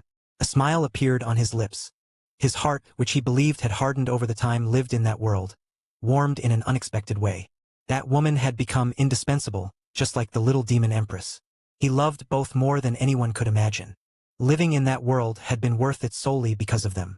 Therefore, he silently renewed his oath and included Xia Qingyue in it. He would protect, guide, and love them, his 2 wives, with the same depth and sincerity that both offered him. He snapped out of his thoughts when he noticed she was waking up. The movement was almost imperceptible at first. Xia Qingyue breathed more deeply, her chest rising a bit more under the sheet, before her long lashes trembled lightly. Her eyes opened slowly, still hazy, reflecting for an instant the golden light that danced through the room. The first face she ended up seeing was his. Rinzhu had already moved away from the fireplace and was now sitting beside the bed, his bare torso still illuminated by the warm glow of the fire. The expression on his face was tranquil, almost indulgent, as if he had been there watching her wake up. "You woke up," he said, in a low voice, soft, as if he didn't want to break the peace of that instant. Xia Qingyue's eyes focused slowly, and then a light smile appeared on her lips. She shifted a bit under the sheets, instinctively pulling them closer to her body before lifting her face toward him. "Husband," she murmured, her voice still soft from sleep, laden with a familiarity that, even now, still seemed surreal to her. Rinzhu leaned a bit more, resting his arm beside her. "Did you sleep well?" he asked calmly. Xia Qingyue nodded her head, her dark hair sliding smoothly over the pillow. "Yes," she replied in a low voice. "That's good. Your cultivation must have advanced to the peak of the 9th level of the sovereign profound realm, right?" Rinzhu looked at her, assessing her casually before continuing. "I believe with one more session you will reach the 10th level of the sovereign profound realm. After that, we will have to leave.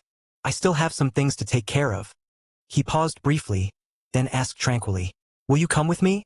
Or do you intend to return to the frozen cloud Asgard Palace?" Xia Qingyue didn't take long to respond.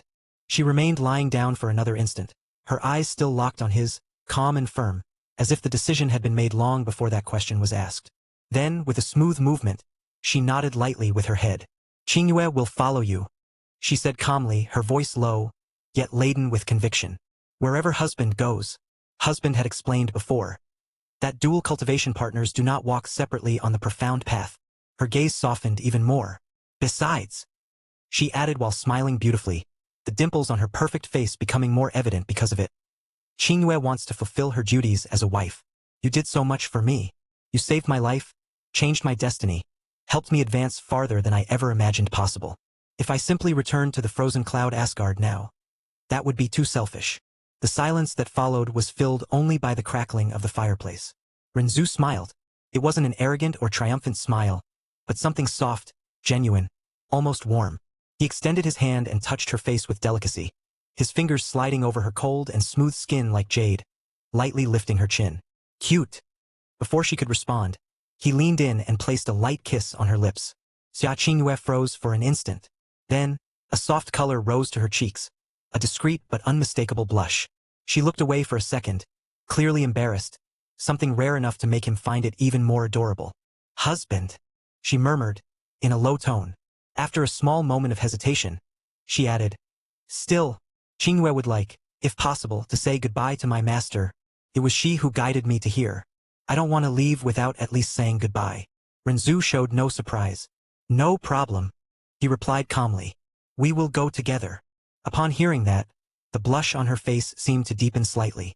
The idea was strangely similar to introducing her own husband to the family, and that left her a bit uneasy, even though she herself couldn't explain the reason for that sudden shame. Seeing the blush on that perfect face, Renzu then smiled mischievously, a predatory gleam appearing in his black eyes. Without warning, he pressed her down with gentleness but firmness, his bare torso covering hers against the soft sheets, the weight comforting and exciting at the same time. Since you rested and we both have things to do, he murmured, his voice husky and low, his lips brushing hers as he spoke. Then we should continue, shouldn't we, my wife? Xia Qingyue blinked slowly, her heart racing under his intense gaze. But a shy smile curved her rosy lips, her dark eyes shining with a mixture of desire, passion, and surrender. I am all yours, husband, she replied, her voice soft and laden with voluntary submission. Do whatever you want with Qingyue. Before she could say more, Renzu captured her lips in a deep kiss, his tongue invading her mouth with possessive assertiveness, dancing with hers in an urgent and wet duel that made her moan softly against him. The kiss was hungry, exploratory, as if he wanted to devour her completely, and Xia Qingyue responded with equal fervor, her hands rising to wrap around his neck, pulling him closer to her as the world around them dissolved once again into pleasure and connection. /N. Good afternoon, everyone. How are you doing? Here comes another chapter of the story, and I'd like to reassure you right away. This is the last chapter with a primary focus on the development of the relationship between Renzu and Xia Qingyue. Overall, I'm satisfied with how I handled their dynamic. Of course, there's always room for improvement, and that might just be my perfectionism talking, but honestly, I'd rate this development around an August 10th. Especially when compared to many stories where this kind of build-up barely exists, and the protagonist feels emotionally hollow, serving only as a vehicle for pure fan service. In Xia Qingyue's case, it's not particularly difficult to justify her developing feelings. Besides Renzu being strong and attractive, she was emotionally vulnerable due to Yunche's death. On top of that, the protagonist had prior knowledge of the realm of the gods. In other words, everything was working in his favor. The knife and the cheese were already in his hands. In the upcoming chapters, the focus on Xia Qingyue and Renzu will still be present, but more balanced with the overall plot. As many of you know, I like to stay faithful to the characters' original personalities. Xia Qingyue shares some similarities with the Little Demon Empress, but while one is a cold beauty, the other is a proud beauty who expresses that coldness in a more tsundere-like way. I need to be careful not to make them feel the same. I hope you enjoyed the chapter. The next one will feature a brief lemon scene and Yunche's POV. Did you enjoy the chapter? Then you should know that over on my Patreon you can read up to 20 chapters ahead for just $5. And yes, for that price you also get full access to all of my content. That's right. Cheaper than a snack, and with way more drama, action, and guaranteed emotional damage. The link is right below. See you there. My Patreon. Patreon.com/fanficnovels. Thank you so much for your support. You make all of this worthwhile. 80. Chapter 80 Green Hat Sensation. We're really close to the top 10. So I'm here to ask for your support once again. Drop your power stones, leave a comment, and don't forget the 5-star rating. Every bit of support helps this story grow even more, and it genuinely motivates me to keep pushing forward. And as promised, here's the chapter for reaching the top 20 goal. This was only possible thanks to all of you. I truly hope you enjoy the chapter. Now let's push the story together all the way to the top 10. Renzu deepened the kiss, capturing her lips with an urgency that was hard to ignore. His tongue explored her soft and warm one with slow, possessive movements, as if he wanted to etch her sweet taste into his soul. At the same time, his large and firm hands began to roam her body calmly, sliding down her back in light touches that sent shivers down her spine. His fingers traced the graceful curve of her column, feeling the immaculate and pale skin like virgin snow, smooth as fresh silk, without a single imperfection to break that almost unreal perfection. With delicacy, he pulled back the white sheet, revealing her centimeter by centimeter. First, her delicate shoulders emerged, then her full and rounded breasts, firm like ripe fruits, with pink nipples that hardened with excitement. Next, her flat and toned belly, her curvaceous hips tapering into long and slender legs, the skin faintly glistening in the fireplace light, as if polished by divine hands. Each touch was an electric caress. The warmth of his palms contrasted with her natural coolness, making her arch instinctively against him, her body reacting with a surprising internal heat, as if every cell begged for more. Renzu broke the kiss for a brief moment, his black eyes locked onto hers with a lustful desire that was hard to hide. Then, he lowered his lips to her delicate neck, brushing the sensitive skin, nibbling lightly at the elegant curve where her pulse beat rapidly. Waves of pleasure coursed through her body, drawing a low sigh from her. The descent continued slowly and deliberately, kisses along her collarbone, until reaching her large and voluptuous breasts. He captured one of the pink nipples with his mouth, sucking it gently while his tongue swirled in lazy circles around the hardened bud, applying pressure that sent sparks of pleasure radiating from her chest to her belly, hot and intoxicating like immortal wine. He alternated between the two breasts, his hands squeezing them with controlled firmness, feeling the soft weight mold to his palms. The swollen nipples responded to each lick with pulses of sensitivity that left her breathless, her body arching even more, as if wanting to merge with his. "Ah, husband!" Xia Qingyue moaned softly, her half-closed eyes fixed on his figure, while the blush spread across her perfect face. "Husband, I would like to serve you," she murmured, her voice hoarse, laden with passionate submission. "Is that so? You had just said I could do anything with you, and now you're changing your mind?" "And no, Qingyue just wants to fulfill her duties as a wife. She is all yours, husband." Xia Qingyue blushed and looked away timidly. "I'll let you fulfill your duties then." Renzu smiled lightly, his eyes darkened with lust upon hearing those words, a clear gleam of approval crossing his gaze. He lay back slowly against the pillows, his body relaxing, inviting her with a subtle gesture. Xia Qingyue climbed over him with feline grace, revealing her absolute nudity. Her pale skin glistened in the firelight, her breasts swayed lightly with the movement, and her hips settled over his in a way that made him throb with anticipation. She began to kiss the upper part of his body with fervor, her lips tracing a descending trail down his neck, nibbling at his collarbone before descending over his defined chest. She licked his firm muscles and prominent veins with devotion, as if each touch were a prayer directed to the god he represented to her. Her hands explored with reverence, feeling the hot and hard texture of his skin, his abdominals contracting under each caress. His body seemed to her like a living work of art, something that fascinated and excited her in equal measure. She continued descending, the kisses becoming more urgent, until she carefully pulled down his pants. The fabric slid down under her trembling hands, revealing his enormous member, already completely rigid like stone, erect, throbbing, thick as her fist. Prominent veins ran along its impressive length, and the pink, swollen head glistened with pre-cum, a sight that left her breathless and hypnotized. Without hesitation, she began to lick it softly, as she had learned over the time they spent together. Her tongue drew slow circles around the head, savoring the salty and addictive taste, then descending in long, wet licks along the thick length, feeling the veins pulse against her tongue while the heat radiated like liquid fire. Gradually, she tried to take him into her mouth, opening her lips as wide as possible to accommodate the thickness, sucking with a glazed and passionate look, her dark eyes as clear as still water fixed on his. Her hot and wet mouth enveloped him as much as she could, moving in a careful rhythm. The sensation surprised her. She had never imagined it could be so pleasurable. Her husband had already explained that it was because of his unique physique. Each touch, each drop, became an irresistible addiction. Even when he spilled into her mouth and she swallowed everything, that white and thick liquid seemed like a celestial elixir, sweet and energizing, nourishing body and soul with a feeling of fullness and continuous desire. She continued to serve him with the best of her abilities, her mouth sliding up and down the enormous length, her hands helping to massage the thick base that couldn't fit completely. Saliva dripped from the corners of her lips as she sucked with enthusiasm, muffled moans vibrating around him, the pleasure growing with each movement, as if serving him were the pinnacle of her existence. Renzu held her silky smooth hair and gathered it into an improvised bun with one hand, the black strands flowing between his fingers like nighttime water, and began to guide the rhythm, thrusting into her mouth with gentle but firm strokes. He found that still imperfect surrender delicious. The inexperience mixed with genuine willingness, her tongue moving clumsily but fervently, her lips stretched to the limit around the thickness, creating a hot and wet suction that made him moan lowly, the pleasure rising in electric waves up his spine. His gaze lowered to her white and perfect ass, perked up as she devoted herself to him. The rounded buttocks, soft like fresh snow, trembled slightly with each movement, the immaculate skin glistening in the fireplace light.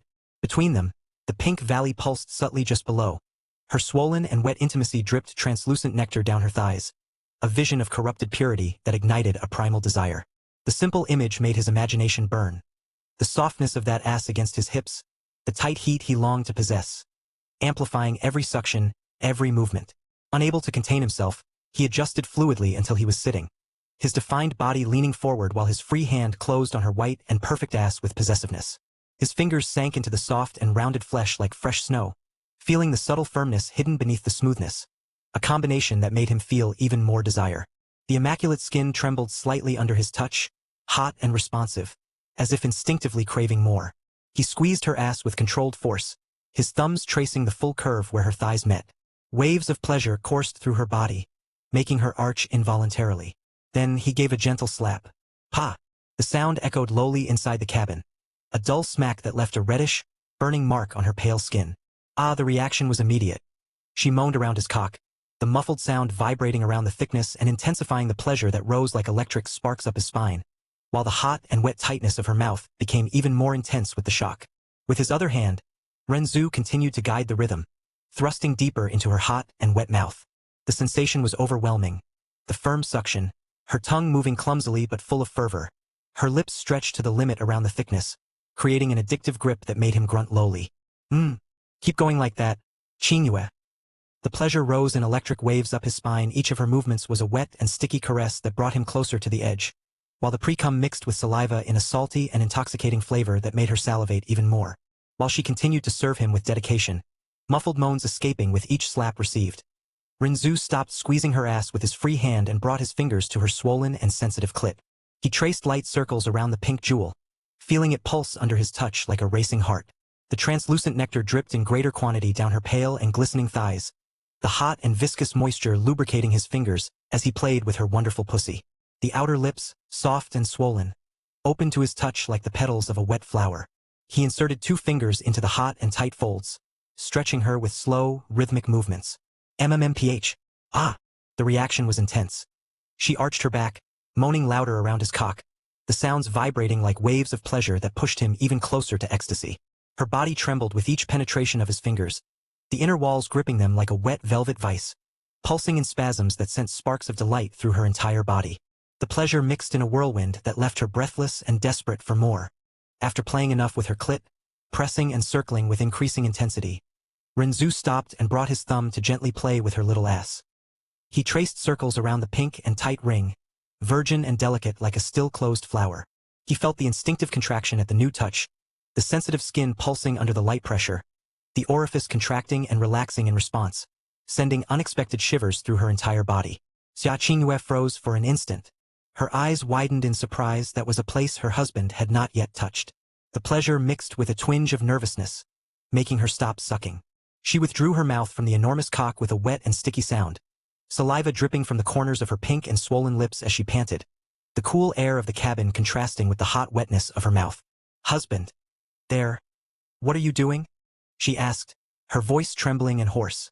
The blush deepened on her face as she stared at him with a mixture of curiosity, desire, and hesitation. Renzu smiled. I'd like to try putting my cock in there, Qingyue.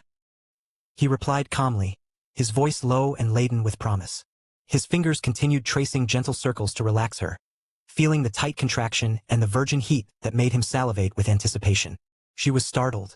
Her clear eyes widened even more at the thought of his size invading that virgin and tight place. The vision intimidated her, her heart racing with a mixture of fear and curiosity. Still, the desire in his gaze and the trust she felt in him kept her willing to try. Her body reacted to the touch with shivers of expectation. Are you sure, husband? It's so big. Will it fit? She murmured, her voice low, laden with hesitation and growing curiosity. Despite the initial fear, there was willingness in her words. Her little ass contracted involuntarily under his finger, sending unexpected sparks of pleasure that made her gasp. Renzu nodded, his smile deepening. His black eyes remained fixed on hers, conveying a reassuring certainty. I am my wife. It will be incredible for both of us. As he spoke, he remembered how long it had taken to convince the little demon empress to try that. She had resisted for days. However, when she finally gave in, the pleasure consumed her completely, turning it into one of her favorite experiences, something she began to request frequently. He believed she seemed to have a fetish for it. And seeing that Xia Qingyue seemed willing to accept, he immediately wanted to claim that wonderful ass of hers. Get on all fours at the edge of the bed, Qingyue, he murmured, his voice low and commanding, laden with promise. Turn that perfect ass outward. Let me prepare you properly. Xia Qingyue obeyed without hesitation. Her body trembled with expectation as she positioned herself on all fours at the edge of the luxurious bed. Her hands supported on the soft sheets, her knees sinking into the mattress. Her ass perked up outward like an irresistible offering, rounded and soft like fresh snow. The immaculate skin glistening in the fireplace light the valley between her buttocks slightly open, showing her swollen and wet pussy dripping translucent nectar down her pale thighs. She felt the cool air of the cabin brush her exposed skin, contrasting with the internal heat consuming her. Her heart pounded hard in her chest as she waited, her pink little ass contracting involuntarily in anticipation. Renzu positioned himself behind her, standing on the floor. The muscles in his legs and abdomen contracted with the movement, and his enormous cock, erect and throbbing, brushed lightly against the curve of her ass as he approached. He knelt a little, his large hands parting her buttocks with gentle firmness, revealing the virgin little ass and the glistening pussy. The subtle and intoxicating aroma of her arousal spread through the air. Relax, my wife. I'll get you ready first. Finishing saying that, he plunged his tongue into her wet pussy, licking the outer lips, soft and swollen, with long, wet movements. His tongue traced circles around the swollen clit, sucking it gently while exploring the hot and sticky inner folds. Xia Qingyue arched her back, a moan escaping loudly from her lips. Ah, husband. Yes, The pleasure rose like electric waves through her body, making her toes curl against the sheets. Renzu continued with skill, his tongue delving deeper into the wet folds, alternating precise suctions on the clit that made her tremble. Oh, more! Her body convulsed in the first orgasm. Waves of ecstasy coursed through her like tsunamis, the nectar gushing in a hot wave that he licked avidly, prolonging the climax until a second one hit her, more intense.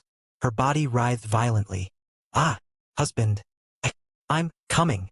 She became even wetter, her arousal reaching delirious levels. When he realized she was well aroused and relaxed, Renzu rose. His enormous cock glistened with saliva and precum as he positioned the thick and swollen head against her virgin little ass, rubbing gently to spread the moisture. I'm going in now, Qingyue. Relax as much as possible and breathe deeply, he warned, his voice hoarse with desire.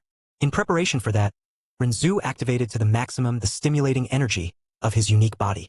With one hand, he held her ass, parting the soft and firm buttocks with the other. He guided his cock, pushing slowly. The initial pressure stretched the tight ring, a burning that quickly turned into sparks of ecstasy under the effect of the energy. The colossal thickness slipped a few times, too large to enter easily. Ah, husband, slowly, she moaned. He persisted with patience and firmness until the pink head finally entered with a subtle pop, stretching her to the limit. The pink ring closed around him like a hot and tight vice. In that instant, Xia Qingyue's mind dissolved into pleasure. The energy coursed through her entire body, making her roll her eyes in absolute ecstasy. Oh, husband, this is too much. Oh, waves of liquid fire and electricity flooded her from the inside out. Every nerve seemed to sing in unison, her body trembling violently as her little ass gripped the intrusion in rhythmic spasms. Pain and delight merged into something transcendental, her body convulsing as if being pierced by discharges of pleasure. Renzu also moaned lowly. The virgin and hot grip enveloped him with crushing intensity, tighter than any other sensation, like a living velvet vice. The primal pleasure rose up his spine like molten lava. Hearing her moans, he took them as an invitation. He inserted himself slowly to the hilt, centimeter by centimeter, stretching her beyond imagination. The throbbing veins brushed against the sensitive inner walls, drawing moans from both. So tight, Qingyue. He squeezed her ass hard, his fingers sinking into the soft flesh, still warm from the previous spankings. When he finally filled her completely, his groin pressing firmly against her ass, Xia Qingyue let out a loud and uncontrolled moan. Oh, husband! So deep. The pleasure consumed her entirely. Her little ass contracted in violent spasms around him, and an immediate orgasm hit her, making her roll her eyes once more. Tears of ecstasy streamed from the corners as she surrendered completely, her moans echoing through the cabin like a distant contrast to the snowy valley outside. Renzu began to thrust slowly, his enormous cock sliding in and out of the virgin little ass in controlled, rhythmic movements. Each slow withdrawal revealed the thick length, glistening with moisture and precum, while each thrust stretched her again. The throbbing veins brushed against the tight inner walls in constant friction that sent raw waves of pleasure through both. The grip was indescribable and as hot as fire that suffocated him in hot and sticky delights, tighter than anything he had ever felt, making him moan softly, so good, Qingyue. He squeezed her ass hard, his fingers sinking into the soft and rounded flesh, parting the buttocks to behold the sight before him. The pink little ass was stretched to the limit around his enormous thickness, the tight ring contracting and relaxing in visible spasms, the pale skin trembling with each movement. The cock disappeared centimeter by centimeter inside her in a deep penetration. Just below, nectar dripped from her pussy, creating an erotic and glistening mess that ran down her immaculate thighs. Xia Qingyue moaned in a mixture of pain and pleasure, her body trembling violently beneath him. The initial burning of the virgin little ass transformed into sparks of indescribable ecstasy thanks to the stimulating energy flowing from him, filling her like an addictive elixir that erased any discomfort. Only waves of liquid fire pulsing from her center to her entire body remained. Ah, it hurts. But it's good. Ah, husband. Faster. Please, she begged, her voice hoarse and broken. Her clear eyes rolled slightly as the pleasure consumed her. Her little ass gripped around him in rhythmic spasms that sent shocks up her spine, and the absolute fullness made her feel as if she were being split in half and rebuilt in pure pleasure. Her legs trembled, her toes curled against the sheets, and nectar flowed in greater abundance from her untouched pussy as her body arched instinctively to meet him. Renzu obeyed her request, accelerating the rhythm with stronger and deeper thrusts. His enormous cock plunged into the tight little ass with relentless force, and each thrust echoed in a rhythmic slap of flesh against flesh. Pa! Pa! Her ass rippled like waves on a stirred lake, the soft and rounded buttocks trembling and shaking with each collision. The pale skin gained reddish tones from the previous spankings, composing a hypnotic vision that excited him even more. Ah! Like that. Moan for me, Qingyue. He pulled her by the hair with one hand, the black and silky strands flowing between his fingers like nighttime silk, forcing her head down against the bed and arching her back even more. Her body surrendered completely as he pounded hard, his cock stretching her to the limit with each thrust, brushing sensitive inner points that made her scream. Oh, husband. More. Ah, Qingyue is all yours to fuck. Multiple orgasms hit her in succession. The first exploded like a bomb of ecstasy, making her little ass grip violently around him, milking him in rhythmic spasms that sent sparks through her entire body. Her mind shattered into fragments of delirious pleasure. Oh, coming. Again. MMMPH. The second came right after, even more intense. Waves of liquid fire coursed through like tsunamis, leaving her drooling on the sheets, her eyes rolling back until they were pure white. The pleasure was so overwhelming that it erased any rational thought. Her body convulsed uncontrollably, tears of ecstasy streaming down her perfect face as she moaned without control. Yes, fuck my little ass. Please. Releasing her hair, which fell like an undone cascade over her shoulders, he began to squeeze her ass with both hands. His fingers sank into the soft and reddened flesh as he felt the tremor of each thrust, and then he spanked her hard. Pa! Pa! Each spank echoed like erotic thunder, leaving red marks that burned deliciously and amplified her ecstasy even more, until she screamed louder. Ah! Spank! More! Hurt me! Oh! His pleasure reached its peak as he pounded with fury, his hips colliding against her rippling ass in a brutal rhythm. Then, with a final deep thrust that filled her to the limit, he came inside her little ass. The hot and thick milk spurted in pulsing waves, filling the virgin orifice until it overflowed, white and creamy strands dripping down the pink valley and the pussy below. The indescribable heat made her reach a final mind-blowing orgasm. Oh, husband. Inside. Filling. Coming. Oh, yes. More milk. Ah. Her body convulsed violently as her mind shattered completely into fragments of pure ecstasy. Renzu withdrew his cock slowly, the enormous member sliding out of the dilated little ass with a wet and sticky sound. Schlop. When he pulled out his cock, All that was left behind was a sensation of emptiness that made her gasp and tremble, her body still convulsing from the remnants of the final orgasm. He looked down and beheld the sight. The pink little ass, now dilated and reddened from the brutal thrusts, dripping white and thick semen in viscous, creamy strands that ran down the valley between her buttocks, mixing with the translucent nectar from the pussy just below. The orifice refused to close completely, pulsing and contracting in visible spasms, as if still craving to be filled again. The pale skin around it was marked by the red impressions of his hands, composing an image of absolute purity corrupted and possessed, something that still made him throb with residual desire. The hot semen leaked slowly down her immaculate thighs, creating an erotic and glistening mess under the flickering light of the fireplace. She remained on all fours, her perfect body trembling uncontrollably, her legs weak and shaky, her face pressed against the sweat-dampened sheets. Tears of ecstasy dried slowly on her flushed cheeks, while she panted as if she had just run a marathon of pleasure. Her mind was fragmented in delight, and her little ass winked empty, sensitive and burning in a deliciously intense way, making her moan even without any direct touch. Ah, husband. So full. Rinzhu then decided to shift focus, his cock still hard and throbbing, glistening with semen and moisture. He positioned the thick head against the pink and swollen entrance of her pussy, rubbing slowly against the soft and soaked outer lips, feeling the hot and viscous nectar drip around him like an irresistible invitation. With a slow and deep thrust, he inserted himself inside her, stretching the tight and sensitive inner walls after the recent orgasms. His enormous cock filled her completely, the veins brushing against the hot and sticky folds and friction that made her react immediately. Her body convulsed once more, the pleasure amplified by the post-orgasmic sensitivity, as if every inch of him were an electric spark exploding in her center. The contrast between the little ass still dripping semen and the new filling intensified the waves of delight that coursed through her like tsunamis, leaving her breathless, arching her back to meet him. "Oh, husband, Qingyue is sensitive. So good. Oh, fuck. More. Please." Rinzhu grunted in pleasure, the hot and wet grip of her pussy suffocating him in familiar but still intense delights. He began to thrust in an increasing rhythm, his hips colliding against her ass in rhythmic slaps. Pa! Pa! He was feeling the pleasure rise like liquid fire up his spine.